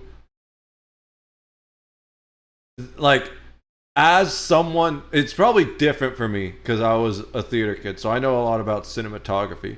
There is virtually no comparison between those two scenes at all, except for the fact that some dude got jolted with electricity. War over the film The Last Samurai, which starred Tom Cruise, is probably instructive here. In that case, screenwriters Aaron and Matthew Benet alleged that the Warner Brothers film The Last Samurai infringed upon their screenplay of the same name. Applying the extrinsic test, the Ninth Circuit Court determined that the similarities between the two works were primarily based on unprotectable elements. The court said, quote, "A number of similarities between the works arise out of the fact that both works are based on the same historical events, take place at the same time and in the same country, and share similar themes. These similarities are largely between unprotected elements, historical facts, characteristics that flow naturally from their shared premise, and scenes of fare." The Benets contended that they had submitted their screenplay to Warner's, and therefore the studio must have reviewed it and incorporated elements of the screenplay into the film. And you can imagine the screenwriters coming to the conclusion that a studio committed copyright infringement when they submitted a screenplay to that studio about an American who became a samurai in feudal Japan, and the studio released a movie about an American that became a samurai in feudal Japan. Fucked. But the ruling emphasized that mere access to a work does not substantiate claims of unauthorized use. There must be clear proof of substantial. This is kind of why I don't want to ever submit anything I've written or am writing to any of the major companies, because I'm pretty sure they're just going to say, no, we're not interested. And then they'll find a way to take that and make it themselves without paying me or giving me creative control over it. So if anyone ever wants to do,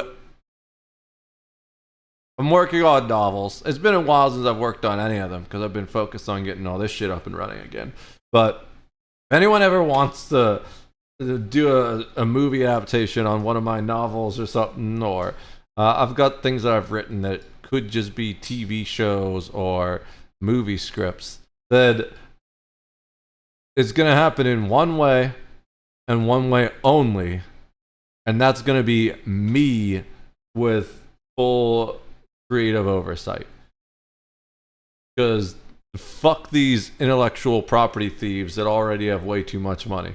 Substantial similarities in protectable elements between the two works. The court concluded that the works were not substantially similar in their protectable aspects and upheld the summary judgment in favor of Warner Brothers. But all was not lost for the Benet screenwriters. While they lost their copyright claim, they did eventually prevail on some of their contract claims against the studio. And here, in the case of ER versus The Pit, the plaintiffs and defendants have very different viewpoints about whether The Pit is a knockoff of ER.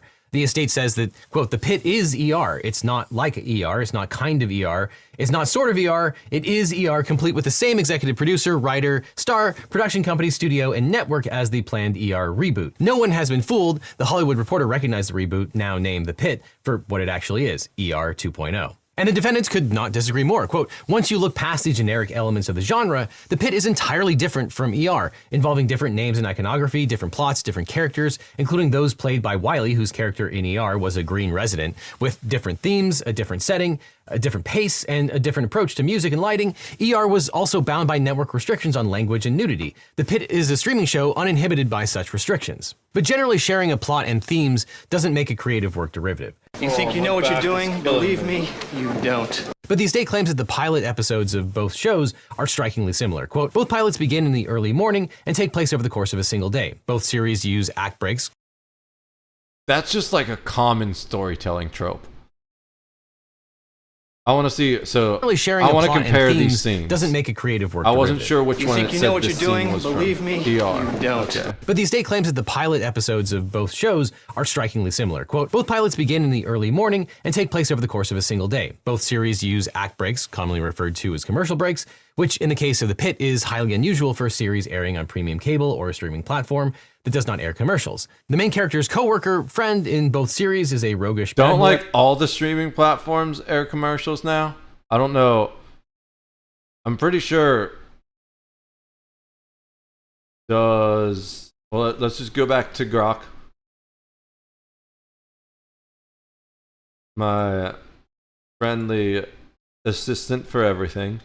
Does HBO Max have commercials?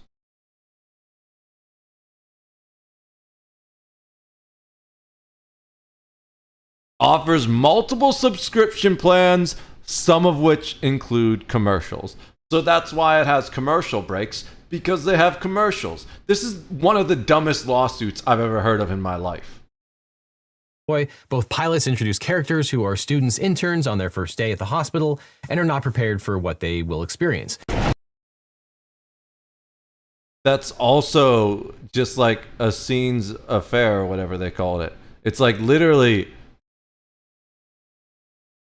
no intern is going to be prepared for their first day on the job, especially in an emergency room.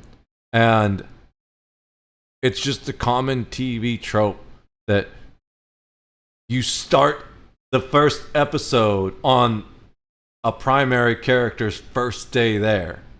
This is such a ridiculous, greedy lawsuit. It's pissing me the hell off. Med student down. Welcome to the pit. Let's go save some lives. Both pilots have hospital staff members with suicidal tendencies. Excuse me. Yeah. I mean, that's just hospitals. Have you ever... There's such a high rate of suicide among emergency workers. It's insane. It's a problem. That's just common. A ton of shows revolve around characters starting as a rookie. Yeah. Rookie cop, rookie firefighter, rookie soldier. Exactly. That's just a basic TV trope. This is just something that goes with the territory. Like, pretty much every emergency responder or emergency room medical personnel is going to experience extreme depression and possibly suicidal thoughts at some point in their lives. People just aren't made to see that kind of shit. She's my patient. Miss Carlton, please. Oh, it's a patient? Please. Well, yeah, they kind What are of you deal with doing that here? kind of stuff. Working. And if you jump on my shift, that's just rude, man. And both pilots feature patients who are regulars in the emergency room to the point where the staff know their names. And this is a great example of how in copyright cases, often the war is won or lost by the level of abstraction that you convince the court to use. Do you really drill down? I can tell you, when I spent 15 years as a firefighter, there were plenty of people whose names we knew just because we always got called to their house for one random thing or another, or for a few people, it was the same damn thing. You know what my least favorite call to run? It was called a lift assist. Now, that may sound like someone's maybe like trapped under a collapsed wall or something and you need to like pull stuff out of them, but no, it's just a really kind way to say over the radio, this person's too fat and we can't get them in the ambulance, so we need extra people to help pick them up. And you'd always get the same lift assist. You'd always get called to the same houses, you know? I don't remember them anymore, but I definitely knew that patient's name. Into the very minute details, or do you take a more 10,000 foot view to blend commonalities together? Now, clearly, some of these similarities stem from the fact that these are common tropes. Harried medical students, roguish doctors, and patients who are frequent flyers. These might be tropes because they also might be common experiences in real-life hospital settings. But certainly at a higher level of abstraction, the concept of a drama set in an urban hospital is a general idea that's not protected by copyright law. 100%. As Wells points out in a declaration in the case, many shows and TV take place in similar settings like City Hospital, St. Elsewhere, ER, Casualty, Chicago Med, Dr. Kildare, Grey's Anatomy, New Amsterdam, and The Good Doctor. And the defendants argue that while the pilots share some similarities, the overall structure of the two series is different. After the pilot, ER followed a traditional case of the week format. The Pit follows the doctors, nurses, and patients over the course of a single 15-hour shift, more like the TV show 24. Though the estate alleges that the concept of the ER reboot included this element, the single shift. And the most fascinating part of this case might have to do with what we make of Noah Wyle and his character. According to the estate, quote, Wiley's character is Dr. John Carter from ER in all but name, only 30 years later, and imbued with the experience and lessons learned during the 15-year run of the original series. Now, a lot of people probably can't look at Wiley playing an ER doctor without thinking about the Dr. John Carter character, who ended his time on that show as a disillusioned doctor. And he's somewhat delusioned with medicine in the pit as well, although that's arguable. But it also probably isn't determinative. As defendants point out, Noah Wiley himself is not protectable. Quote, that Wiley is involved in both shows is irrelevant in the derivative analysis because the identity of the actors in a show is not protected by copyright. Actors often portray characters with the same profession. And they point out that Mark Harmon playing a doctor in St. Elsewhere and Chicago Hope. Omar Epps played a doctor in ER and House. Now the case is going... Alec Baldwin plays an insufferable douchebag who doesn't accept responsibility for anything and ruins everyone's lives and everything ever. Forward, the Los Angeles Superior Court denied the defendant's anti-slap motion, and in doing so, it first ruled that defendants had established that the claims are premised on the creation of a television show, which is a constitutionally protected exercise of free speech. Consequently, the burden shifted to the estate to establish a probability of success on the merits of its claims, all of which, quote, rely on the issue of whether the pit is a derivative work or otherwise infringes the copyright of ER. And pointing to the timeline of the planned ER reboot, including failed negotiations between the parties, followed by the creation of the pit, the court concluded that the estate had met its burden to demonstrate that its claims have at least minimal merit. The court also cited a declaration by the drafter of the 1994 agreement as sufficient to challenge the defendant's interpretation of the contractual definition of derivative works. And finally, the court held that it could not determine at this early stage of the litigation the key question of whether the pit was derivative of ER or not. So it'll be interesting to see what happens here. There are good arguments on both sides. My take is that it seems clear the parties tried to do an actual ER reboot. I don't think anyone denies that. And if they had gone forward with that, defendants would have needed the Crichton State's permission to do so. They obviously tried to do that and couldn't finalize the deal. And once that happened, the creators had the right to move on and do another hospital show, as long as it wasn't derivative of ER. The fact that they tried and failed to do an ER reboot doesn't necessarily mean that the creative team can't ever set a show in an emergency room. And they may have been influenced by ER. It would be hard not to be when Wiley and Wells are involved. But what about other influences? The show was clearly influenced by 24, but it's not the same as that show, and the estate might have gotten over its skis and let their obsession with how much credit Crichton wasn't getting get in the way of a good business deal that would have made them money. But one thing about the pit that strikes especially close to home for me is Dr. Robbie's boss forcing him into impromptu administration meetings while he's frantically trying to save lives and time is of the essence. Because when you work for a big firm, this happens all the time, often with the same amount of blood on the floor. Now, I'm joking, of course, about the blood. Or am I? Yeah, sorry, I've been watching a lot of Abolish Everything lately, and honestly, it's really close to home right now. We need to abolish meetings! We all want to do other stuff! As you might know, Abolish Everything is an original comedy show that I really love, where comedians argue to abolish everyday aspects of society against a panel who are hell-bent on preserving the status quo. And at the end of every episode, the audience decides who's right.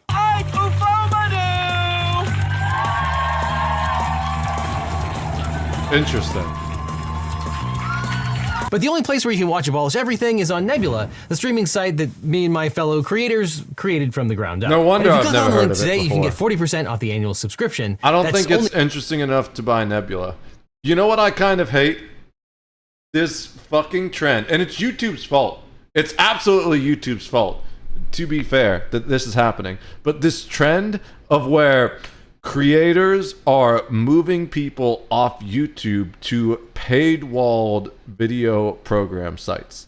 The two big ones are Nebula, which all the liberals are going to, and Pepperbox, which all the conservatives are going to. You know? So, and the stupidest thing about these sites is that they're entirely paywalled.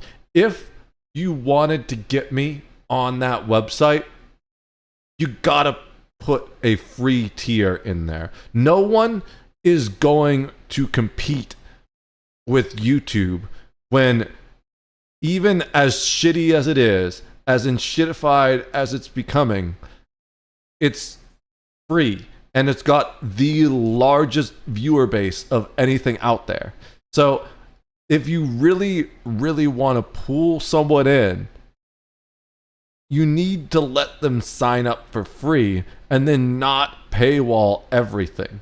Like, YouTube does the monetization all right, where creators can decide individually which videos are paywalled.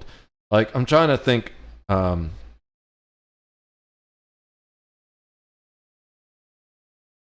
This guy.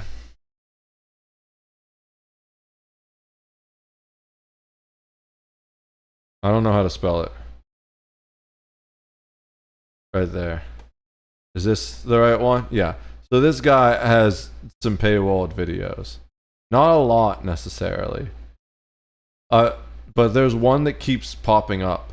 I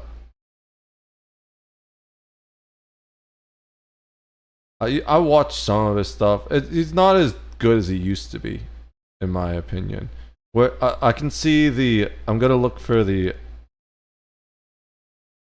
Will it not even show up? That would be kind of shitty for YouTube if it shows me paywalled videos on the watch this next, but it doesn't actually show you them when you look at the videos. Like, I'm not surprised at all by YouTube. But this is a drama slop channel. And sometimes it's funny, sometimes it's not. It doesn't look like I can actually see the video. Of course, YouTube wouldn't show me the video. But there. I'm not gonna. It seems like there's no way. It'll come up eventually, probably, if we keep watching videos. It always suggests a video from this guy. I want to see this other Atozy video next, but let's see. There we go. There's one right there. So here, Atozy has a members only video. I want to see if we can actually see it. Doing behind the scenes vlogs for members only. Let's see if we can. Well, I didn't want to actually check this, but let's see if we can see this video. We know it was from a month ago. So if we sort by latest and go back 1 month. Oh, there it is. Okay, never mind. I guess maybe Sensitive Society either took it off members, because you can do a members first setting too, where people only see it for a while. So I've watched every Atozy video but this one, because I don't have money to subscribe to other creators yet. But maybe one day. And even if I do, I don't know if I'll really do that. I'd much rather buy merch. Speaking of merch, did I type that right? I think I accidentally hit another button. It's up. I'm gonna make more soon, but we have a basic round of merch there if anyone's interested.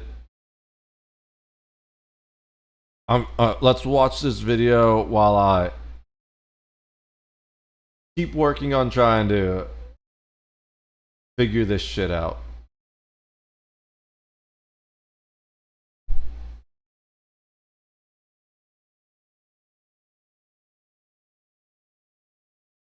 This influencer was arrested again after allegedly continuing to assault random people on the street for his pranks, which is an outcome usually left with his victims either covered in sludge, garbage, chicken eggs, or even body waste.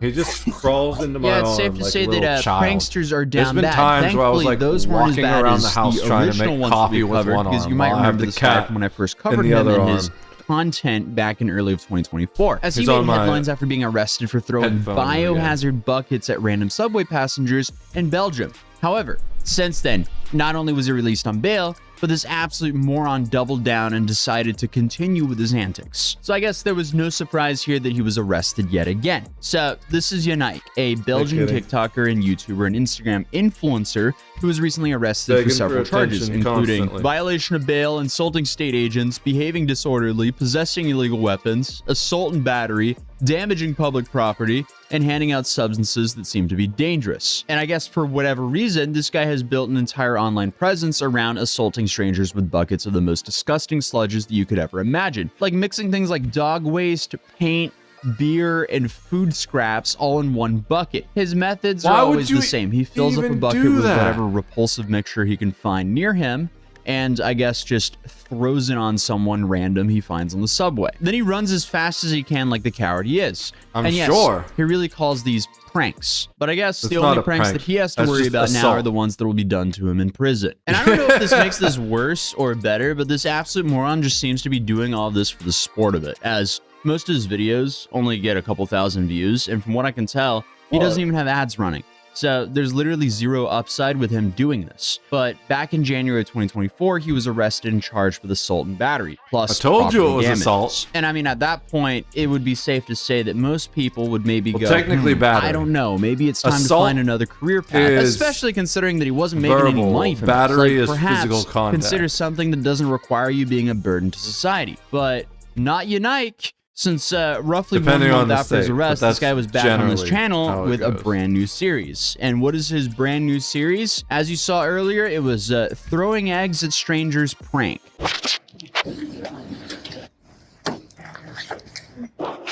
Also, yeah, I wouldn't say egging strangers is anything unique. I mean, come on. Wow. What an evolution, bud. From throwing dog waste to now chicken eggs at people. What These are like the dumbest growth. people in the world. I mean, this guy is so themselves pathetic, it's becoming depressing. But according to a spokesperson for the Brussels prosecutor's office, Yanike fully confessed to these incidents, stating that his videos were posted on social media with the aim of getting as many likes as possible. And there it is. It's all just for likes. It's not even for money. Because again, they aren't monetized. Dude is actively ruining his own life alongside of other people's days just for some basic attention on social media. Pathetic is an understatement. And playing the clip without like hyper editing each egg throw, it's just so incredibly lame and dragged out, as the whole premise of this prank is throwing an egg at someone and then going, I don't know where the egg came from. That's crazy, dude.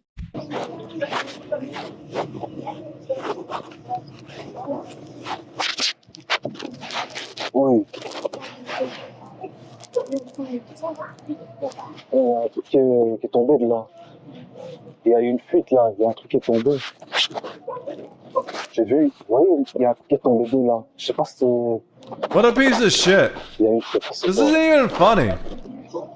Why would anyone even watch this so at all? Unamused as well. Dude was sleeping and he woke up with egg on him. He's like, okay, whatever, but now I have egg on me. This prankster is just a bottom feeder of society who will happily embarrass, humiliate, and burden random innocent strangers just for some attention on social media. But thankfully, the only real attention he received is by the government officials, but sadly, not before things got worse. Because on July 19th, 2024, this absolute moron decided to upload his 8th video in this dumping a bucket on strangers series.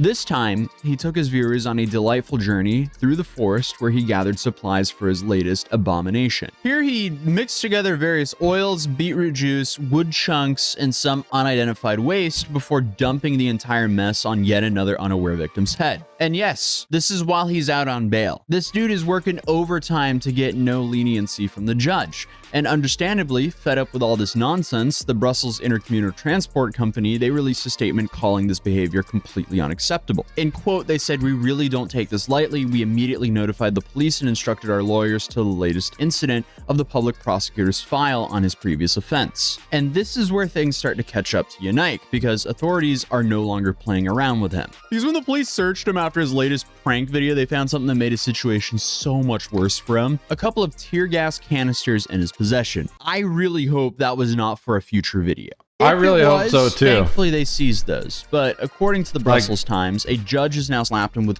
quite an impressive list of charges: violation of bail, insulting state agents, behaving disorderly, possessing illegal weapons, assault and battery, damaging public property, and handing out dangerous substances. It's safe to say that's a lot of charges for some social media pranks. So to make things so much worse for the guy, under Article 401 in the Belgian Criminal Code, assault and battery with premeditation aggravating factors could lead to imprisonment ranging from 10 to 15 years. And this guy filmed himself dump a bucket of waste on people 7+ times. Actually, 8 times with that most recent incident. And then you have dozens of egg videos. Pun not intended, but we're sending it. In addition to that, While the violation of bail sentence could be very depending on the circumstances, the illegal weapons charges alone can result in 1 to 5 years behind bars, plus fines ranging from $100 to $25,000. Then for insulting public officials, the penalty is 15 days to 6 months in prison, or a fine of up to $300. And the disorderly conduct may result in 3 years in imprisonment if the behavior happens repeatedly, and he definitely fits the bill for that. And he filmed himself do it multiple times and uploaded himself doing that multiple times, all for some social media attention. So it's safe to say he's going to get some attention in prison. And since vandalism is also considered a misdemeanor in Belgium, it's usually punishable with only like $125 a fine or a prison sentence up to 7 days. So in total, and that's only if you count one of his bucket dumping videos, Yannick might be getting prison of up to 23.5 years. And again, that's only including one of his bucket dumping videos. He's done that 8 times. So it's safe to say he's really not helping himself to get any leniency here. And you also have like a very wide range of a potential sentence for that violation of bail and distributing dangerous substances. But currently he's being detained in Heron prison in Brussels. And on March 21st, it was decided that his case would proceed to the criminal court. The trial date has not been announced yet, but one thing is for sure, that his days of freely dumping sludge on random subway passengers, they're probably over. So I mean, the dude really threw his life away because he wanted to dump sludge on strangers for social media attention.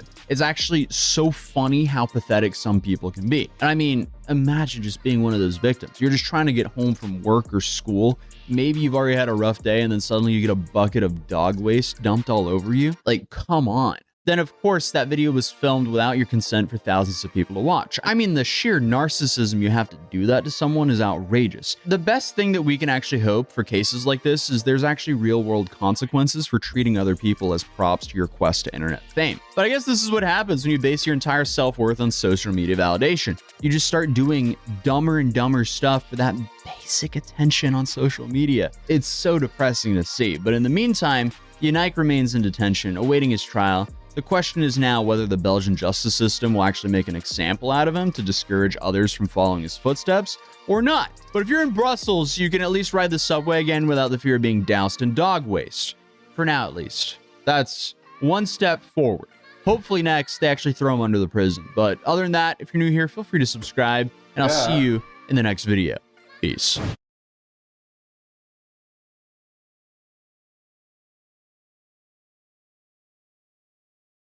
I have my hand back, please. He likes to just wrap his paws around my head, so I can't interface. Come on, kitty. My hand back.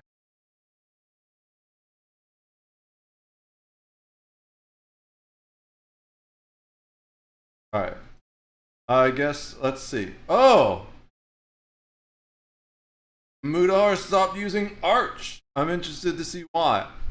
So I'm not running Arch, I'm running Mint. But I do want to know why he stopped using Arch, because I was thinking of putting Arch on my other PC upstairs if I fix it. It's not like a serious PC. It's an old 2009 pre-built, and it barely runs.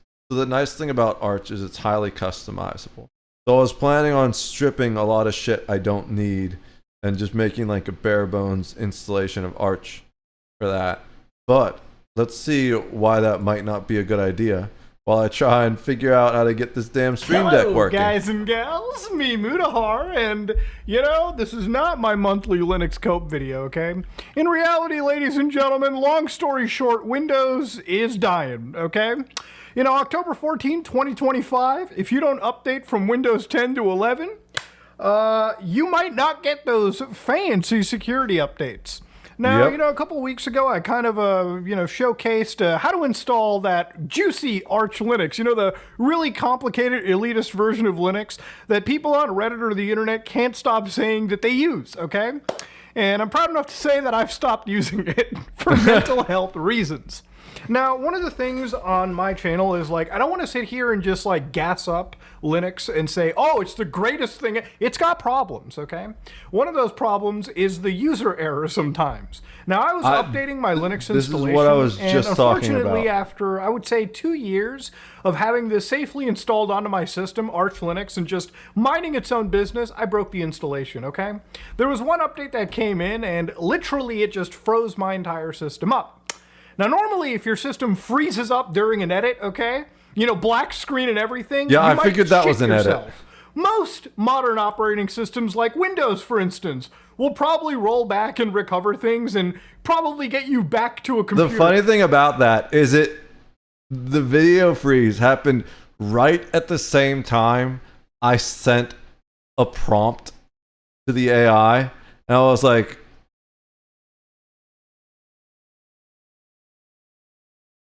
okay, we're good. Are just fine. Systems like Mac OS are so baby-proof that you could probably delete everything important and still somehow get a functioning system back. It truly is the Fisher-Price of computers. Linux is a lot different, okay?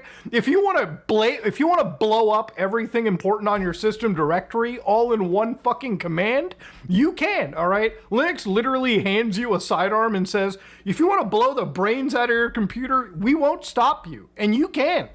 Now, of course, there's plenty of versions of Linux that basically are like playing Russian roulette. There is, S-word Linux, okay, for the safety of YouTube's TOS. I'm not going to say it, but basically, if you enter the wrong command on this version of Linux, ooh, it blows its brains out quite all in one fucking command.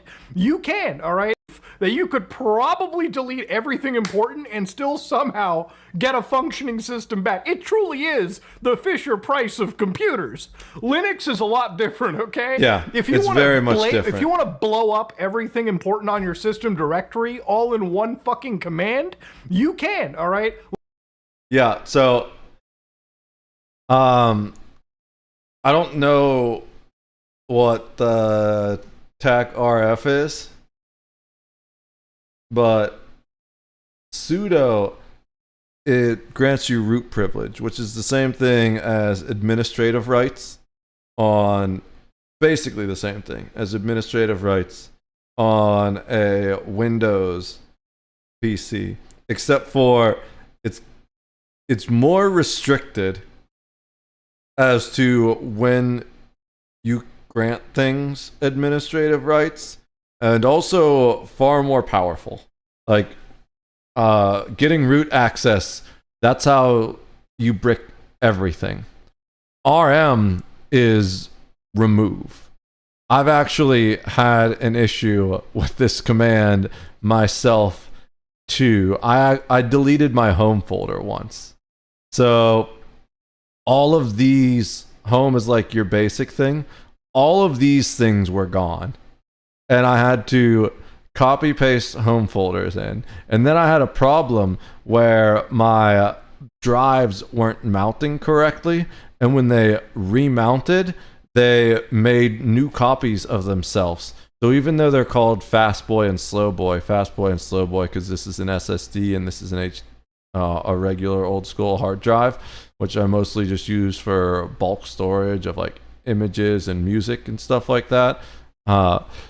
It's where all my I'm literally recording this stream to this drive right now. So clearly these are essential drives, and Fastboy keeps all my games and other things like that, programs, and they remounted wrong to the point where, since there were already entries for Fastboy and Slowboy, it created new entries and Fastboy and Slowboy 1, which then broke all those old paths that were going to Fastboy and Slowboy. So I had to go and fix that after I rebuilt all of my home directory. It's definitely a dangerous combination. That's sudo rm right there.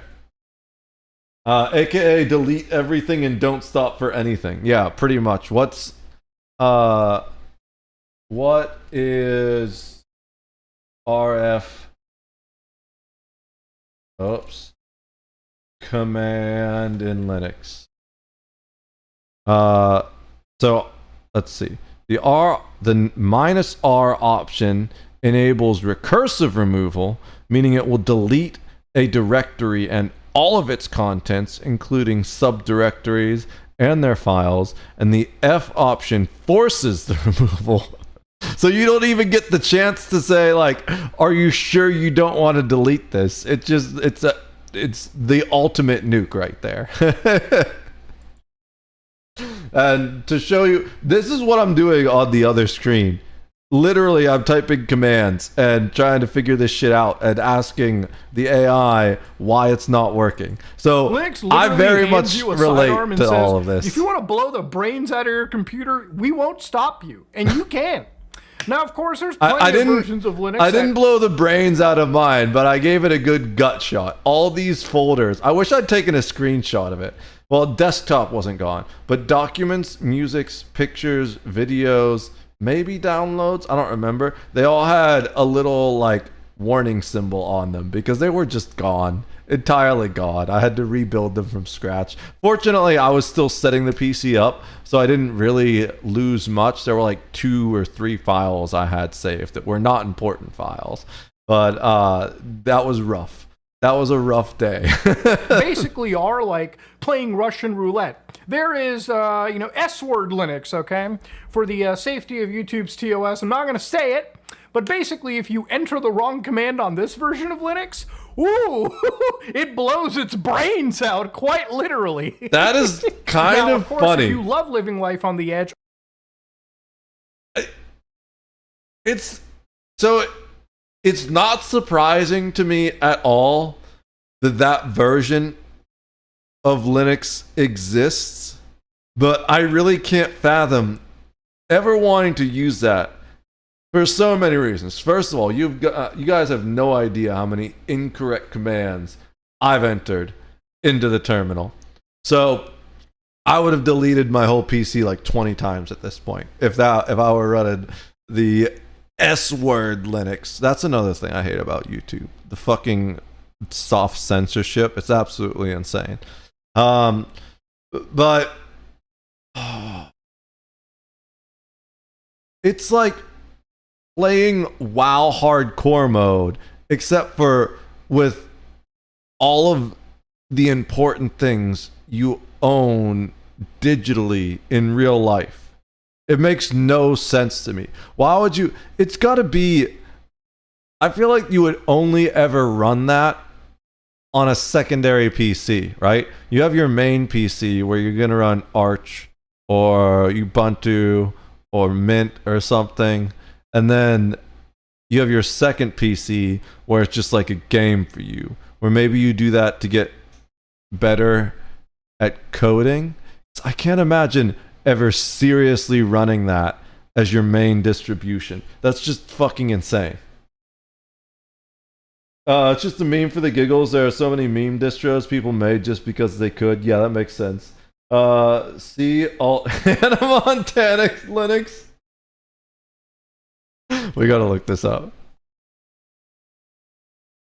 Oh my god. It's like the first search because Google just knows. SourceForge.net. There's a whole Reddit about it. Oh my god. What the fuck? A Unix-like Linux operating system based on Kubuntu. The package manages Debian KDE 4.2 with Hannah Montana thieves.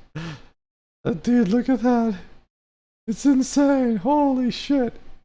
I don't know what to think about this. Alright. Long time, I think this is a joke of geeks and developers who talk about Hannah Montana Linux, about an eye candy GUI, but now I see this distro really exists. HML is a joke or a distribution for young girls to wake up. Here's interest on tech computer. It works, but nothing more than a Kubuntu with an ugly theme. And it's out of date. Oh, well, old. When is the Miley Cyrus upgrade coming? There's a Rebecca Black OS as well. Oh my god. I knew about this version of Linux thanks to a Vine sauce stream I heard it came from China.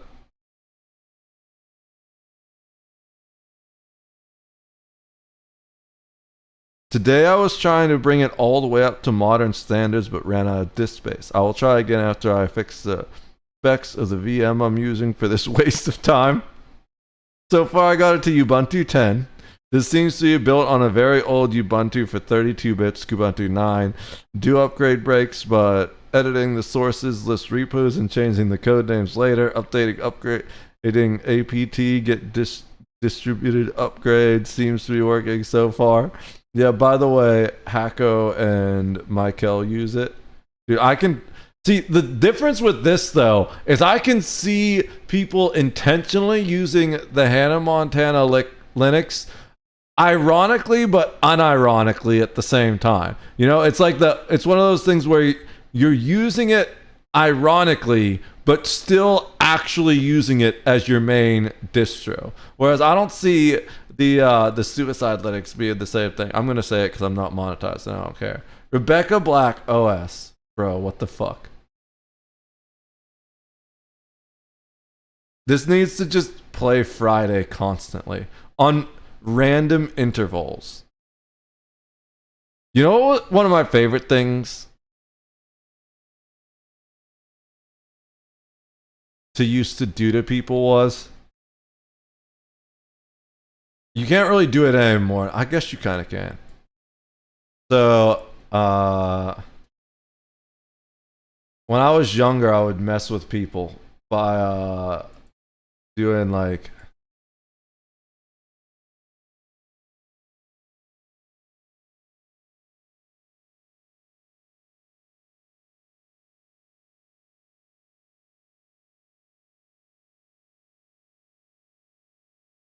one of these things,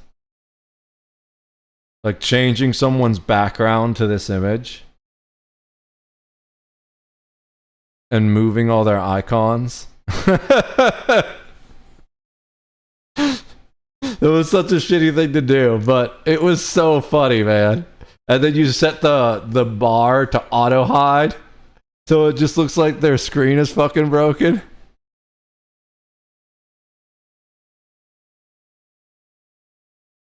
No way is there really. Do you want the... We'll get you the... I'll send you the Rebecca Black link. Here we go. There's a Rebecca Black OS on DistroWatch. I'm gonna post it in chat for you. Guys, if anyone wants a Rebecca Black based OS, it is a Debian based live distribution. It just says Debian. It doesn't say anything more than that. Its status is active and it gets 34 hits per day.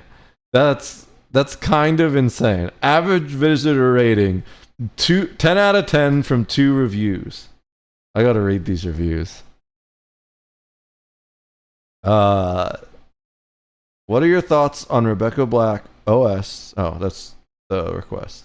Incredible OS with incredible backstory. I remember my aunt installing this on my gaming rig when I was just 2.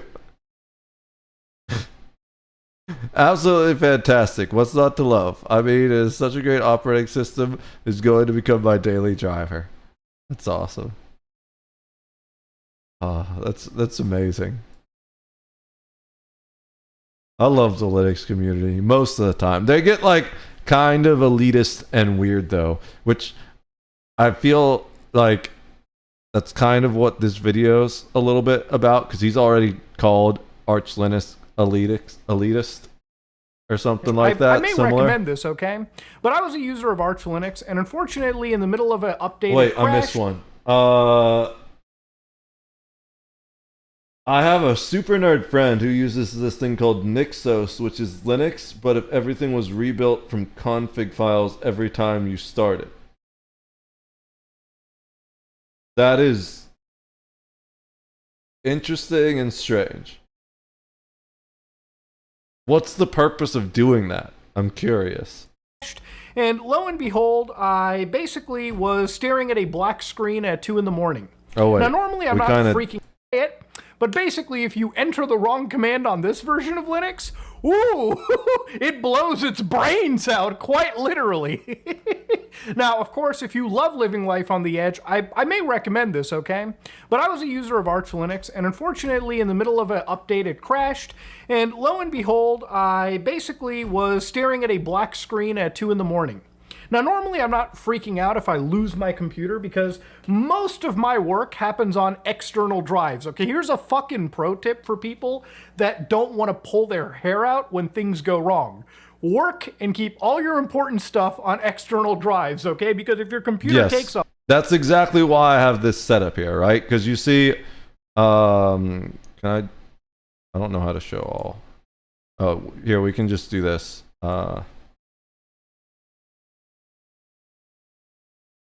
So if we go look at my disks, my main hard drive with the Linux partitions on it that run everything and my basic file system is here. This 250 gigabyte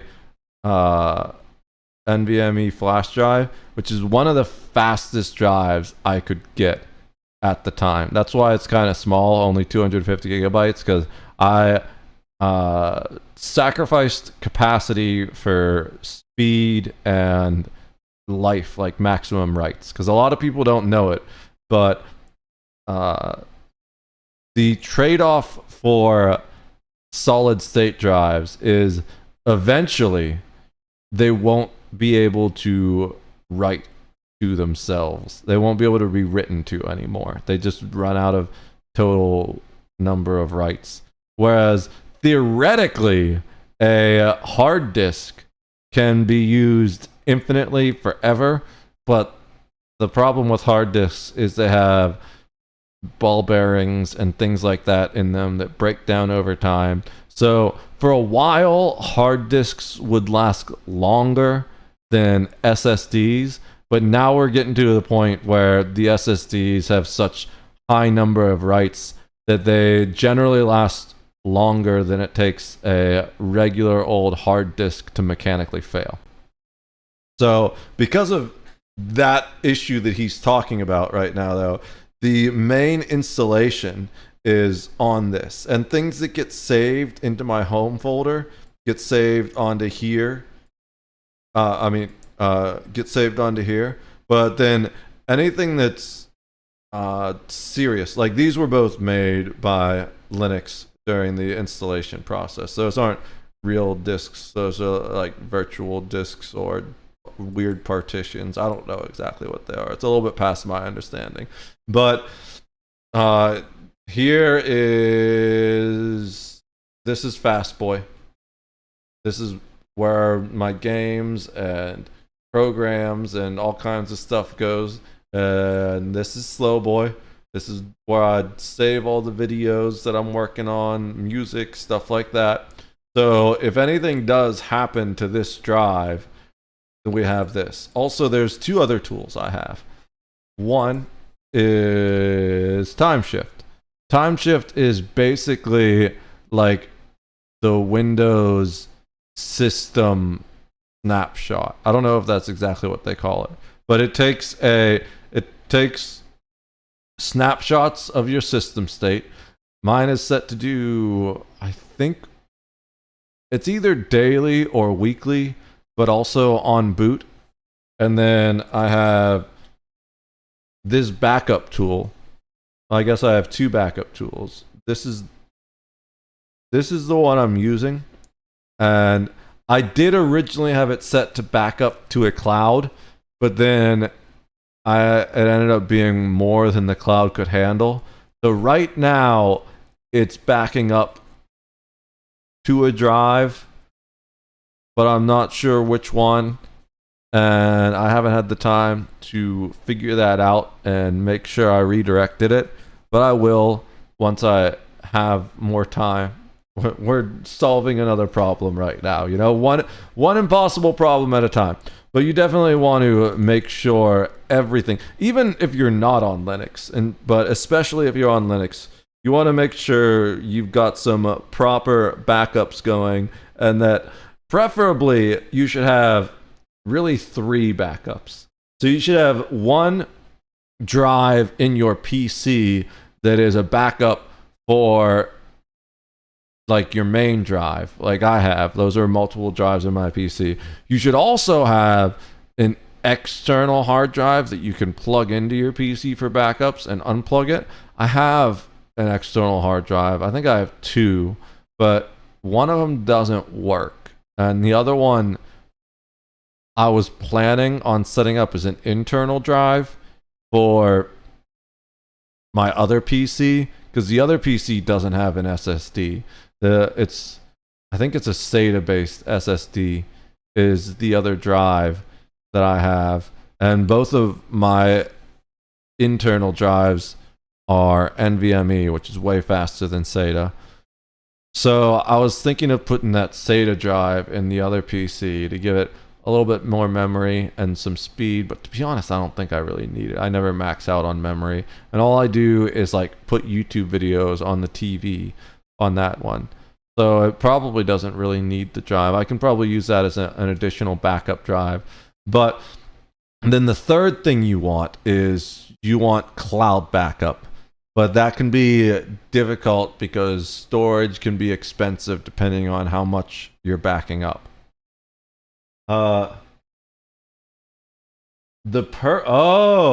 It's never broken or corrupt because it's always a new install. That makes sense. Or outdated, yeah. What's up, Disco Sleeves? Good to see you, buddy. How are things? We're watching YouTube videos because I'm still trying to. I recently nuked my PC. I did everything. I wiped the drives entirely. I have a slow ass regular old hard drive. I think it took 3 days to fully erase and write over that drive. I'm not kidding. It said it was going to take like 1 day, 13 hours, and then I went to bed and I woke up and it said like 2 days, 2 hours, and it kept getting slower and slower and slower as I went along. It was like damn near 3 or 4 days to fully erase the drive. The other hard drive, I have this, it's a 2 terabyte hard drive. I have a 2 terabyte SSD that completed in like 3 or 4 hours, not days. So that shows you the difference in speed between the 2 drives. But since then we have installed Linux because fuck Windows. They've canceled support, are in the process of canceling support for 10. And 11 is the worst Windows I've ever seen in my life. Historically, what I've done is I would skip because like XP was amazing, Vista was shit, 7 was pretty good, 8 was fucking terrible, 10 was like I'd say halfway between 7 and XP. It was better than 7, but still not as good as XP. And then 11 has been the worst piece of trash Windows OS I have ever seen. So we said, you know what? I was going to skip it. I'll be like Windows 12. But who knows if 12 will be next, because they clearly don't know how to count. They went from 8 to 10. I guess they didn't know the number 9 exists. But maybe that's the problem. You know, it's kind of weird that you're programming an entire operating system when you don't even know how to count. But maybe tweet my hashtag should go teach some math over at Microsoft. So Windows 12 or 13 or 69 or whatever the fuck it was going to be, I was going to wait for that. But then they were like, you know what? We're not going to do the thing where we let you not upgrade to this one. We're just going to force everyone to upgrade to Windows 11. I was like, fuck this shit, I'm out, you know? Chillin', bro. Hope we're doing good. I'm doing great, bro. Glad to see you in chat. How you been doing lately? I haven't been active on Twitch, especially as a viewer, because I've been renovating the place and renovating the PC now. You still doing your DJ streams? I know you were doing them on Saturday for a while, but I also know that was a long time ago, and then for a while you weren't.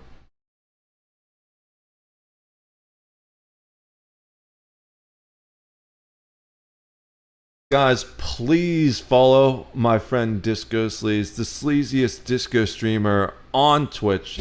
Does really cool, chill streams. Just hangs out, plays some music for all of you. Absolutely great to have running in the background, just hanging out, talking with people in chat. Go give this man a follow. Just when I can now, mostly Tuesday late night. Okay, work. Can you guys do clips? I'm definitely right a now? late night person myself. You haven't noticed what fucking time it is. That's probably why I would hang out in your stream so much, because I was just awake and you were streaming at random late nights. I'm glad to hear that you're streaming at least occasionally now. It's good to hear that. I hope everything's going well for you, bro. How have things been lately? I'm gonna keep trying to figure this out. I'm trying to figure Linux shit out, typing commands into my terminal over here with the help of Grok. It's helping me understand these errors I'm getting while I listen to Mudahar talk about the bullshit experience he had with a different Linux distribution and why he's not using it. I'm using Mint.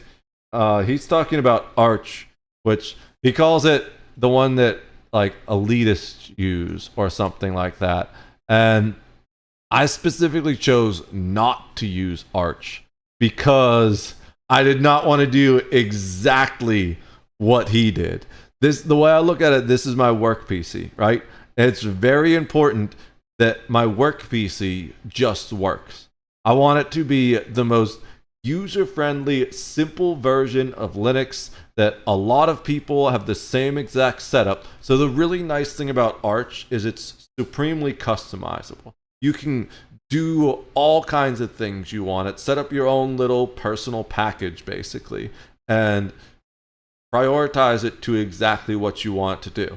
But that causes two problems. One, it's way easier to break it. It causes three problems. The second one that I just thought of is that can cause errors that are unexpected when you combine different things, or when you like download something that's created for another distro or for the base distro and your version's different. And then the third is that it's harder to get support because your version of Linux is different than everyone else's version of Linux. So I'm on Linux Mint 22 Cinnamon. So Cinnamon doesn't really matter. That's just how much stuff is pre-installed, basically, which is the full version. It's almost Windows-like. You can get lighter versions or a version with a different GUI. But knowing that I'm on Linux Mint 22, it's a lot easier to search for other people having the same problem, or to ask people like, hey, you know what's going on with this? Or if I were on Arch Linux, probably have to share half a dozen different config files and directories just to tell people what system you are on. So this is very simple and straightforward. If I break it, it's easier to fix, and it's also harder to break. And I say simple and straightforward as far as Linux goes, because as much as I love Linux, it's just not ready for a general public user base yet. You need to be a computer person to use Linux right now. I'm hoping Steam OS might change that, but also I don't know how usable it will be as a general PC system, because the version of Steam OS I looked at, I think they're coming out with two versions. But the version of Steam OS I looked at, it was specifically designed up solely for gaming. And it seemed more like it was almost like an Xbox interface type thing. Not a full desktop environment, but more like the old, let's see, what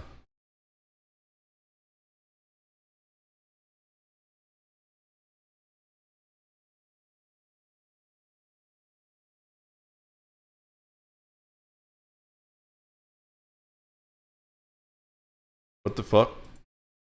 Alright.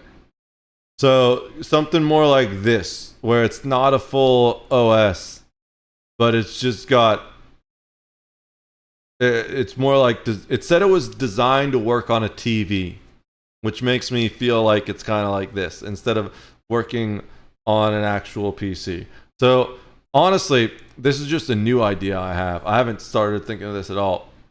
Eventually, I probably wouldn't be able to do this myself unless I used a lot of AI help. I'd probably need to get a group together and do it. But eventually I want to make a user-friendly, hard-to-break version of Linux that could effectively be a Windows competitor. Just probably two versions. One that's free, and then one that is like straight up a Windows competitor, but for a fraction of the price, like maybe 20 or 40 bucks, you know? I think that would be really cool, because I think Windows is like $200 right now. Let's ask Grok.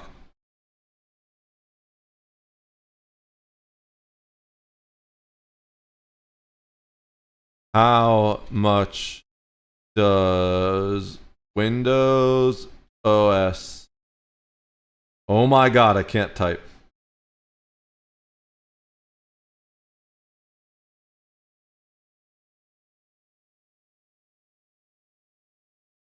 Yeah, so Home is really stripped basic version. Windows 10 Pro, which is probably what you need for if you're doing most things. I've always used the Pro keys. Now, there are ways to get these keys for like $7 or less. eBay. But the fact that we're talking about people that aren't computer literate here. So they're just going to go. Now, generally their PC comes installed with it. But what happens when they need to upgrade? Well, sometimes you get a free upgrade. Sometimes you don't. Right? So, what does that mean? It means if you have a PC for 5 or 10 years, at some point, if you're just a regular PC user, you're going to need to upgrade to the next Windows, and eventually, even if you buy a PC that came with a free upgrade, you're going to need to pay for the next upgrade. So $200 for the shittiest version of Windows that has ever come out is fucking insane. Even if you go with the $140 version. I need the Pro because there's some things that don't happen with Pro. Does it? Without Pro, does it tell us? So yeah. What those like $7 or $8 or $10 keys are, I don't know how much they cost right now. But basically, OEMs, which is original equipment manufacturers, the people that make those pre-built PCs, they get a bulk sale of keys that will allow them to install Windows on those PCs that they're building for really cheap. Now they often have too many. Oh, here we go.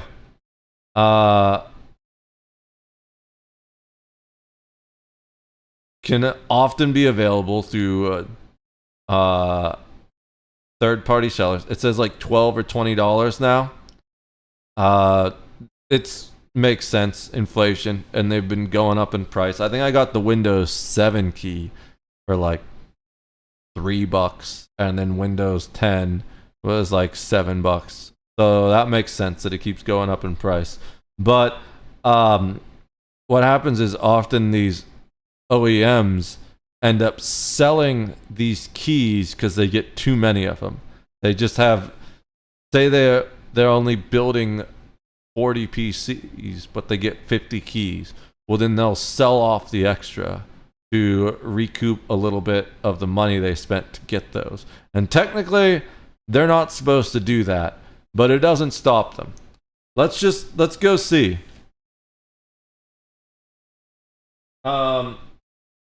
Just when I can't, the leftover keys from system builders thing is a total lie. Really? Stolen keys? Perhaps. We could look into it, but either way, Windows 11 Pro key. Look, I typed in, how many letters did I type in before? 3 letters. And it knows exactly what people are coming here looking for. Okay. Let's do $10. No, this is just the cheapest one. But generally, from my website, it's subtitle. Ooh, they took it down.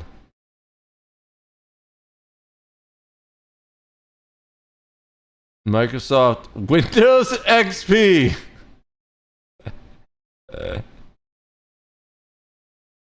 It looks like maybe they're cracking down on it a little bit, or maybe they're selling it with. Dude, I'm not fucking trusting that thing. Do not ever buy a USB off the internet and plug it into your PC. Because even if it doesn't seem obvious, if you do that, your PC probably becomes their PC. Especially if you're installing an OS. That is probably just a whole fuck ton of malware.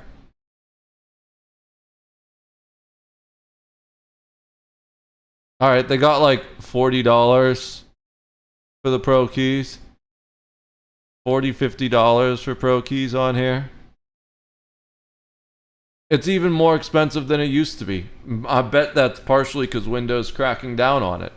But basically all these are reasons why we're leaving Windows, and why I would eventually love to make a user-friendly Windows-like version of it and charge like $20 to $40 for it. And be like, yeah, you can get it for 1/10 the cost they want you to pay for it. I've seen the lists of keys these clowns sell. There's no way they're selling extra system builder keys. Fair enough. Yeah, that makes sense. That is what they claim. A fat dumpy, at least you won't be completely out of commission, right? That's probably the best advice. Dumpy, all your important stuff on external drives, okay? Because if your computer takes a fat dumpy, at least you won't be completely out of commission, right? That's probably the best advice that I can give you. But of course, beyond all of it, I actually lost my... At best, reselling developer keys? Fair enough, yeah. I think, regardless to say, no matter whether it is actually an OEM selling off extra keys, or a developer key, or a stolen key, if you buy one of those eBay keys, it's very likely a shady key. We'll put it that way. My system.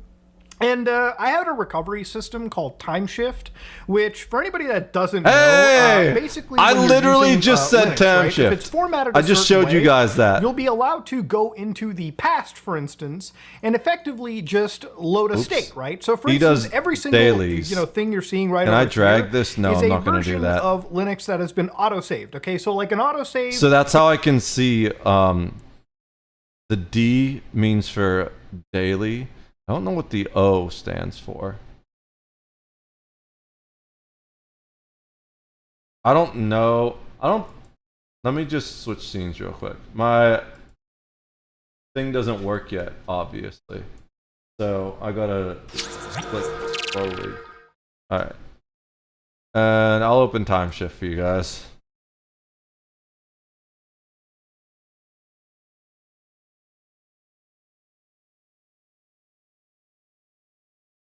Now, it does cover my password with like the stars, but I'm pretty security minded and I don't even want people to know how many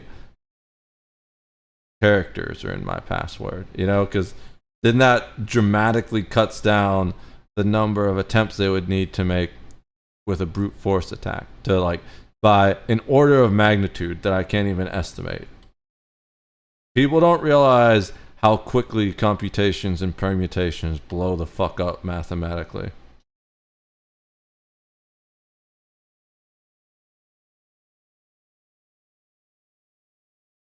It's kind of complicated, and I messed it up while I was talking to you guys. Alright, so here is my time sheet. We've got daily, boot. I don't know what the O is for. I've got 2 of the O ones as well. But you can see, do we have the same number actually? 1, 2, 3, 4, 5, 6, 7, 8. 1, 2, 3, 4, 5, 6, 7. We have exactly the same number of whatchamacallem, snapshots. That's pretty insane. Oh, he's got 7. Out at 1, 2, 3, 4, 5, 6. Bro, I can't count. Tweet, come back. I need your help. In a video game, all right, usually it'll happen like, you know, maybe every hour. In this situation, if you look at the dates, it happens about every other day, if not, you know, every day. So basically, if my system stops working on, say, the 13th, but I know that it worked on, say, the 7th, I can click on this, hit that fat restore button, and it will take literally seconds for the system to reshift, readjust, and basically get me back up and running, which is one of the reasons why when Linux fails, I'm not necessarily worried. Unfortunately, my version of Arch Linux had this corrupted entirely, and it just didn't actually fucking restore. Oof. So at this moment in time, I decided to do the one thing that I probably should have done a long time ago. Stop making things fucking difficult for myself. Right. So I decided to stop using Arch Linux. Now, this is not a video where I'm going to make a negative... That's what I did with the whole stream setup, right? So when I was on Windows, I would use the se.live plugin for OBS to allow me to multi-stream. It also had a unified chat window and a few other things. Like it had alerts. I don't think I really have an alerts window. I can probably fix that though. I would just need to do more things. So what I tried to do, first of all, is I tried to like hack the SE Live plugin. And I wanted to see if there was a way I could get around it and like stream to stream Elements servers to use their multi-streaming feature without actually using their plugin. And in the process of doing that, I found that their plugin isn't actually like a multi-streaming service. It just is a fatter, less efficient version of the basic OBS multi-streaming plugin. It doesn't save you any bandwidth. If you stream to a multi-streaming service, then you will upload one stream to that service and they will split the stream, sending it off to all the individual places you're streaming. So for example, I stream at 5.5555 kilobytes a second, or kilobits. I always screw them up in my brain. I don't know which one. But and we're just gonna say 5K for simple math. So when I'm streaming to just Twitch, I'm using up 5K bandwidth. Using that SE plugin, and I didn't even realize it, which was causing one of the problems with my bandwidth limits, because it was streaming to 3 different services. Actually, we were trying to do 5 at one point, I think. Definitely got 4. It was the first 3 were Twitch, YouTube, Kick, and then I had TikTok going for a while. And I think I didn't end up doing Facebook because Facebook streaming sucks. Was there a 5th? I don't remember. But the important thing was, even just doing the main 3, that's 15K upload, which is a lot.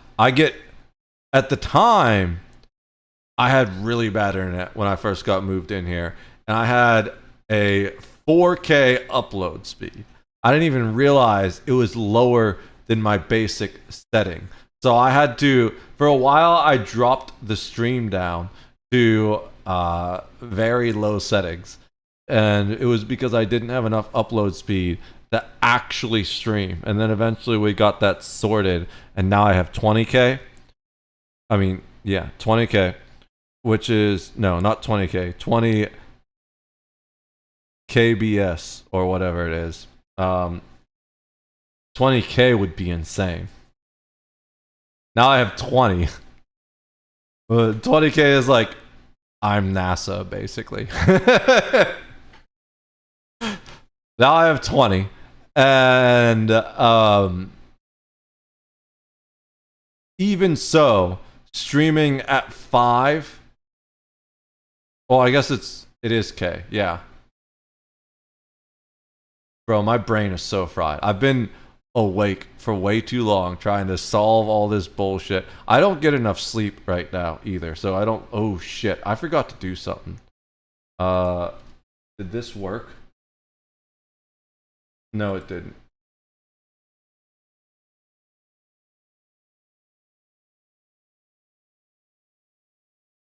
That was like an hour ago. Alright, let me just restart that. Did I mention that my brain is fried? So, go ahead, clicky, clicky, go. Alright. Oh, wait, it was a fail? That's fine. It was a... Alright. Okay, that's running again. So, the major thing is... I don't even remember what I was saying now. Let's just get back to the video, and I'm gonna try and figure. Oh, the SE plugin. I went so hard trying to figure that out that I made a virtual machine on my. Or if you don't know, a virtual machine is basically where you make a fake computer inside your real computer, and then you can run whatever operating system you want. It's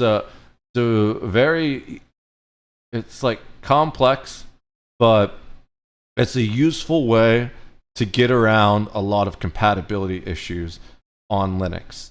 So if you have something that you're trying to run on Linux and it won't run, you can just run Windows on Linux and then run it on Windows. We have a compatibility layer known as Wine, which works sometimes, but also just doesn't work sometimes, and that can be really frustrating. But if you run a virtual machine, it's just always going to work pretty much. The problem with virtual machines is they're sandboxed, which means that they can't really access a lot of stuff on your main computer unless you go through like some really insane steps or use web traffic to do that.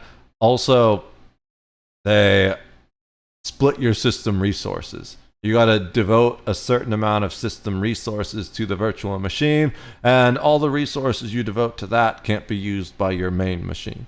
So, but the nice thing about them is if it's like a Windows program and you have a Windows virtual machine, it's just going to run on there. So what I ended up doing was I installed Windows OBS and Windows SE Live on the virtual machine, and I was trying to read the web traffic to figure out and find Stream Elements RMTP server or RTMP. I always screw those letters up. And then pull that and stream to that directly using OBS. And that's how I found out that Stream Elements isn't actually a multi-streaming service. It's just a plugin that basically uses the regular OBS multi-streaming plugin. So then I just went and I installed the regular OBS multi-streaming plugin, and that gave me two problems. One, it made it more difficult to record, and the whole starting the stream process up was more frustrating. And two, it was using a fuck ton of bandwidth. Even though I have the 20k upload speed and I'm streaming at 5k, so I'm using 15k, and that's a fair bit of headroom. There are spikes, and since it was 5.5k, it was actually like using 17k, 18k, and then you get spikes and you're at that 20k, and you're either getting packet loss, or if you sit there long enough, you might get throttled by your internet service provider. Plus, then you have less upload speed for, like, if you're playing a game that has a lot of online server communication. If you hit that cap, then it's just not good. So what I actually ended up doing is the same thing that Mudahar said here. I think he said I stopped making it difficult on myself. The one thing that I probably should have done a long time ago. Stop making things fucking difficult for myself. Yeah. So I decided to... So I just decided to go back to using Restream. The downside of using Restream, which is one of those multi-streaming services, is that I used Restream like 3 or 4 years ago. I don't remember when I started with it, but then I stopped when SE Live plugin came out. I had really good internet in Pittsburgh. It was 50-50. 50 download, 50 upload, and that was years ago. So I went back to using Restream, and now the stream quality is so much better because I'm not worried about hitting that cap. So I was able to go back up to 5.5k. And the reason I use 5.5k is because if you're not a partner, Twitch caps you at 6k. And if you hit that cap, bad things happen to your stream sometimes. So I keep it at 5.5k to have the max quality stream I can without running up into problems created by Twitch. And I think that's the main thing I did to stop making it difficult for myself. There's one or two other things I wanted to do that I just decided it wasn't worth it. But the thing that's annoying right now is that my fucking Stream Deck isn't working. But we're trying to figure that out. Let's get back to the video. Let me see. Okay, nothing new in chat. We're good to go. Stop using Arch Linux. Now, this is not a video where I'm going to make a negative Arch Linux video. I think it's great. I think a lot of people experimenting and using it is awesome. I've made plenty of videos showcasing people how to use it. But I decided to make the switch just because I noticed a lot of comments in my videos about Linux. Muda, I will never use the Penguin if I have to open up the terminal. For anybody that doesn't know what the fucking terminal is, that is one of the things I want to fix with the making Linux more user-friendly. When I said I want to release a user-friendly version, I want to entirely remove the necessity of people opening the terminal and typing in commands, because no one that's not a computer geek wants to do that. And even computer geeks have days where like, fuck man, sudo my fucking balls, you know?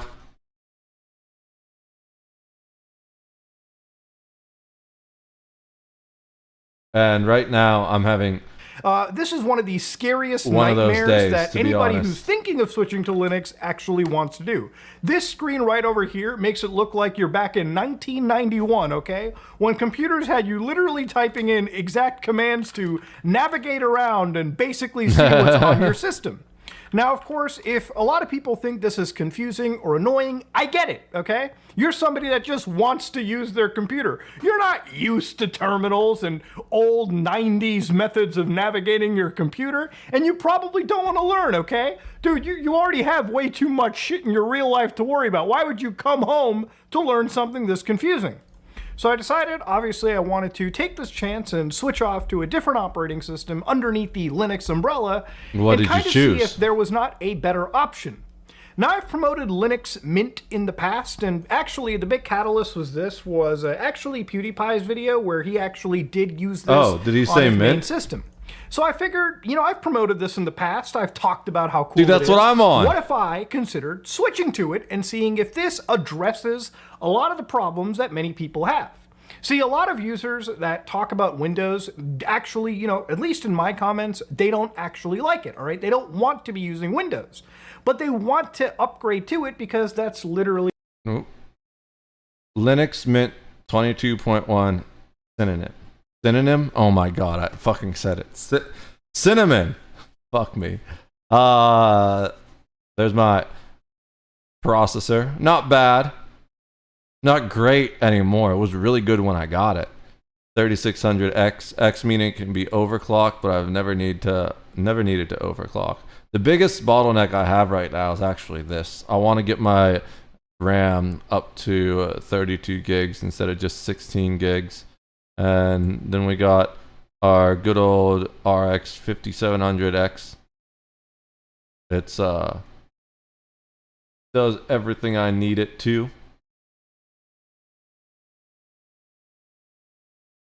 I would like to get the 6900, I think is the new one.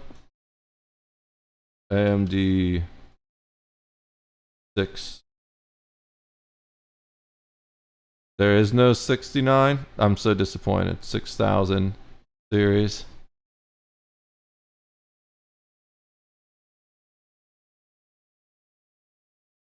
There's a 6950. I don't know if that's going to be worth it. But I do want to upgrade to a 6000 series. I think I'm better than the low end one. Oh,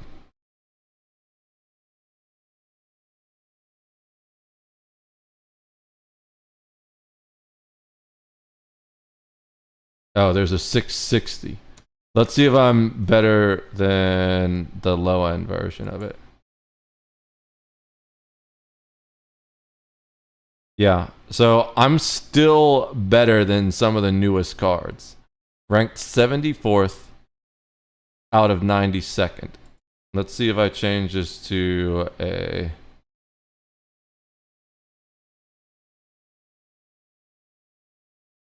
Kinda want to know. It's 200% better. Holy shit. Look at that price jump. There's no price state for that though.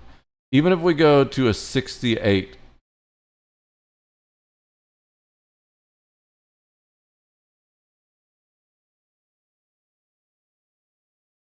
There's this.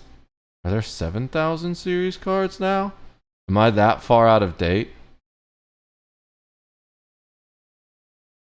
Are they just teasing those? They're not out, right?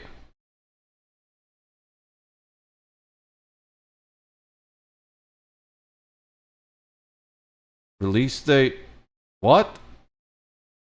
2 years ago? Holy shit, I'm so far out of date. I didn't know that the 7000 were out already. Holy shit. My 5700 still does everything I need it to. Oh no, this is what? Oh, it's saying to use these processors. I see. Yeah, these are processors, not cards.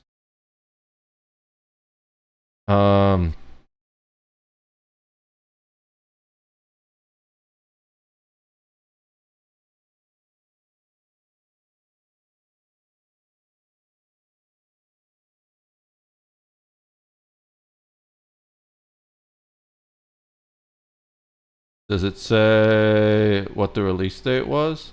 Or is? 9,000 series graphics. What the fuck is that? Okay, there's an easier way to do this.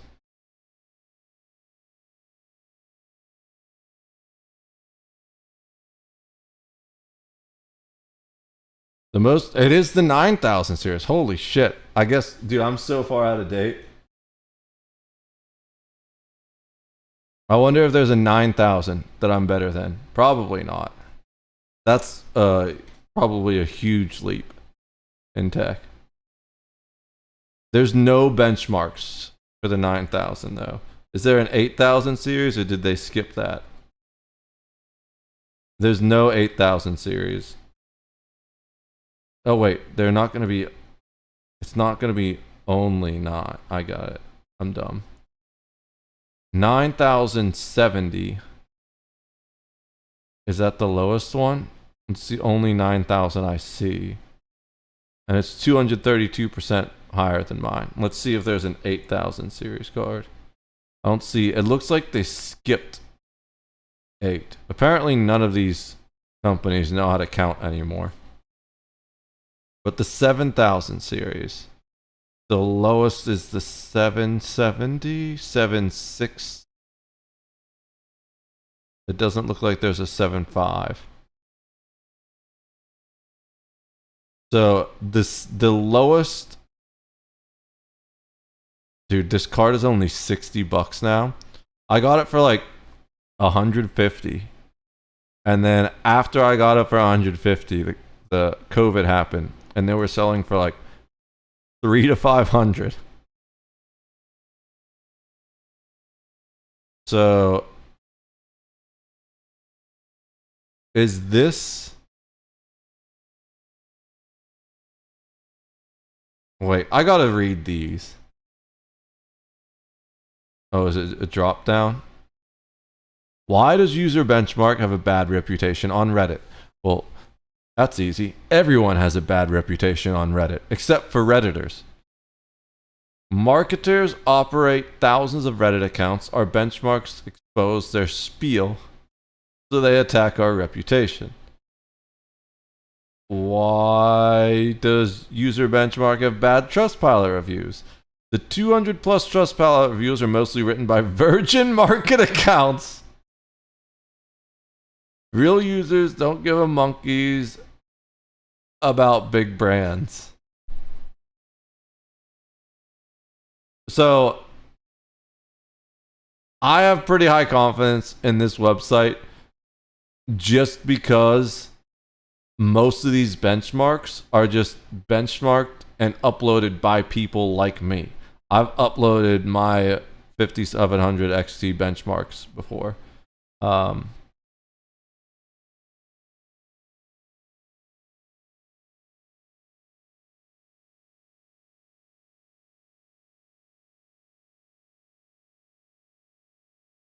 It looks like even the lowest 7 series card is significantly better in every respect except user rating.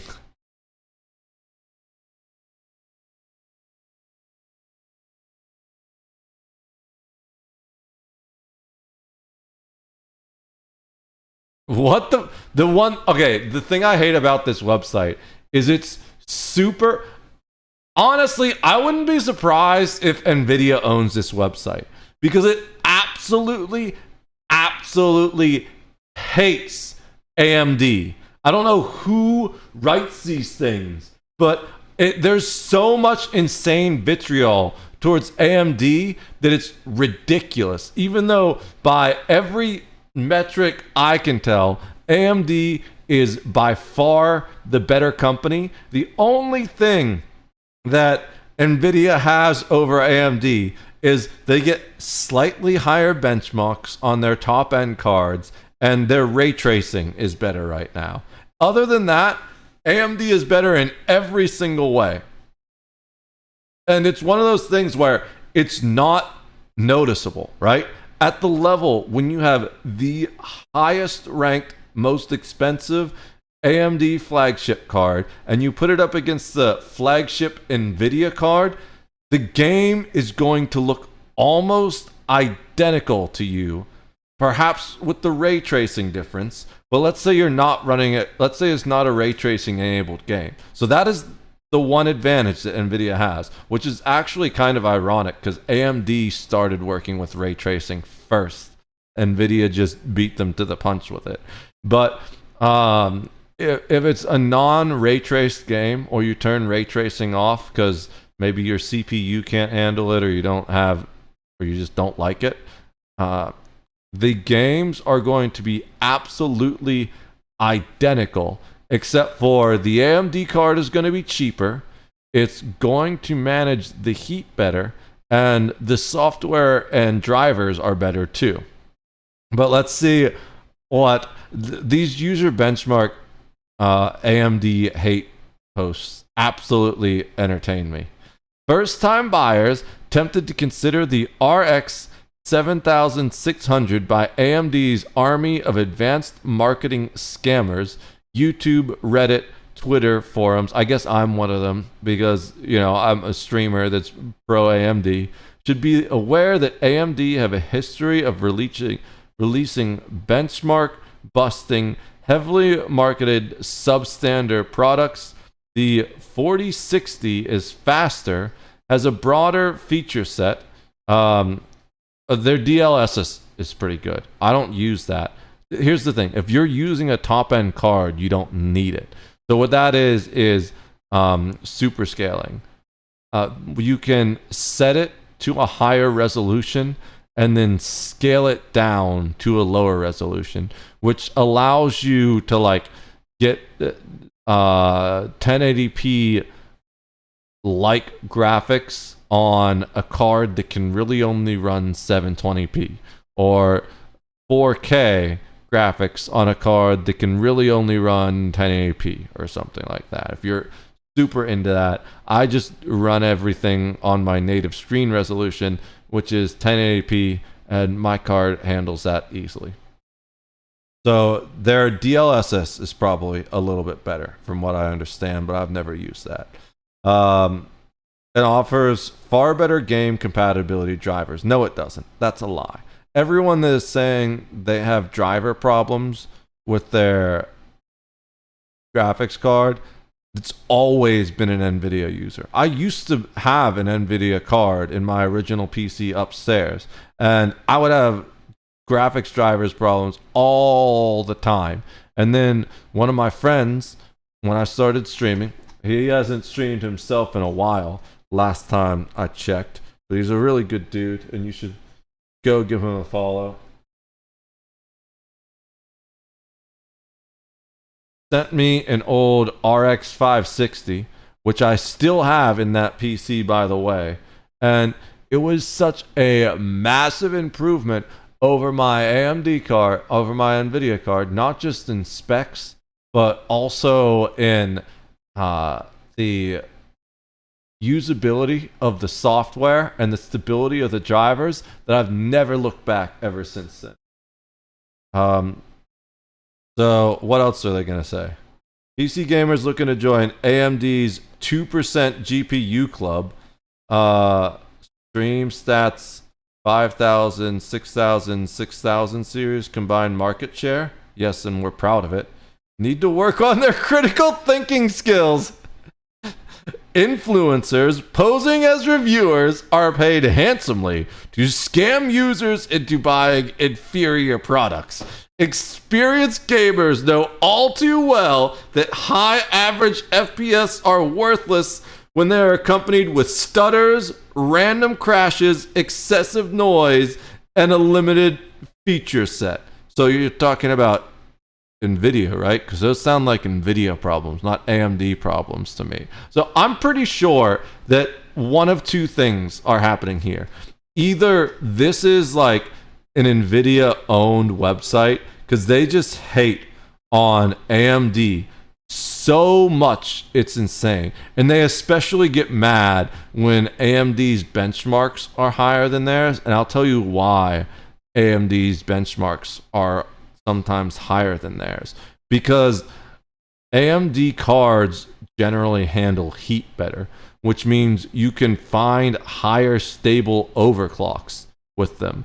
So while, yes, NVIDIA cards are faster out of the box, it's often possible to... Cat, this is not an ASMR stream, okay?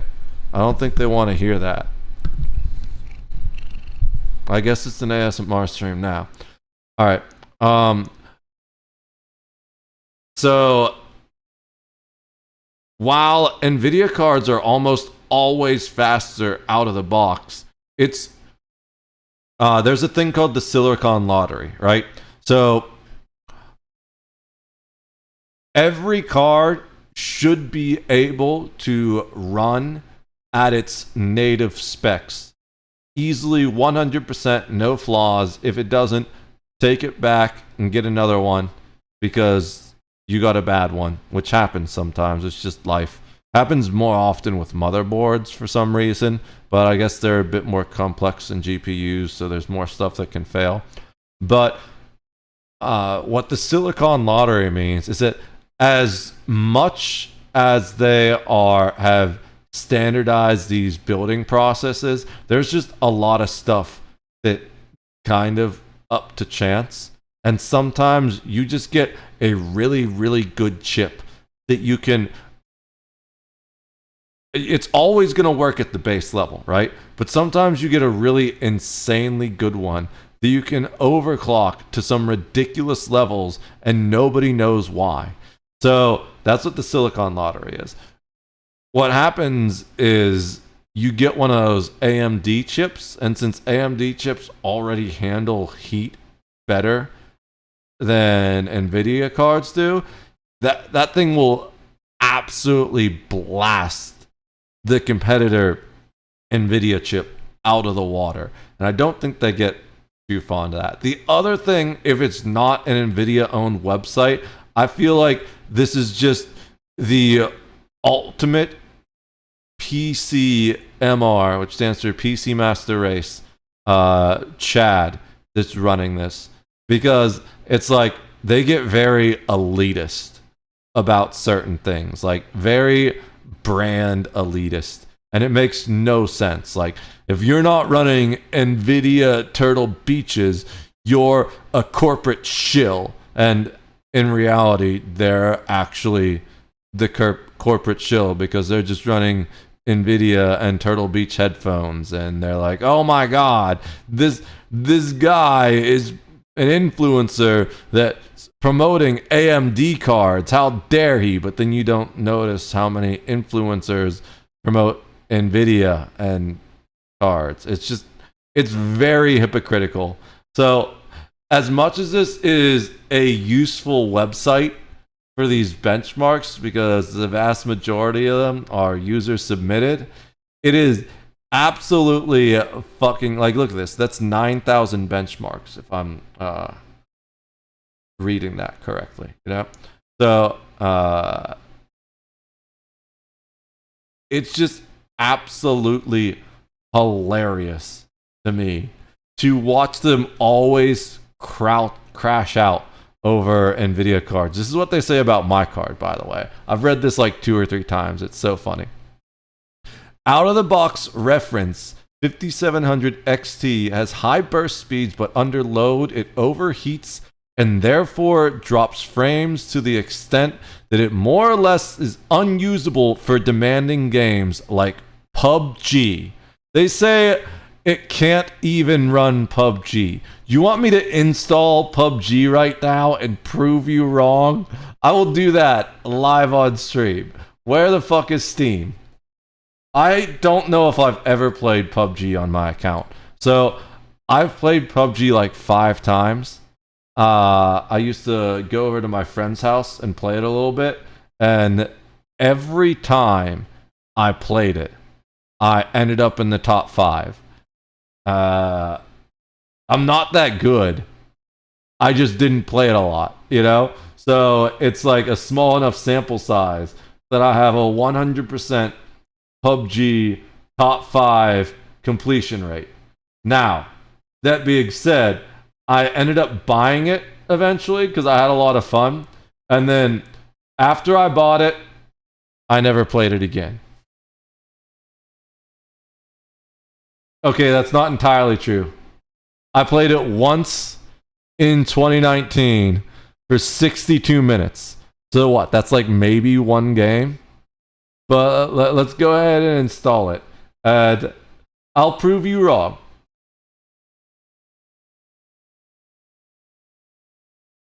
Ooh. Ooh.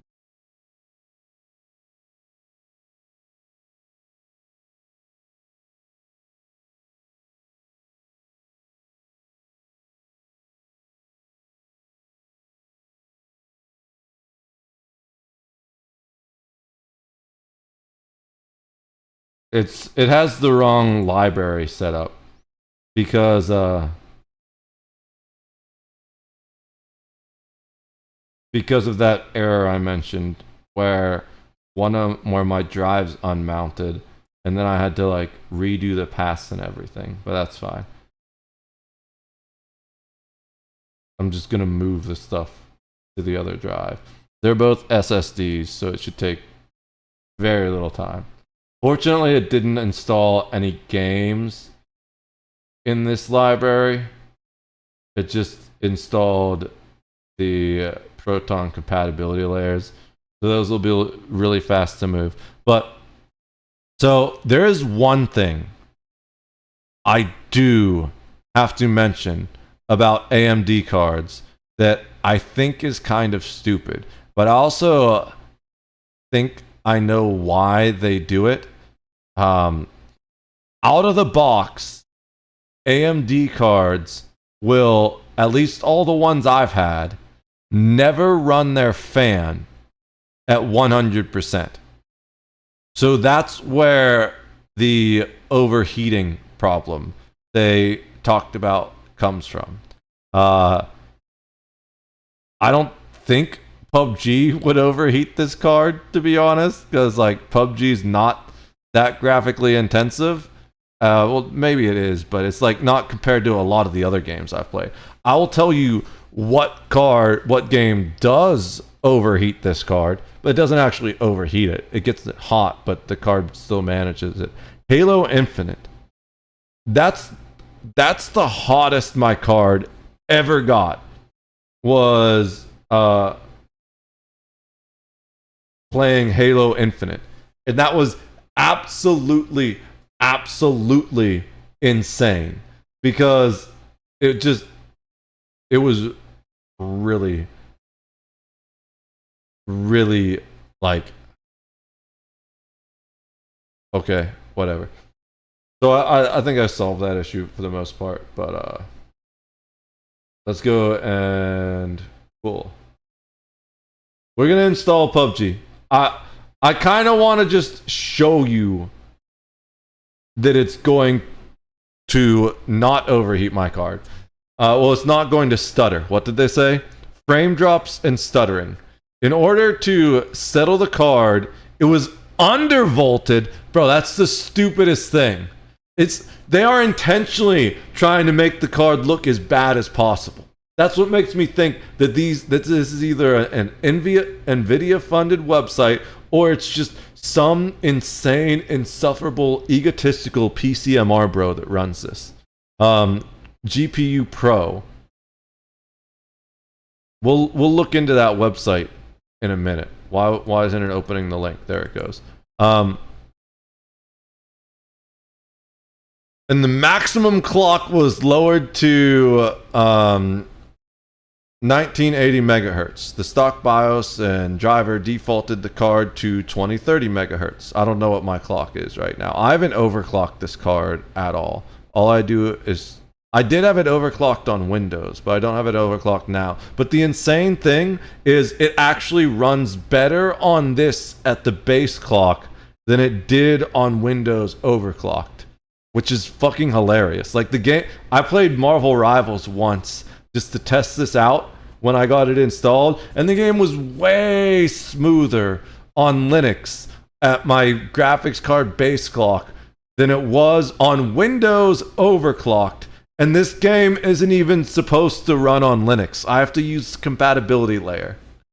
All right, let's see what else they say.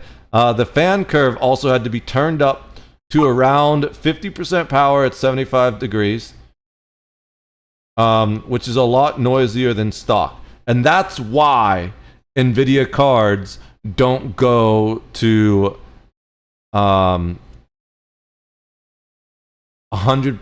on default, is because they get very noisy. They have loud fans, and that's just a thing. So there's a certain level of like, yes, your fan might be noisy if it's poorly designed, but there's also another aspect of that where even if you have the quietest fan possible, when you crank it up to max speed, it's going to make noise, because what you're hearing then is not actually the fan itself, but rather the massive amount of air it's pushing. For example, my PC fans, all of my PC fans in my case, except for one that came with it, are magnetic levitation fans. They are near perfectly silent because they don't even have ball bearings. They just float in the casing. But when they spin up to max speed, it sounds like a little mini hurricane coming out of my PC, because that's basically what's happening, you know? So that's an important thing to consider. A lot of that sound of fan speed is actually the air itself pushing. After making these changes, the card delivered far more consistent performance, albeit with a reduced top speed and unacceptable hair dryer levels of noise. I love this review. There were also incompatibilities with GTA 5, enabling reflection MSAA resulted in very poor, almost matte reflection fidelity. The same bug appeared on several Navi and Vega cards. I'm not sure about that, but I don't... Did I play GTA 5? What's the one where... I think it was 4 that I played. Yeah, it was 4 that I played.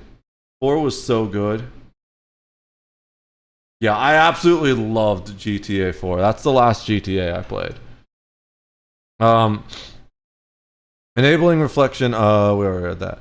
The reference 5700 XT is great for beating cherry-picked benchmarks, but it's not so great for playing games. I, as someone who has been gaming on a 5700 XT since 2019 and streaming, or maybe it was 2020 when I got the card. No, it was 2019, because 2020 would have been COVID prices. I have had no problems with this card ever, but it's not so great at playing games. Thousands of people duped by sponsored marketing material purchased the reference card expecting flagship performance. Instead, they got a shopping trolley with a V6 engine. Bro, V6 is pretty solid. I wish I had a V6 engine. Actually, I did until I had to sell that car. It appears that the same marketing tactics were employed for the references as Vega and 64 series of graphics card, which we will purchase for our gaming lab and generate FPS metrics as soon as possible. AMD appears to have very short-term marketing strategists at the helm. They seem more concerned with this year's bonuses than the longevity of the brand. Dude, I just love this shit. Let me go find this GPU Pro. Do they have a website?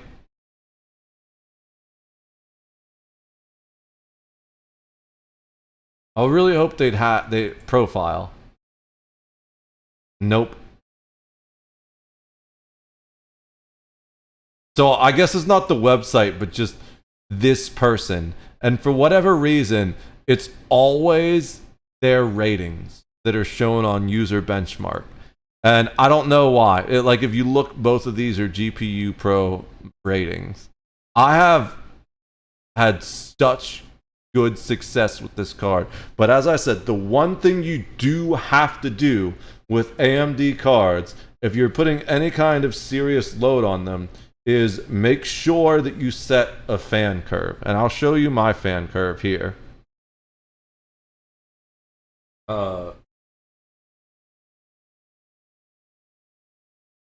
These are all my heats currently. And this is my fan curve, right? So right now, we're sitting at a cool 43.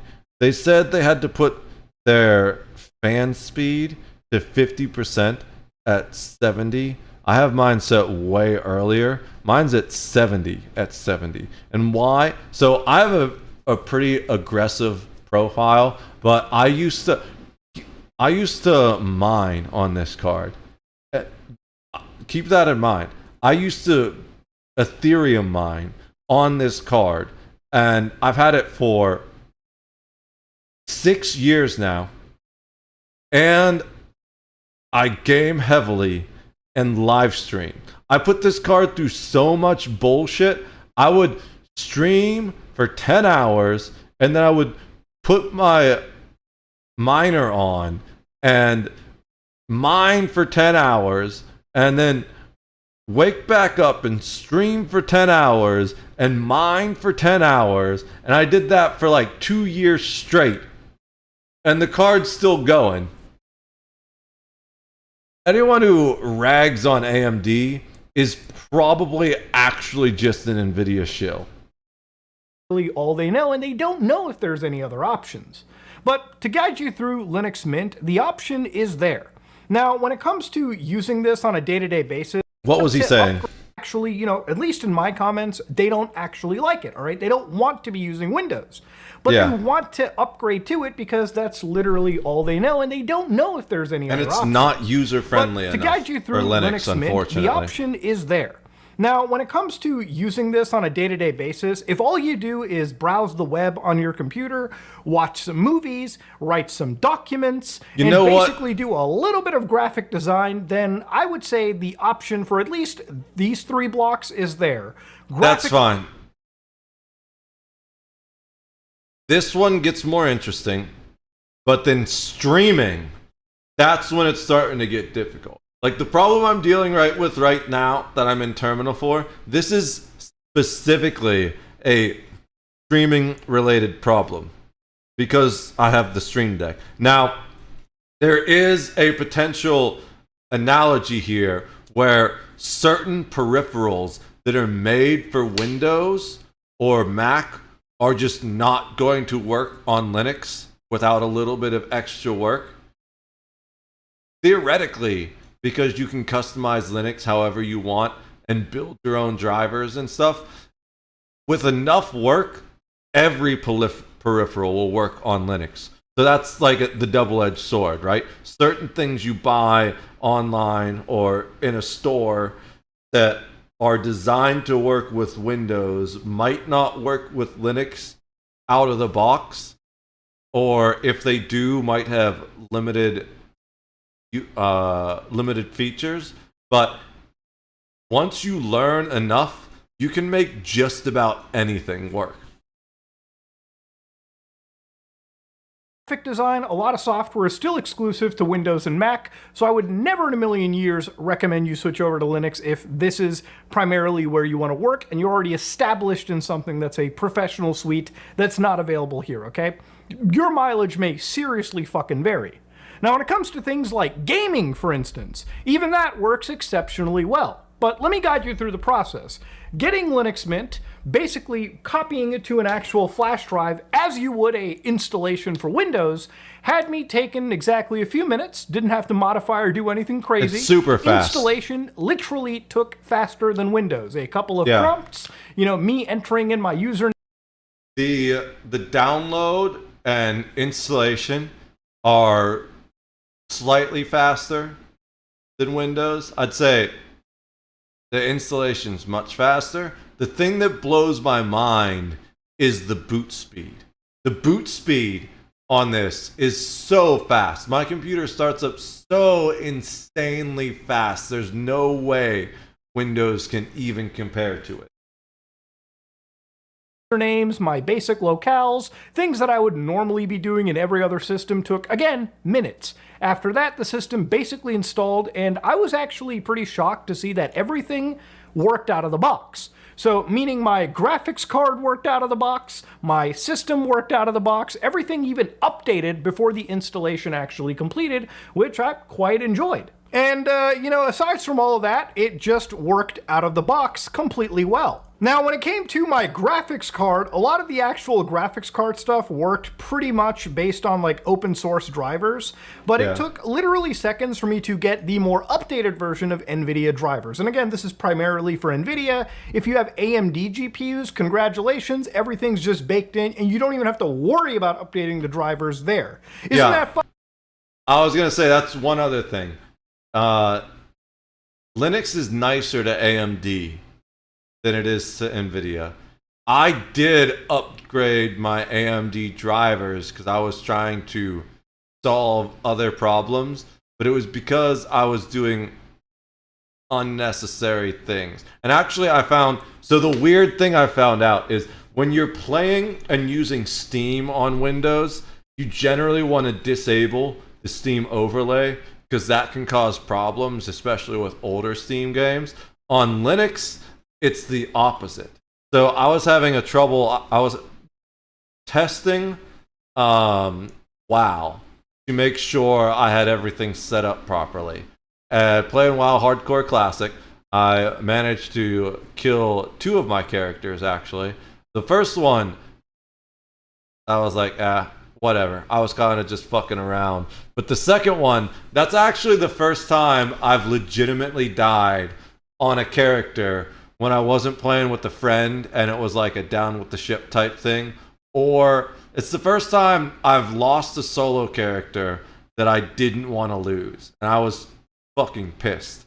But I was playing just to try and like test a graphics issue I was having where basically right exactly on the hour, almost to a T. It was like 57 minutes or something like that because I started timing it once I was like, man, that seems like oddly consistent. The game would start stuttering really bad. And I was doing like all these things like updating drivers, trying to potentially switch to different drivers. And then eventually I found out it was all I needed to do was turn the Steam overlay on. It's apparently the opposite for Windows and Linux because especially if you're using the Proton compatibility layer, there's some issue where there's a page or cache file that doesn't empty properly if you don't have the Steam overlay on in Debian-based Linux systems. So what was happening was that was filling up, and then that was causing the stuttering. Fucking convenient. But realistically, the community was so awesome that it took me one Google search to get to this URL, where apparently there was a PPA, which is a repository of updated graphic drivers. So to show you how easy it was to get this installed, and you only had to do this one time, I go to this Linux Mint start button right here. I'm just gonna call it the start button because that's how I've been conditioned as a human being to fucking call it. You type in the words software sources. It's actually you get this little admin the prompt, menu button. You authenticate, Mudahar. and ladies and gentlemen, you go to that PPA option, you go to add, and of course, all you got to do is highlight this, right-click copy, and boom, slap that shit in there and hit OK. And once all of that is done, you do so much right-click copy you go to in the Linux. driver manager. And ladies and gentlemen, at this moment in time, you just pick which version of the NVIDIA driver that you wanted. I actually need to update some I shit. picked the most recent open version of that driver, and all of this happened literally within minutes. I mean, it's crazy we'll do that to later. see just how well and how efficient and how quick it was to get this up and going. Now, of course, when it came to a lot of the software that I was using, obviously using the software manager, ladies and gentlemen, I was able to open up a quick app store and basically type in words like Discord. And I was able to install Discord right here, out of the box. No extra setup at all. Ladies and gentlemen, what about Steam, for instance? Right there, boom, you just go here, you click that little install option, it says launch for me, and boom, things just work out of the box. I actually and if you want was any using other that type earlier. of launcher, well, there are actual third-party tools like Lutris, which again allowed me to also install this and Open use Deck. other launchers. This is the one like that if I we're need working to on use right GOG now. Or fucking heaven forbid Ubisoft launcher. Boom, the options are there. So yeah, it was actually surprisingly that easy and up and running. Now, of course, updating the system literally... He plays a lot of R6, but you can't play that on Linux because Ubisoft hates Linux. Really takes no time. There's an update manager which looks just like this. Which and again, is, the beauty of updating I just tried to Linux update, operating systems but I need over to log Windows in. operating systems is And no now matter it's giving me a how red thing because I didn't do it. The update can be. All No right, you matter know how deep into your system you go, all you have to do is tap that install option. You give it your password if needed, and then boom, it just does it all the way in the background. Yeah, we're for switching you. so I can do the now, password. Even if you're updating the fucking kernel itself, you know, no operating system is going to come up and say, hold on, pal, here's a big old black screen. You're going to have to wait until we're done. No, if you actually have something seriously important, it'll just tell you, restart your computer once, and you're good to go. Now, one of the things that I found so fucking impressive about this system was that everything came out of the box and it just worked. One of my biggest issues with Linux has always been putting my computer into sleep mode, which before all of this, it usually was just awake the entire time. Out of the box, I was able to suspend, put my system into those sleep states. It had every single driver installed out of the box, like Sleep is for the weak. so I could instantly connect my PlayStation controller and use it right there on my system. I could connect anything I wanted and it just worked out of the box. Now, I've seen a lot of people talk about, I'm just waiting for Valve to release their SteamOS that's currently available exclusively on the Steam Deck.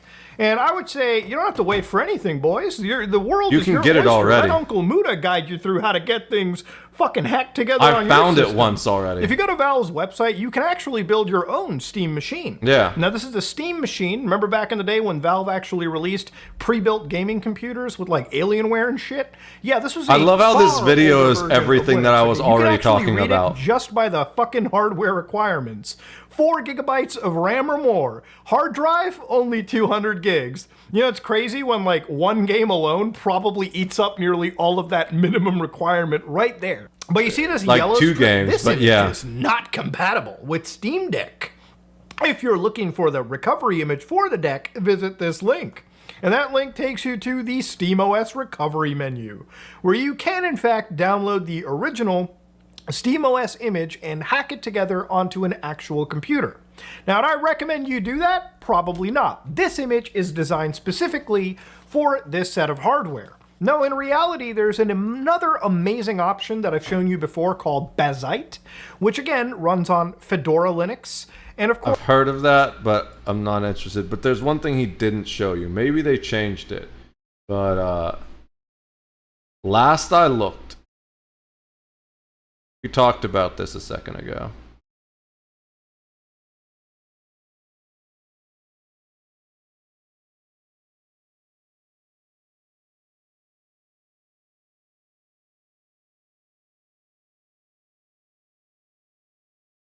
Maybe they changed it? Or is it in the FAQ?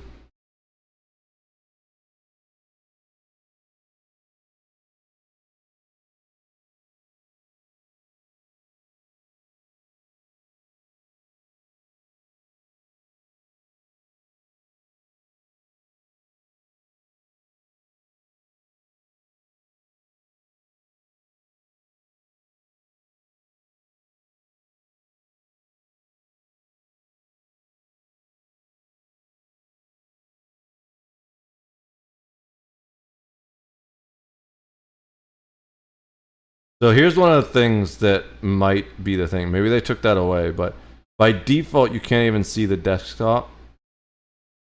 I swore it was on this page originally, but I don't feel like going to like the Wayback Machine.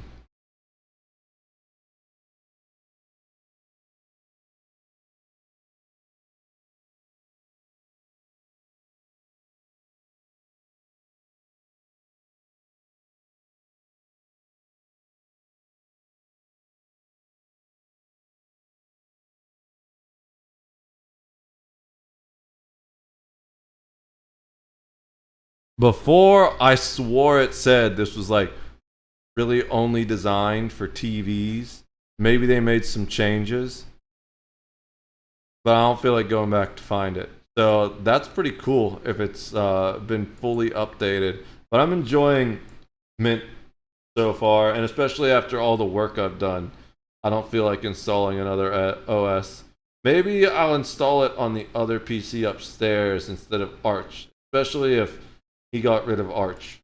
Of course, all of this has even more functionality on top of it, where they provide you a lot of these games working right out of the box, and they work absolutely well. In fact, it's so good that I have this installed on my Legion Go and my computer downstairs, where I actually use it as a straight up Muda console system, okay? Instead of having a PlayStation 5, I just literally have...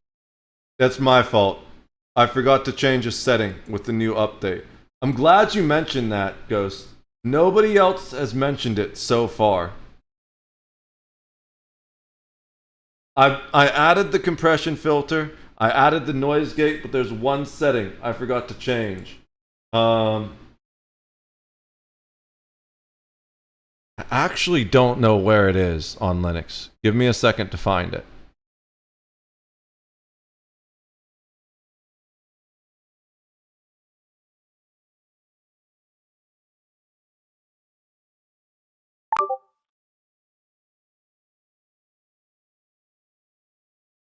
I don't want that popping up.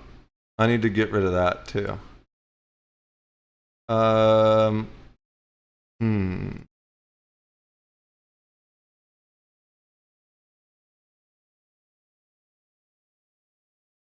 Same thing. Okay.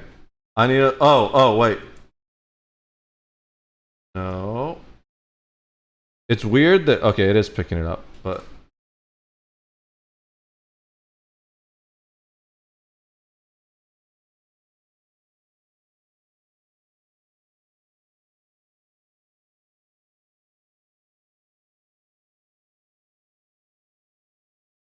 Alright, I gotta Google this. I can do a temporary fix in OBS probably. One sec.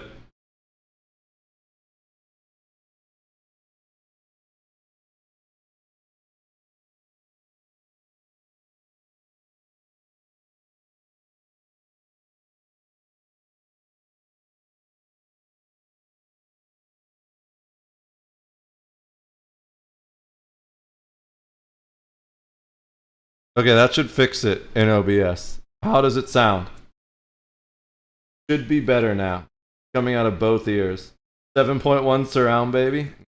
That, I'm sure that would absolutely, if people aren't listening on headphones or surround sound, they would have had no idea. Would have just been coming out of their PC speakers. Perfect. Awesome. I'm glad that worked. Yeah, so because I have a really high quality microphone, the way you get directional sound with these types of microphones is by buying two of them. So by default, they're set to stereo to only do one side. So to fix the voice, you need to set it to a mono output, unless you buy two of the exact same microphone. And it has to be two of the exact same microphone, otherwise it's going to sound funky as hell. But I also need to set that for my whole system. Otherwise, things like Discord and stuff, it's coming out of one. How to change Linux. Hey, look, PUBG's done. I'm probably not gonna actually.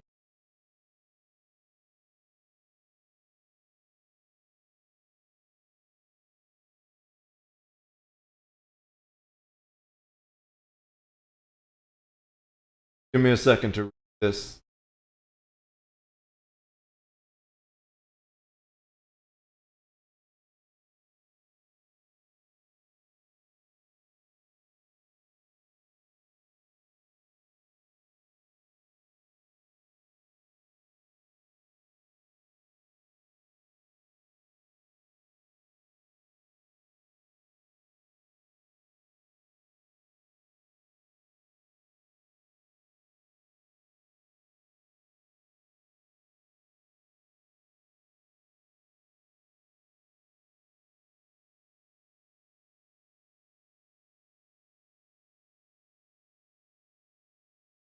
Let me try something else.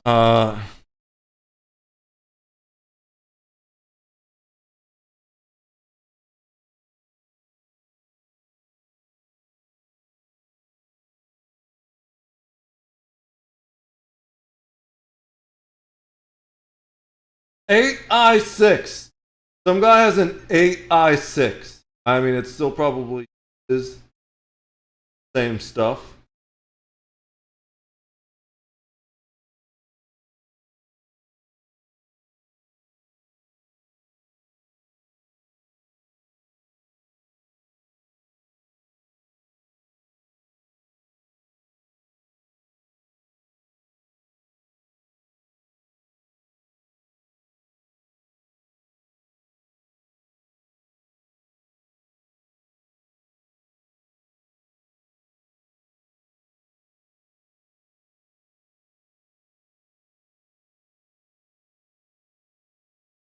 How are you doing, by the way? Let's we got the clip player. We're on a new clip player. It's a little laggy sometimes, but it always works. Whereas the other one used to just freeze. If there's no clips, it will show a thing and follow them anyway.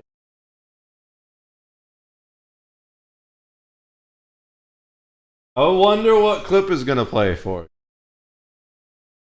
What fucking Susan? I got a few games. I'm on Linux Mint 22.1 Cinnamon.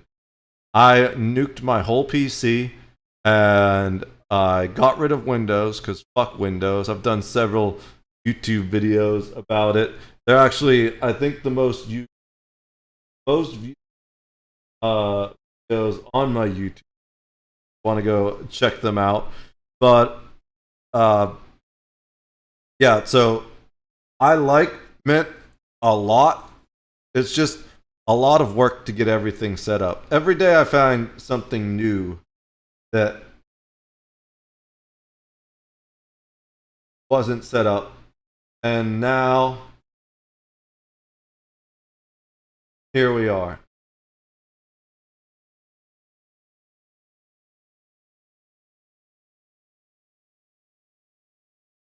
This is the perfect question. 2i2. That's what I have. So just to show you guys the difference between the this is the one I have. 2i2. We're probably gonna see, I think mine's 3rd generation. But this is the thing I have. This is the one the other guy had. Like an 8i9, 8i6. That 8i6. Yeah. Let's show you guys the 8i6. Oh. I thought it was going to be a big thing. Like one of these. I'm pretty sure what that is. So that's how many channels, right? So this is 8 channels. That guy has a serious studio set. Well, let's just actually go to their website. Look at, why is it fuck? Did I click on shopping instead of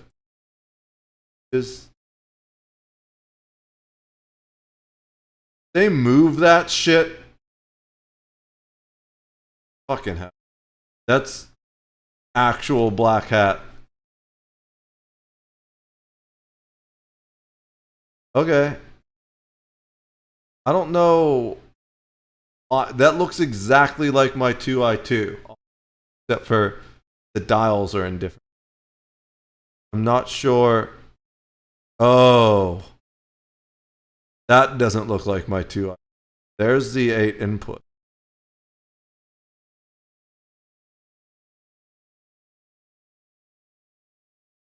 That's more stuff than I just have the 2i2. I have the 3rd gen, I think. That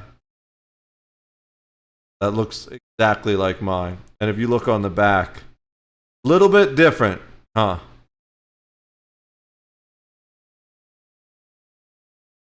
Maybe that's the mistake. I was making with trying to pick up my guitar. I was having trouble trying to get my guitar picked up.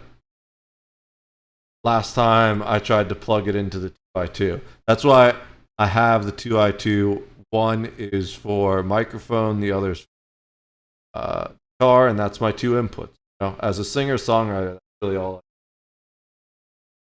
The new games I have are Monster Hunter Worlds, RoboCop, Rogue City, Pal World, and Schedule 1. Nice. I don't have Pal World or RoboCop Rogue City. I have Schedule 1, but I haven't played it yet. I have Monster Hunter World. That's, as far as I can tell, still the best Monster Hunter ever come out. Very much the new one had a lot of hype around it, and people were saying that was the best Monster Hunter. But apparently,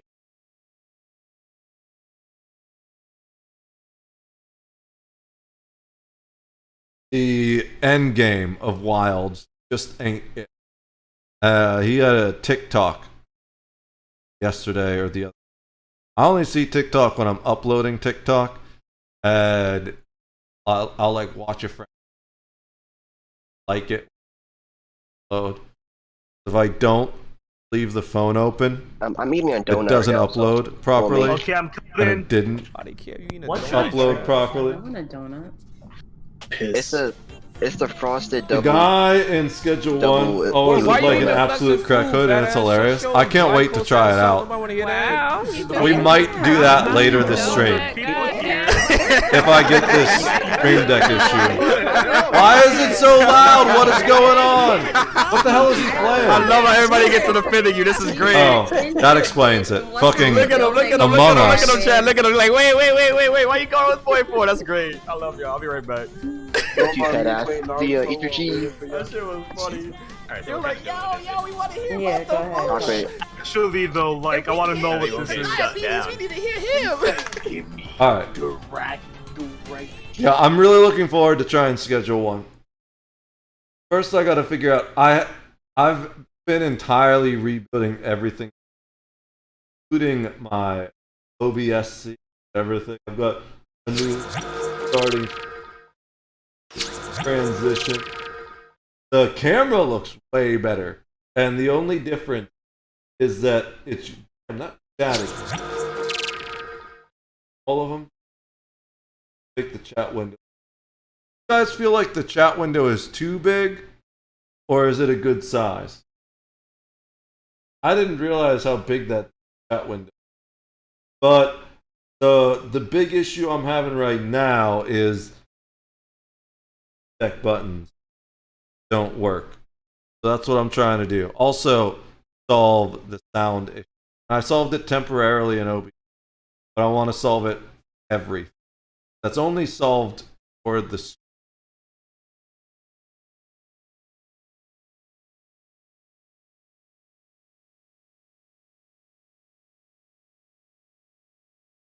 a lot of people are suggesting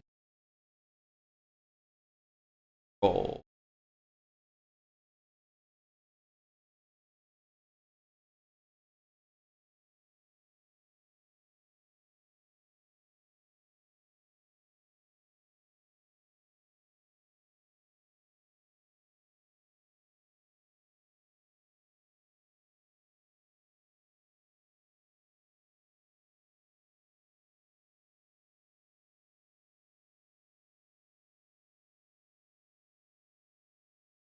What else suggests Hayden? Try another one. I always look at multiple, not always, but always. You know? It depends on how much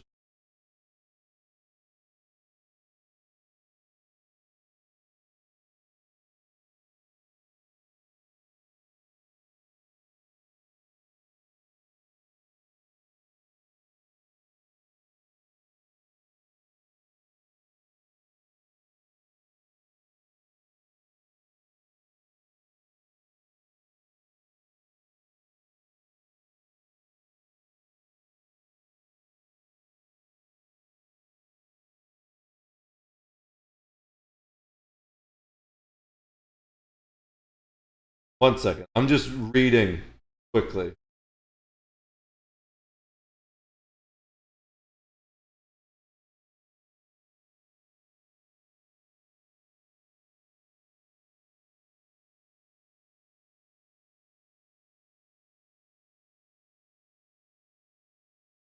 Find a couple more.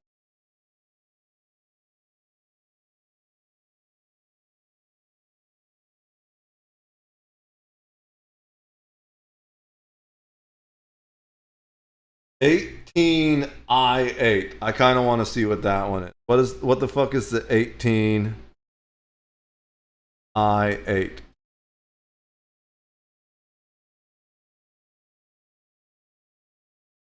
I want to see all the inputs on the back of this. Not even that bad. Looks like the other one. It's got a lot on the front though. The ones that I like are... They have ones that are like, look at this guy. I want something like this. Like, what the fuck is that? I don't know once I get to that level if I'm going to stick with Focusrite though. Because apparently there are other ones that are better competitors. And Focusrite is kind of more like the entry level one. But I've also, in my research right now, seen some things that say that the competitors don't work as well with Linux. So maybe we just stick with it. Here we go. One, probably going to tell me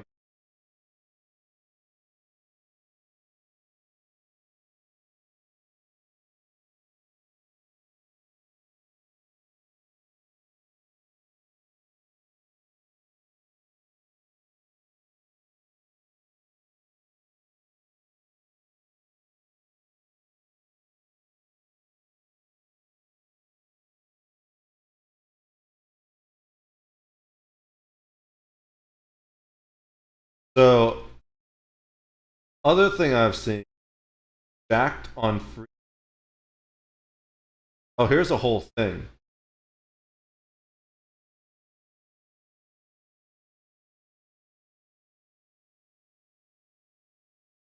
Don't do it.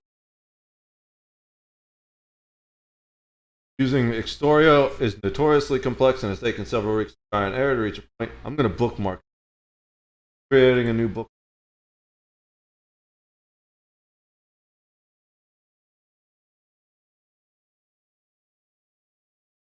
I hate it when browsers side of it.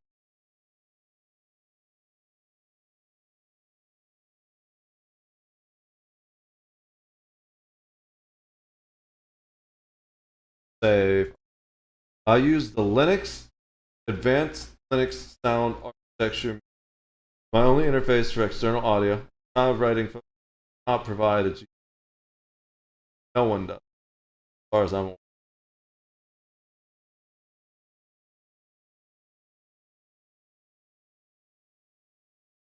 Sounds a bit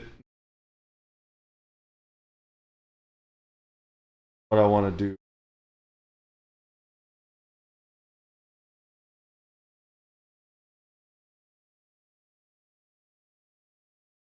Let's try one of the other, and we can come back to that later.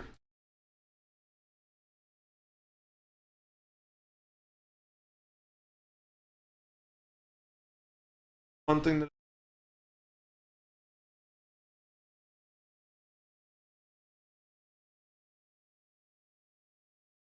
Pavu control. See if I can get sense.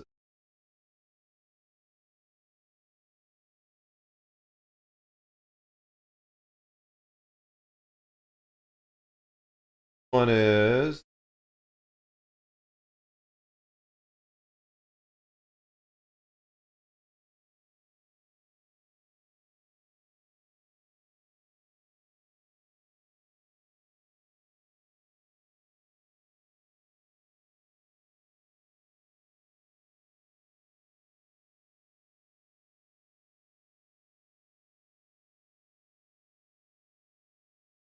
Alright. This one's going back to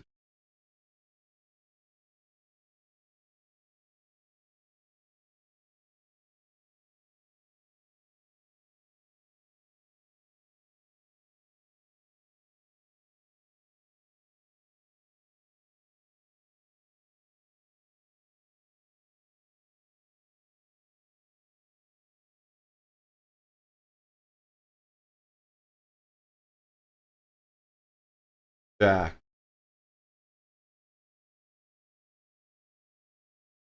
Just, I don't think any of these. Oh, maybe it's Jack Capture.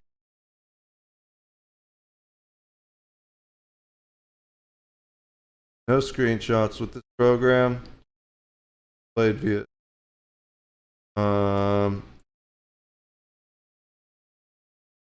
Let me just do a regular.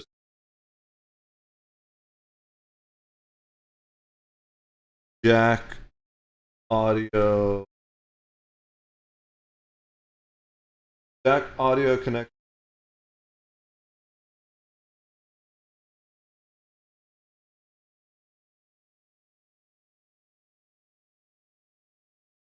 Linux.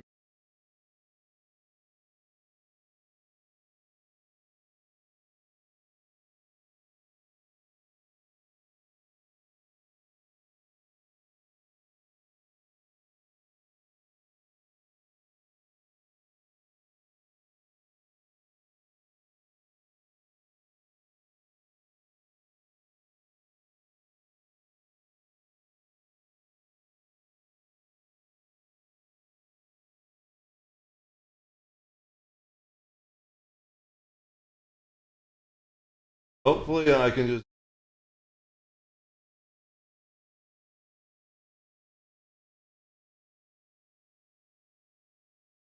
Oh, there was search on that.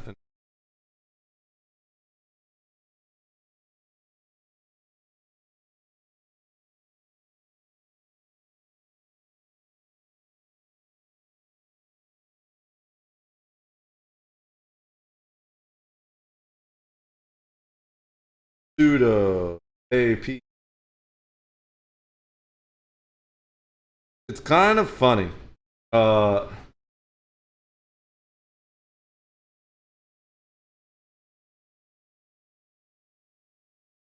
Doing all this Linux stuff, typing constantly, and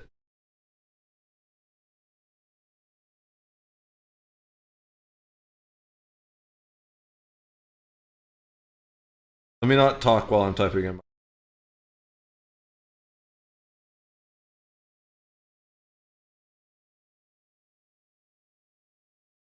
Okay, there we go. Doing all this typing in console stuff and the Linux shit, I haven't seen. Once we hit it, probably. It makes me feel like a real hacker. I know virtually nothing about coding except for very basic. Let me see. If you want to run Jack with real-time priorities, the user starting Jack needs real-time permissions. Accept this option to create a file. Granting real-time priority, memlock privileges, audio group, running Jack with real-time priority minimum. Latency may lead to complete system lockups by requesting all the physical system memory, which is unacceptable by user. Not a multi-user environment, and I want real-time for recording. But then, like, this is like the interface of like 50% of the stuff you do in Linux. Like, this is installing a program. It feels like I'm a hacker. So I don't have anywhere.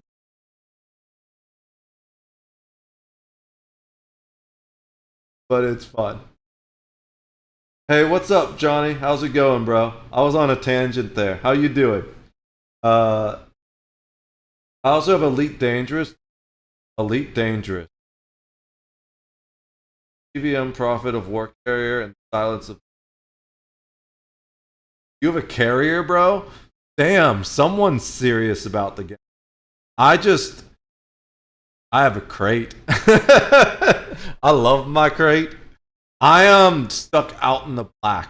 because I was on board the Gnosis when it tried to jump into the Witch Nebula and got interdicted by Thargoids. But that whole encounter was super buggy, and I ended up getting my ship destroyed because I was fighting one of the bugged Thargoids, and like my weapons were passing through them, hit another player. I got a bounty, got destroyed by the Gnosis, and then I kind of rage quit the game. I submitted a ticket to get reimbursed, and they did reimburse me, but by the time I was back in my ship, the Gnosis was gone. So I'm just out there, and I think it's like 20. It was 30 jumps back to civilization. Actually, you know what? I think I ended up messing up a planet land. So I had to do a rebuy, which I was kind of mad about. I had a lot of scan data. I was flying back to civilization doing scan data. It was like 30 jumps or something like that. Because I had a Challenger, like an AX fit Challenger. Pretty sure. So it was like a combination of exploration and combat fit. So I wasn't stranded, but I'm definitely not like nowhere near max jump range. That it was barely engineered at all. I haven't really done a lot of it, but I absolutely love Elite. My friend has it. I'm a mercenary that's allied with PVM. Which is PVM like a character faction or an in-game faction? It's been a while. Let's get this audio.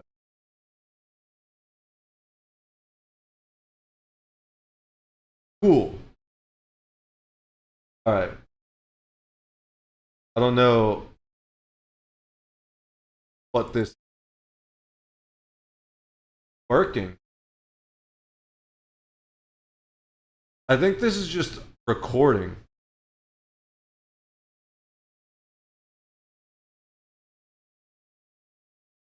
All right, let me do this. Let me search exactly what I need. Yeah, that is what I searched.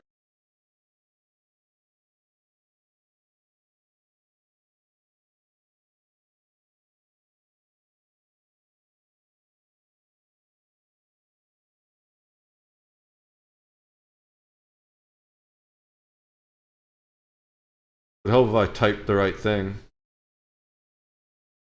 Don't have. Yeah, Pavu can.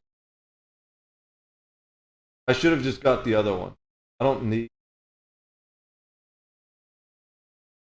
Pavu can. I don't need the. Well, I'll leave it for now in case I end up needing.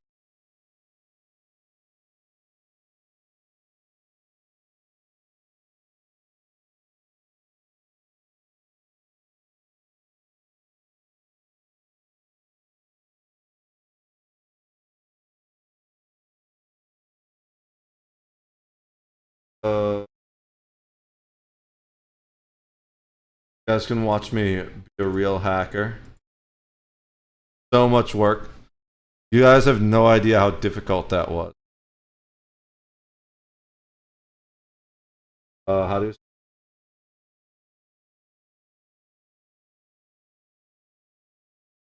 Cool. Apparently this is all I need. So, input devices. I wonder... I like how you can see that it's picking up the fucking webcam microphone. Can we just permanently have this off? There we go. Perfectly silence the webcam mic. And this is crazy. Like, look at how low it is. But you guys can hear me fine, right? Now, oh my god. That sounded terrible. I did that on purpose, though. That just to show you how sensitive these mics are. It probably didn't sound as bad to you guys because I have a compression filter on OBS, but I have a direct monitor, so I don't have a compression filter. Advanced latency. Nope.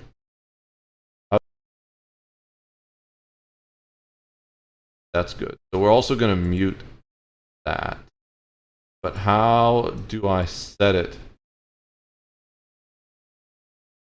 What does that do? That is false. No, that's.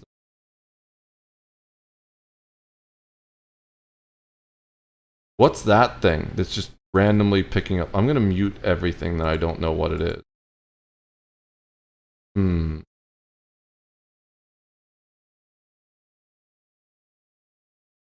It's unplugged, but it's still picking up things. This has a lot of microphones.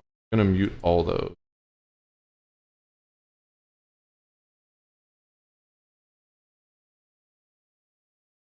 The only thing we want, this, that has its own thing on. Cool. Does this one do? Lock channels together? I don't know if that helps at all. We're going to turn that off. Weird that I don't. It said the option to change this. Oh, here we go.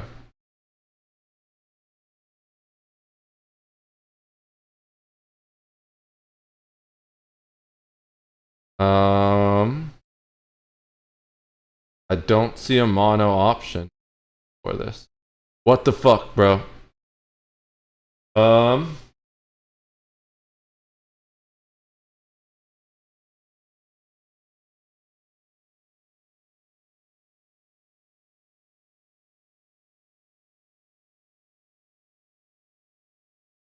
So apparently there's 2 stereo channels, and you disable one? What the fuck is that? Speech dispatcher. Not worried about it. So that's what this thing was. Front left, front right. And if we disable one, it's supposed to make it mono.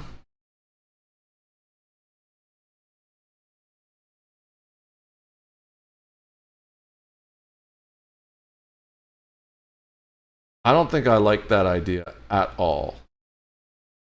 I wonder, let me see if if I can just set things individually.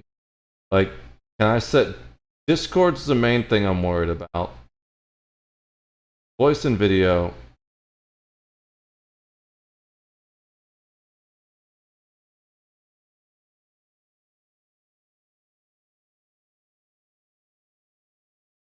It doesn't have an option to set mono in.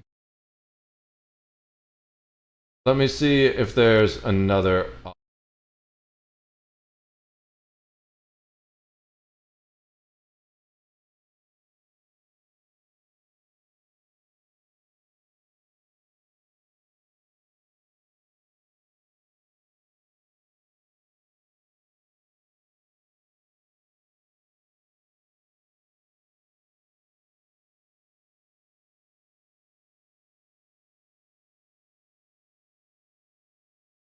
Alright.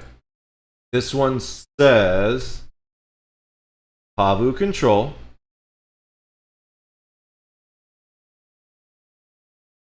Hope this helps. Not sure what that will do what he needs. I'm assuming he wants both. Yeah, I want both channels to be mixed. Preferably what I want. The only way this might be done would be to make a remapped pulse audio device. I've been able to successfully make the stereo channel swapped, but for some reason Pulse Audio poops out when I try to combine the channels. Got this from another site, and this is basically what I did. I added that to the line of Pulse Audio didn't like it once, so I had to remove it. Maybe someone can.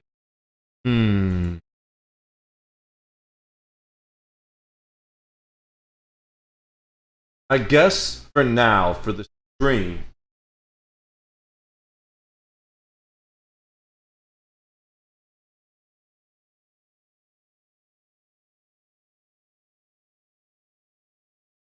Not exactly.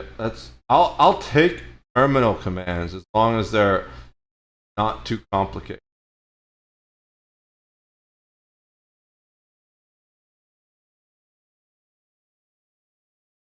Yeah, so down mixing to mono in your video player, what we're doing here. And just like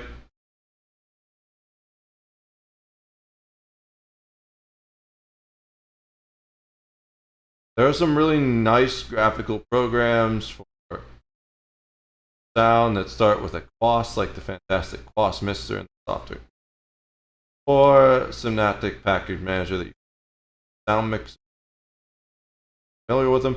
Bring up quas mixer on the right side. You'll have devices where you control your system sound. There's the item system default will show installed sound card devices and various options. Using sliders, which you can turn off. That's fine, dude. The guy is telling this is not complicated to use an audio slider. I hate it when you ask someone a question and they answer everything but the fucking question you asked. There are also various other check boxes. Configuration, desktop mix.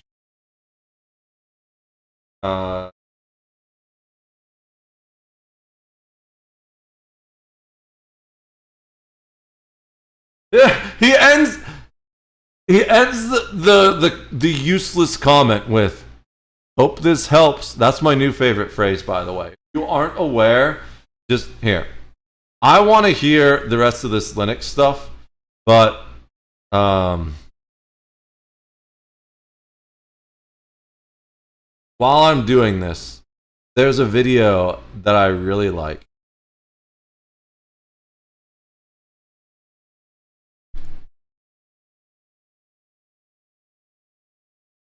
There's been this drama, and of course Tectone was the center of it.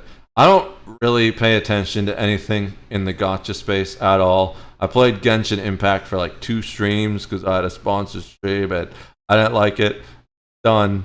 But I love listening to the Genshin Impact drama, and it's fucking hilarious. Is it this one? No, it's before this. Is it that one? Maybe it was this one. So, if you're not aware, Paimon is probably the most annoying character ever made in all of gaming. It's just like this insanely frustrating character that Genshin Impact would be worlds better if she did not exist. And this is the Paimon voice actor. And there's this huge voice actor drama going on with Genshin Impact that I don't want to get into it. But basically, long story short, Genshin Impact is not a union job. And it's important to say that if you're in the union, you're not supposed to be doing non-union jobs. But there are union actors that work for Genshin Impact that are trying to force it to become union, probably so they don't get in trouble for not working union jobs. And some people have gone on strike for other games, and they're trying to force people to go on strike for Genshin Impact as well, even though it's not officially part of the strike, because it's a non-union job. And ironically, the woman, whatever this person is, I think they're non-binary, but that is causing the biggest stink about people not supporting the strike is actually working through the strike themselves. They're like a massive scab, and they're just crashing out on the internet, and it's the funniest thing ever. And I'm just gonna let you watch this video while I try and figure out the rest of my sound issues. I've already watched this once before. I've been telling you guys, the voice actors, not all of them, but a lot of them in the Hoyo community are such rat f***s. It's insane. And Jesus Christ, we're gonna talk about the dumbest one of them all. I've had problems with this person for like 4 I don't need years to now. do this on this. How they were claiming me that I was like maliciously not using their pronouns correctly. How when I was shit talking Paimon, the character, they said that I was shit talking them in real life. And it's like, oh my God, we got so much to go over, but let's talk about this big dumb an idiot real quick. Corinna Boatger. Yeah, let's listen to this shit real quick. Here we go. How to be unlikable as fuck 101. Here's the video for it, guys. Okay, here's the thing. If voice actors, both non-union and union, in a video game want a game to go union, the game should go union. Nobody else's opinion matters. Bro, this bitch is such I can't pause right now because I'm in the middle of typing something in. I wanted to commentate, but let me type this in first. Yes! Good Lord, bro. Jesus Christ. Is anybody shocked that the English voice actor of Paimon looks like this? Good Lord. I typed it wrong again. I swear to God, I've hallucinated this before of somebody standing in my fucking closet. That's it. And YouTubers don't know anything. Oh my God, they don't know anything. Okay, so two things I wanted to say.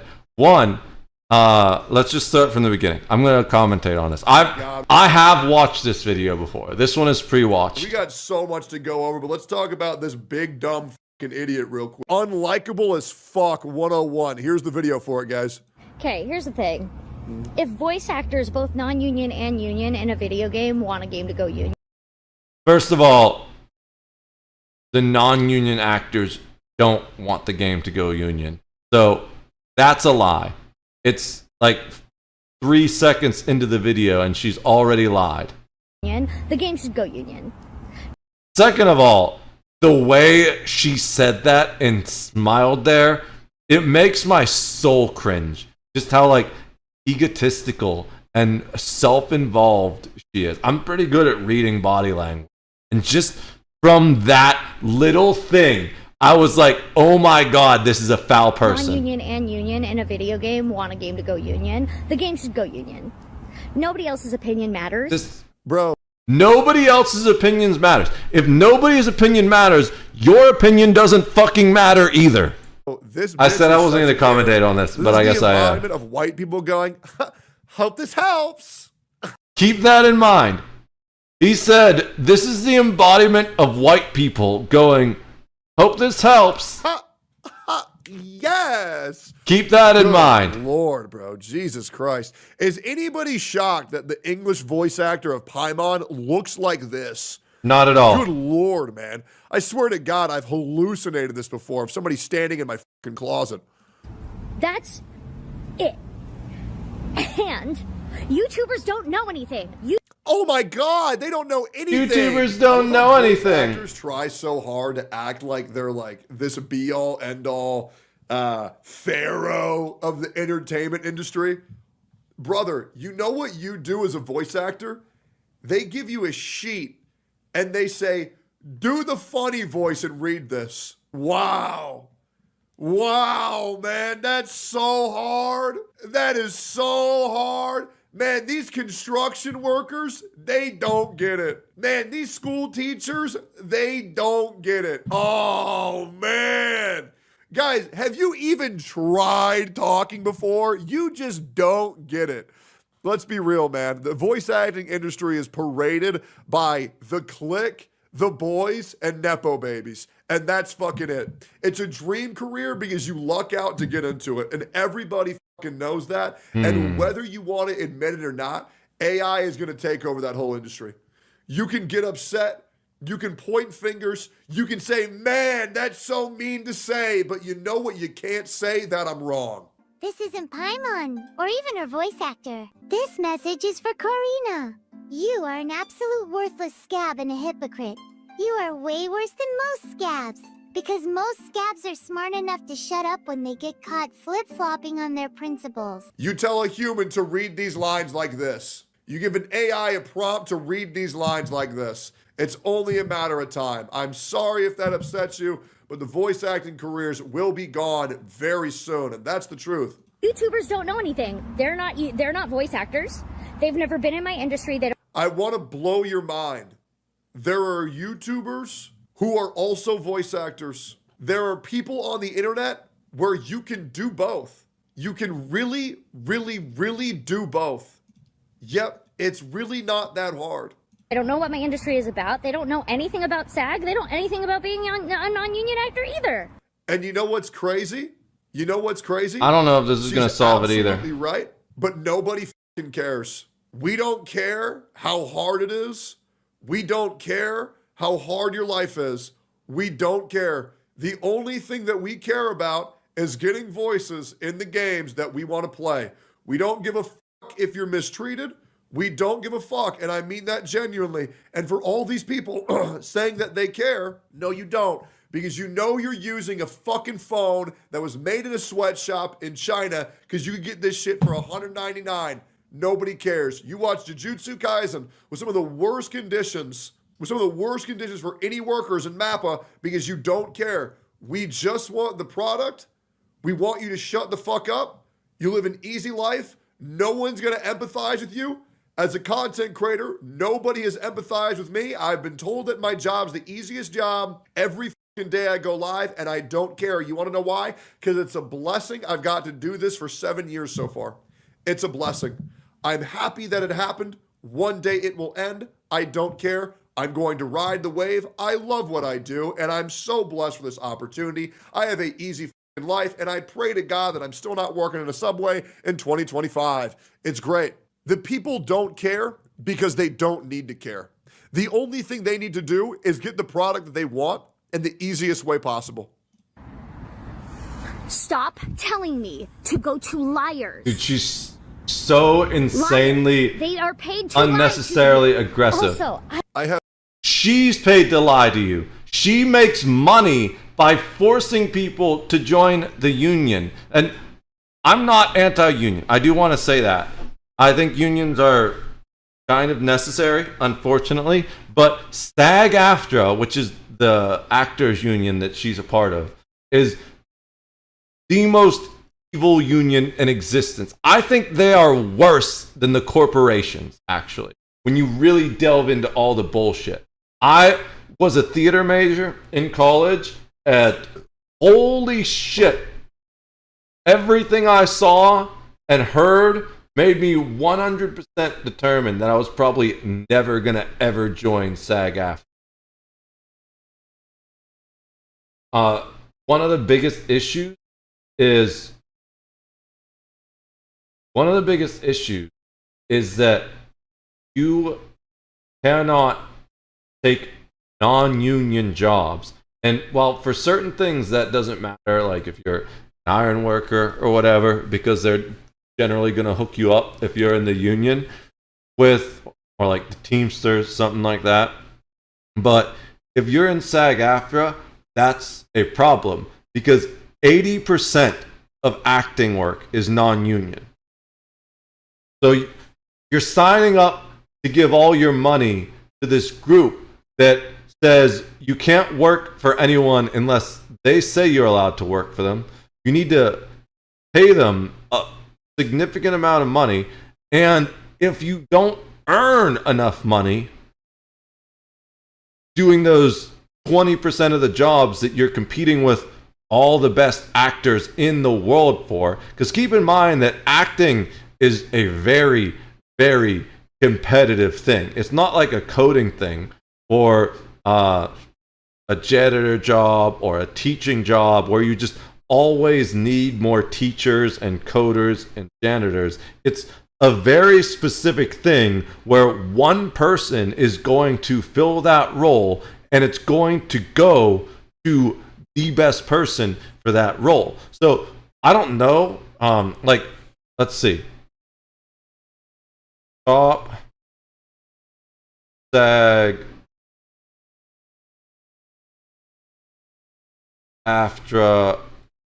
actors. Tom Hanks. Guys, when you join the union, not only are you, I mean, is he in it, actually? It says he got an award.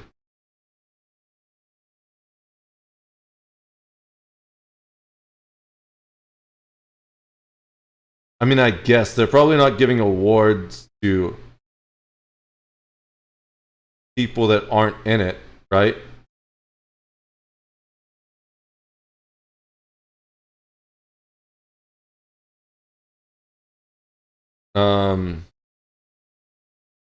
And non-union actors get a SAG award. No, okay. So Tom Hanks and Timothy Chalamet, or whatever the fuck his name is, are both SAG-AFTRA union actors. So not only can you suddenly now no longer apply to 80% of acting jobs, but on top of that, the 20% of acting jobs that you are allowed to audition for, you have to compete with Tom Hanks for them. It's really fucked. So I had no intention of ever joining the union if I stayed with theater. I have no idea who she's referring to. I don't know who any of these content creators who are paid to lie. Let me catch up. Pleasant Void Mercenaries. The station is Colonia 285 sector. Nice. That's cool. I was mostly operating out of what's the fuck? I don't remember who I'm with now, but what's the octopus?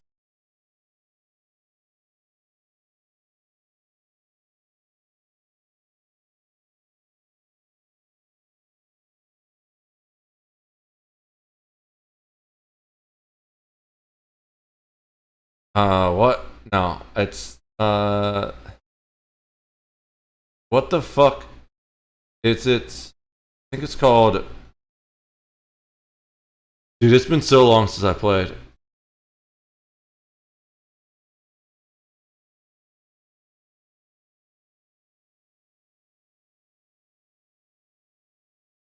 Arma. I think that was not the main system, but like the head system. No, it's independent. Oh.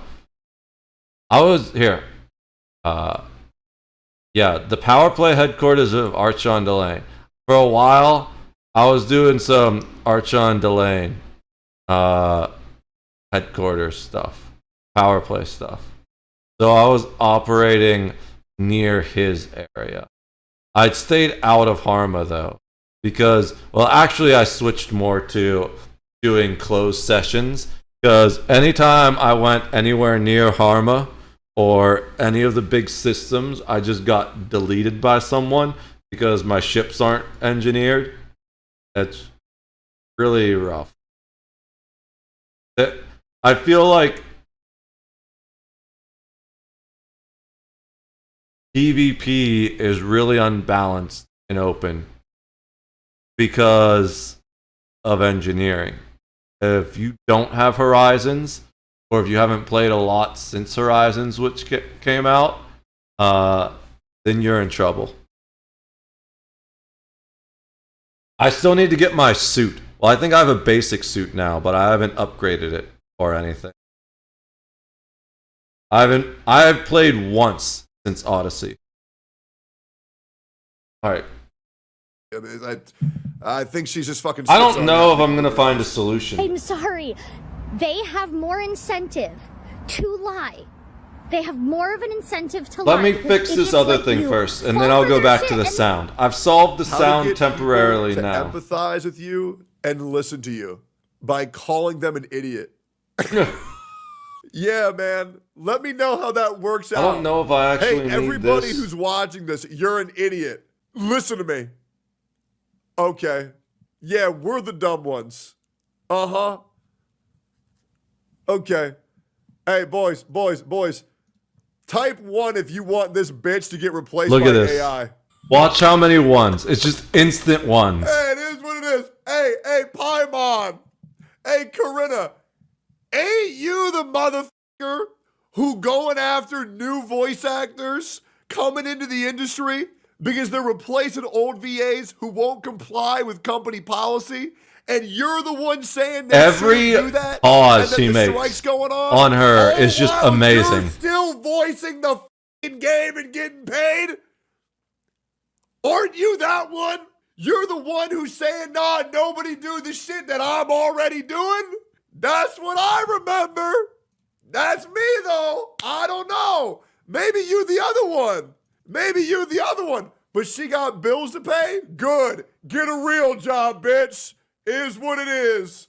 Hey, man. Hey, don't do this shit where you say, oh, these people doing this shit's bad while you doing the same shit. And they get paid for that. Hello? God forbid. I want my industry to actually, like, I don't know, function, and that everybody gets paid and everybody gets, like, health care. Hey, I'll be real. We don't give a fuck.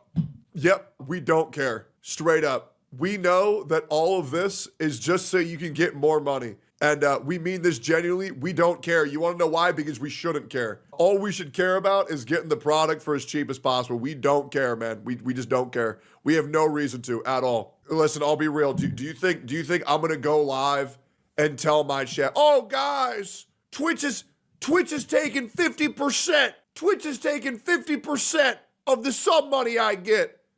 You think I need them to go boo-hoo, so sad? No, they say shut the fuck up. At least you get something. We get nothing.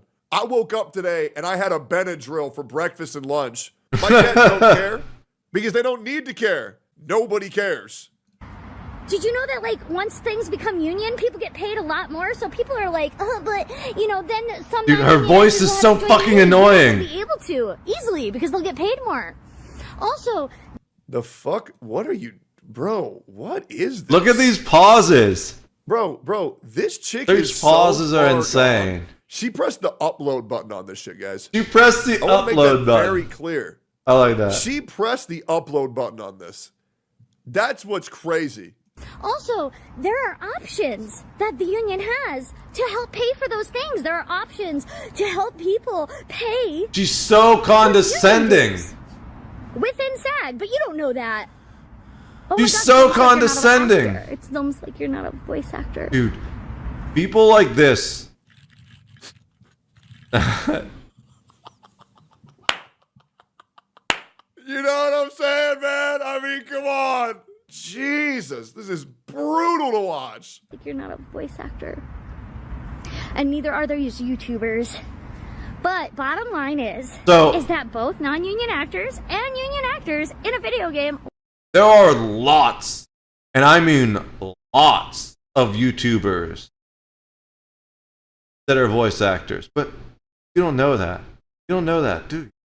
Want it to go union and have wanted it to go union for a long time. So nobody else's opinion that is super fucking wrong anyway matters. Hope this helps.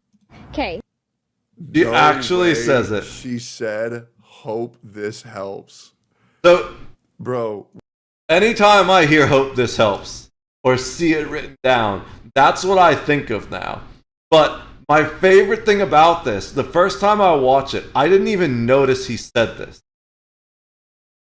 How to be unlikable as fuck 101. I didn't even notice he said this. If voice actors, both non-union and union, in a video game want a game to go union, the game should go union. Nobody else's opinion matters. Bro, this bitch is such a Karen. This is the embodiment of white people going, hope this helps.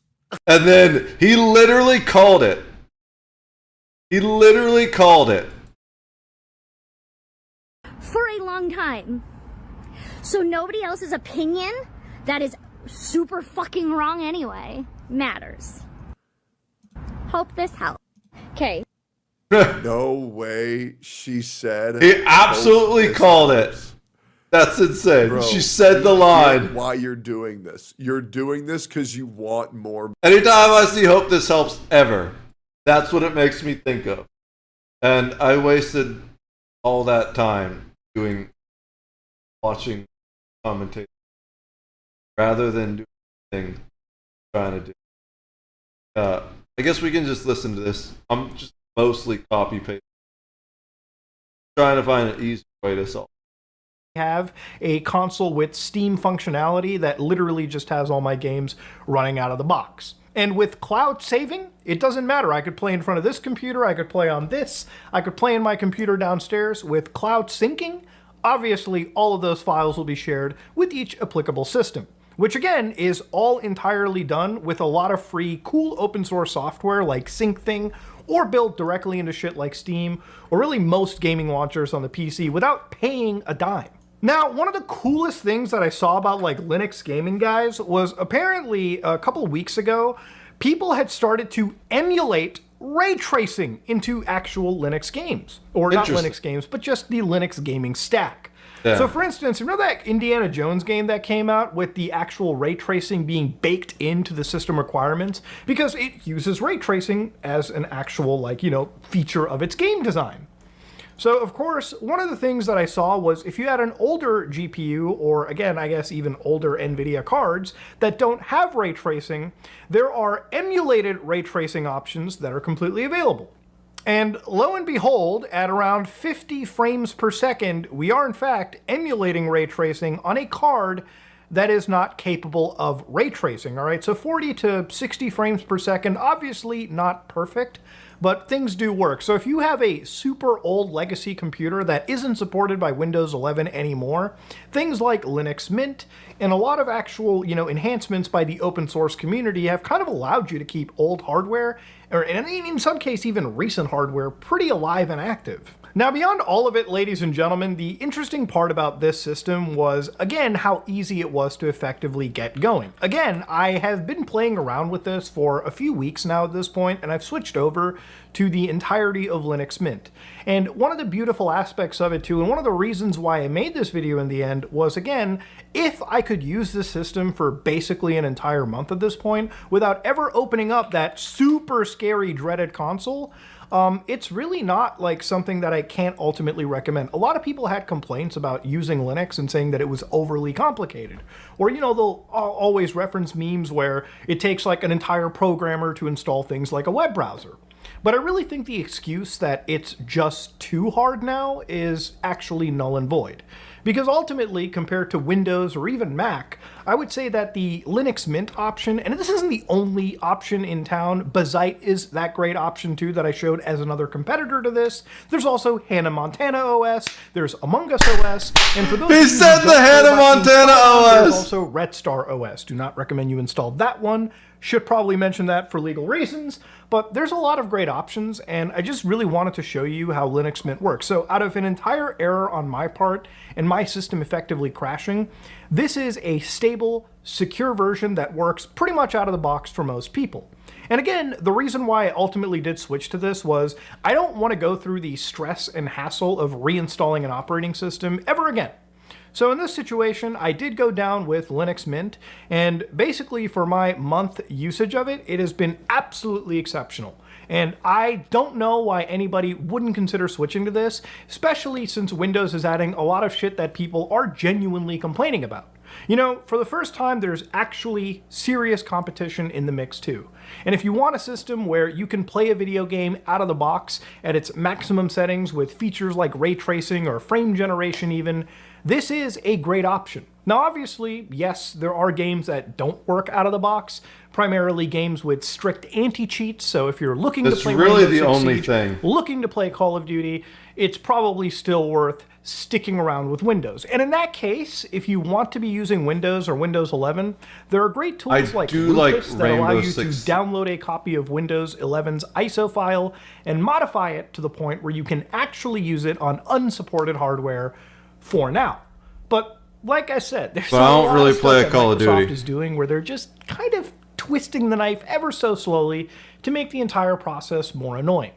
But for now, I highly recommend if anybody wants to switch over to Linux Mint, if you're ever so scared of that terminal or things being overly complicated, this system, ladies and gentlemen, out of the box, is probably the most feature complete, the most comparative product to anything big, corporations are putting out there.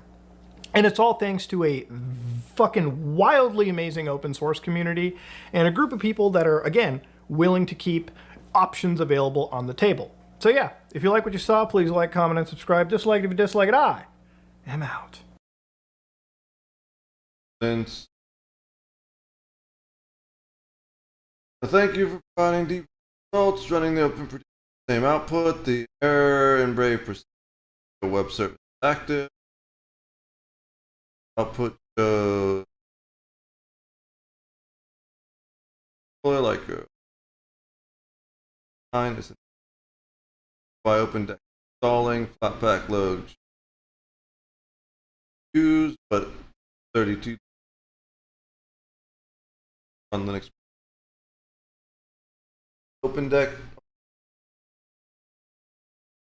Fact why I can't web interface by just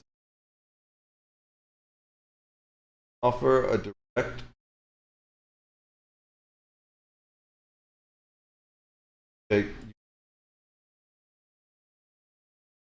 generate, I guess.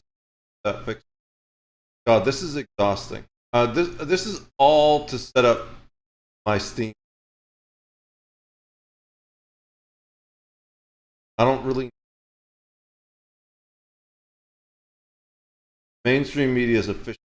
Why is mainstream? Who's revolutionary? Who's famous? Who's handsome? Like this morally good man. I got to tell you something. Be careful who you're making your bed with. Just to contextualize how stupid CNN is to glaze Luigi as a leftist icon. They're glazing Luigi. Dude, I was talking earlier. This is why this type of shit is exactly why the attack on the Pennsylvania governor happened. Because you glazed one guy for doing some unhinged criminal shit, and now it's okay. And people are going to start doing it all over the place. Y'all better start carrying AR-15s and bulletproof vests wherever you go, because shit's about to get wild in this country unless they stop this kind of bullshit.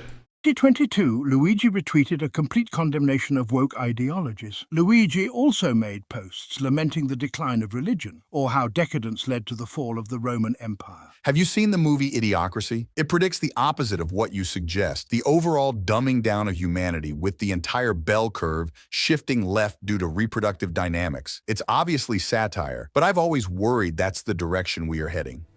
Bro, how? It's not satire. It's actually the truth.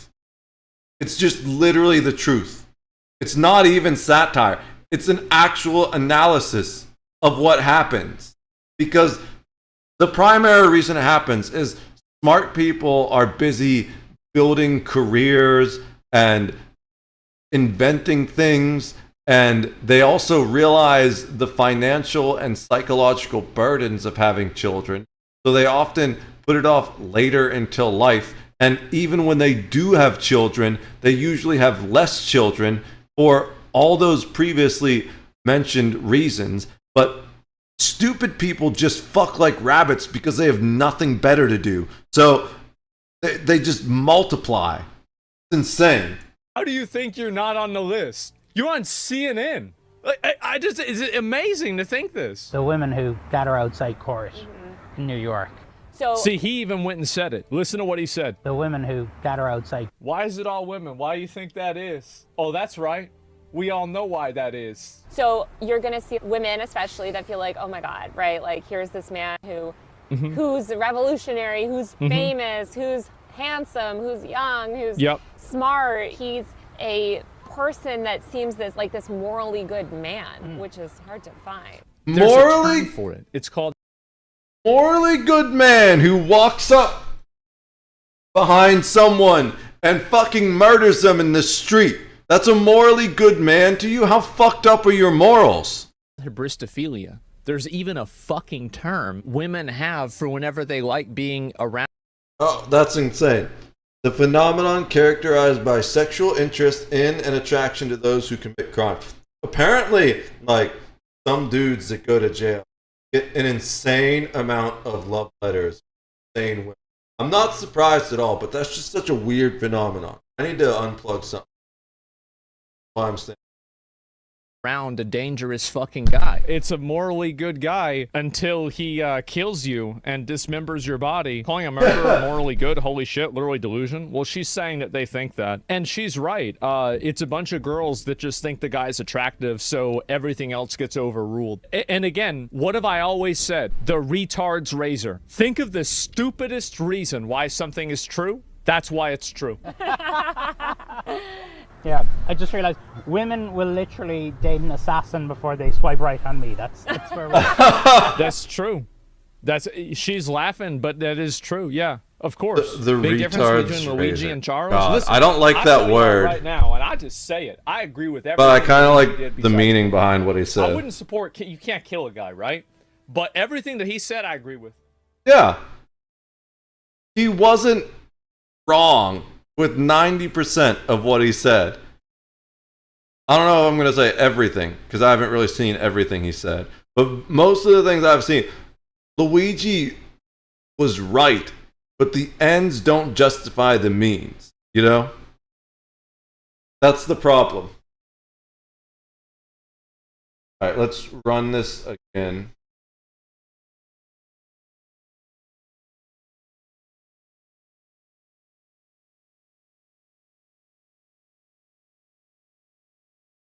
It's giving me identical. Verify the controller's USB cable port.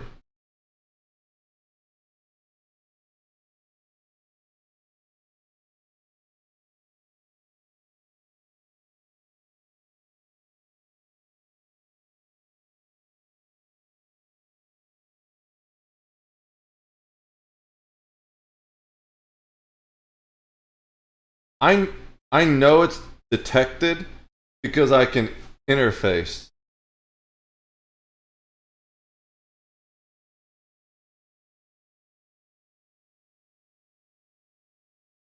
So let's just go ahead to this next thing.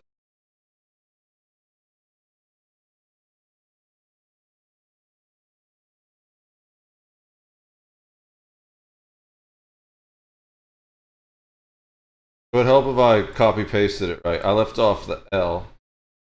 That's an L.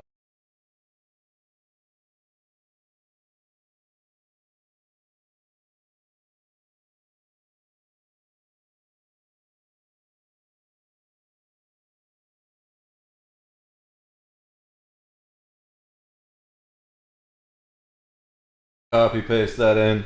Let the AI process it, and I'm gonna put another. I kind of want to eat more food, to be honest. Are we gonna watch this one yet? I don't want to do that. I want to wait until I actually take a break. An hour-long video. Let's listen to this. What did Axl Rose do now? A little loud. Alan Niven was brought in back in 1986 to manage an up-and-coming rock band that had a reputation for being super dysfunctional. So much so that he says no other managers wanted to work with the band at the time. Even their own record label was considering giving up hope. But he took on the role. And a year later, that band would release their breakout legendary record, of course, Appetite for Destruction. And the rest was history. Such a great album. Guns N' Roses. And year after year, Alan would work around the clock behind the scenes to help build this band up into the household name you know today. And in 1991, all of that changed. When he was forced out from working with Guns N' Roses, reportedly due to a dispute directly with the vocalist, Axl Rose. Axl refused to work until Alan was forced out of I've working heard with the Axl group, is a and then problem he reportedly from a brought in lot of another people. manager, one that he had a better relationship with. But Alan says that internally, these days in Guns N' Roses, the band is a shell of its former self, with Axl Rose reportedly making a huge portion of the band's earnings, even compared to the band's iconic guitarist Slash. Here's what he had to say in a I'm not fiery surprised by that interview at all. where he called out the band's frontman, Axl Rose. The former Guns N' Roses manager appeared on the Appetite for Distortion podcast, the 500th episode, and he said that Axl Rose is a control freak, and ultimately it was a dispute. I with mean, the why do you legendary think frontman that pushed Slash him out of the group. has done He so said many ultimately, solo over the years, Axl Rose records has and increased other his power bands? over the band to the point that he now takes a whopping 50% of the income from the group. He said, it's a control thing with Axl. Here's another little snapshot that's illuminating and goes to forming a correct perception. Axl takes 50% of the income of Guns N' Roses now. 50%, okay? That to me is anathema. He is not Guns N' Roses. They were 5 individuals. It was a chemistry. It was a moment. Yeah, that's But kind of Axl wants to insane. be in control of everything all the time. And look what that gets you. A boring solo record and a shitty thing of punk covers. And that's it. Elsewhere in the conversation, he revealed that Geffen Records wanted to drop the band because of how bad things were internally. That is, before they released Appetite for Destruction. He said, they were a bunch of fuck-ups whom Geffen wanted to drop. Eddie Rosenblatt wanted to drop the band before Appetite for Destruction ever got recorded. When I came on board and signed a contract with them, apparently, Rosenblatt told a former Geffen A&R executive that he was going to give me 3 months to turn it around and make it look productive. Otherwise, the band was going. Tom didn't tell me that until years later, by the way. But when I came on board, as far as Geffen was concerned, if I didn't make it look real within 3 months, they were going to get dropped. They were hellions. No one wanted to manage them. Why was I managing them? Because everyone else said no. I mean, none of them wanted to do it. I didn't want to do it to start with, either. The seduction for me was actually Slash. When I realized, oh, he's really intelligent and charming. There's a little bit. That's where I started to get sucked in. But I was an authority figure to them all. Now they've gone through all their advances. They were a complete mess. The label wanted to drop them, and that's where I come in the door. When I walk out the door, they just sold Wembley Stadium. I think I did my job. I think I did my job well. And the way I did my job was the way I had to do it to get results. Now, are you going to say that I didn't do my job? Now, after Allen was booted from managing Guns N' Roses in 1991, he was replaced by the band's own tour manager. But Allen says by that time, he had done all the hard work building Guns N' Roses up into international superstardom. He said Goldstein was the tour manager. He had nothing to do with forming the marketing strategy that I employed. He was the tour manager. He makes some rather extravagant claims of his significance. And the one thing I will say was, yeah, you were significant as the tour manager. You did a good job as the tour manager, and I could ride on the bus to the next gig knowing he was on it. So Doug is a tour manager. That's what he's good at. And let's get something else straight, because this is not an opinion. It's a matter of history we can all look at. And because it's history, it's incontrovertible. The fact of the matter is, once he and Michelle Anthony pulled their coup, what do we get out of Guns N' Roses? We got the Spaghetti Incident and an Axl Rose solo record masquerading under a GNR logo. And, you know, to me, the biggest sin of the record was it was boring. The Chinese Democracy was a boring record, but calling it Guns N' Roses was not honest. It was totally a solo record, and that's all it has been since 1991. So you have to look at it and go, well, Doug, well, Michelle, that worked out really well, didn't it? All those years were lost. Who knows what that band could have done had it stayed together, had it kept its chemical dynamic. Who knows what they could have written in those 10, 20, 30 years. Now, it's clear that Allen still has some strong feelings about that unceremonious exit from Guns N' Roses. He does make some fair points. It does seem like he definitely played a significant role in Guns N' Roses going on to become the global juggernaut of a band that we know today. And then also, after that time, we didn't really see a lot of productivity from Guns N' Roses releasing music. All that time in between records, the Chinese Democracy, one of the most expensive albums ever made. Do people spend a lot of time talking about that? Not really. But it is cool that we see Guns N' Roses pretty much back together now. But at the time, it was just such an extraordinary group. And him being forced out seemed to have somewhat of a big impact on the band. Now, I've linked to this whole podcast in the description. Definitely check it out. That's your latest update here from Rockfeed. Be sure to subscribe with notifications on for the latest news and updates.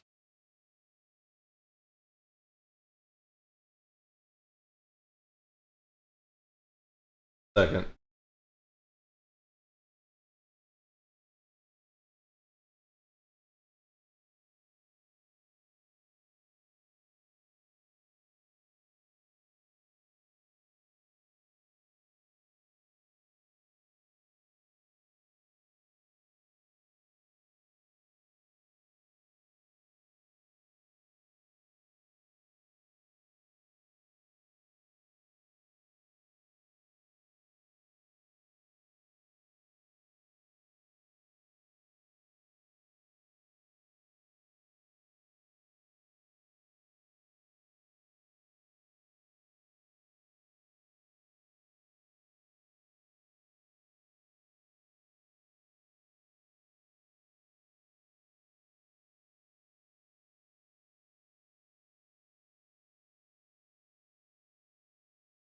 All right.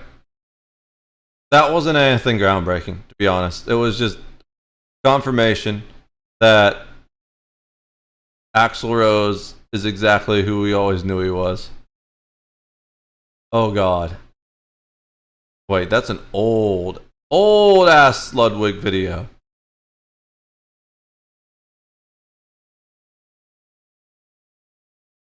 Why is it showing me all this ancient stuff all of a sudden? China exposes Gucci, Prada, Birkin. Most are made in China. I mean, duh. Like, don't. Dude, YouTube is just going down. Do body scans make you gay? Guys, let's find out. Do body scans make you gay? Last night, a short discussion on a podcast I'm really gonna keep changed trying my to figure view this. of the whole universe. It had me questioning everything. It was a discussion about why this one gentleman chooses to get frisked at the airport as opposed to going through the body scanner because he believes body scanners make you gay through shooting you with gay beams. What the fuck? And it hit me like a brick. I never even stopped to think about something like that. Gay beam technology. Who's to say it's limited to just body scanners? How do people come up with these things? At a supermarket, the beams from the scanner are also transmitting homosexuality into your DNA. Nothing is safe. How deep does the rabbit hole go? What if X-rays are all just a big cover-up for big gay? And the X in X-ray stands for X-rated dick goblin because that's what you're going to do after you let the gay beams penetrate you. It's unleashed so many questions for me. Let me go ahead and show you the podcast clip here because he makes some very insightful arguments to support the gay beam theory. It was the Constitution when the Patriot Act was passed. I want this guy to write for me. How does your brain even come up with things like that? Gay beams. Like, oh my God. Someone needs to hire this man as a writer for like an acid trip show or something like that. Right? I mean, give me a break. Like, I had to be molested at the airport to go to Florida, right? Just to get on an airplane because I'm not going to go through the gay beam machine. I didn't let CJ do it. I wouldn't let him do it. Said, you're getting patted down too, buddy. I don't want them turning you gay. What the fuck does that even mean? That's so good. The gay beam machine. I'm very curious. He has to have gone through a body scanner at some point. Did it make him gay? Like, did he go through a body scanner and find himself with a dick in his mouth in the airport bathroom and he's like, damn, fucking body scanners, I know That's a good question. Next time I won't fall for it. I wonder how he got there. Because I've never even heard this conspiracy that body scanners make you gay. Yeah. Because then, by extension, that'd be a huge can of worms if that technology turned you homosexual. That's gay. I'd rather have a man's hands all over me. Yeah, it almost sounds more like just a convenient excuse to just get patted down. Like, no, I just... Like, the beams and stuff, man, they interfere with your, like, circadian rhythm and it makes you, like, crave penis. At least that's what I read about. So no, I prefer like when they pull me into the room and put the glove on. So like I think that's optimal. Keeps me clean, keeps me straight. He's a big hollow earth theory guy and believes in giants. This guy sounds fucking awesome. What? Hold on, we got a little rabbit hole to go down. Let me finish this though. All right, I'm giving up. It appears having a guy touch you all over the place is on its face seems worse, but you don't really know what those things are doing. I'm not giving up. So where the imaging goes. That's the wrong phrasing. I'm putting this on the shelf. Picture of me sort of naked, like no virtual adrenochrome system. Virtual adrenochrome. Oh, I should have interrupted. He just brought up adrenochrome. They digitized adrenochrome with the body scanners at the airport. Fuck. Back there. Yeah, maybe. Maybe. So this guy's just trolling him, and he's taking it serious. Like, yeah, maybe they actually do. Like, oh my God, this is so good. This is so good.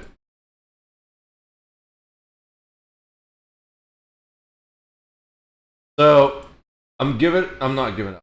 I don't ever give up. I am putting the Stream Deck on the shelf. I'm just going to have to switch scenes manually. Fortunately, I don't do things. Alright. I need to pee. I need to actually just veg out for a second. So normally I don't eat the entire pizza in one day. I save it for 2 separate days. Fuck it. Gonna take this plate upstairs, wash it off, heat up the rest of it, and I'm just gonna watch a YouTube video or two to palate cleanse my brain after spending 4 hours or however it is trying to get all these settings fixed. I've got the scene transitions set up. We finally have a scene transition. I don't know if I like it better than the old one or not. I like the transition itself. I wish the colors were different. But they didn't have this closest one for the colors I like. Now, we also fixed the microphone issue. Temporarily. Kind of. We fixed it in OBS. And it's mono now in OBS. But I haven't figured out how to fix it so it's mono for everything, which is going to be frustrating. There's like a weird hack people said where you can drop down. Like, I'm learning more because I actually misstated something earlier. So the practice I was talking about with using multiple mics, apparently you don't even need to do that.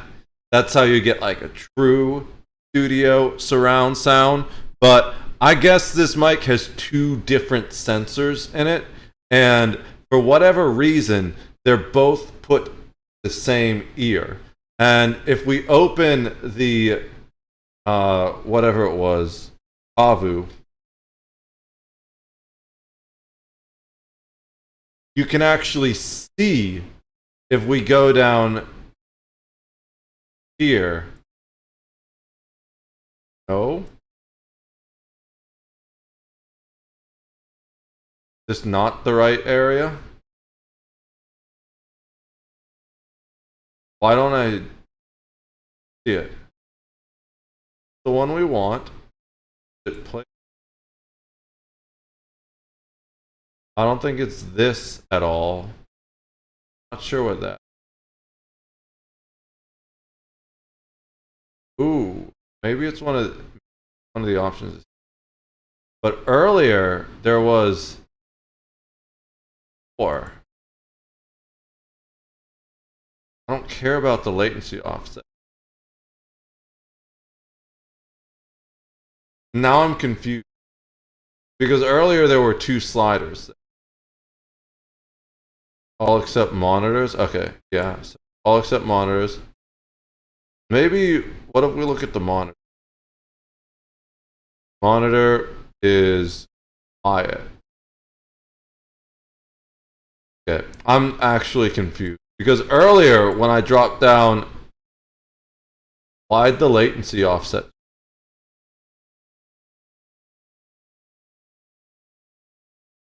Is the mic super offset from my talking now? I'm pretty sure the latency offset just went up. Was I scrolling? Okay, yep, that's why. I think it was -10 to start. So we're gonna put it back to where it was. Hopefully that didn't do anything freaky with my voice. But is it because I locked this? Oh yeah.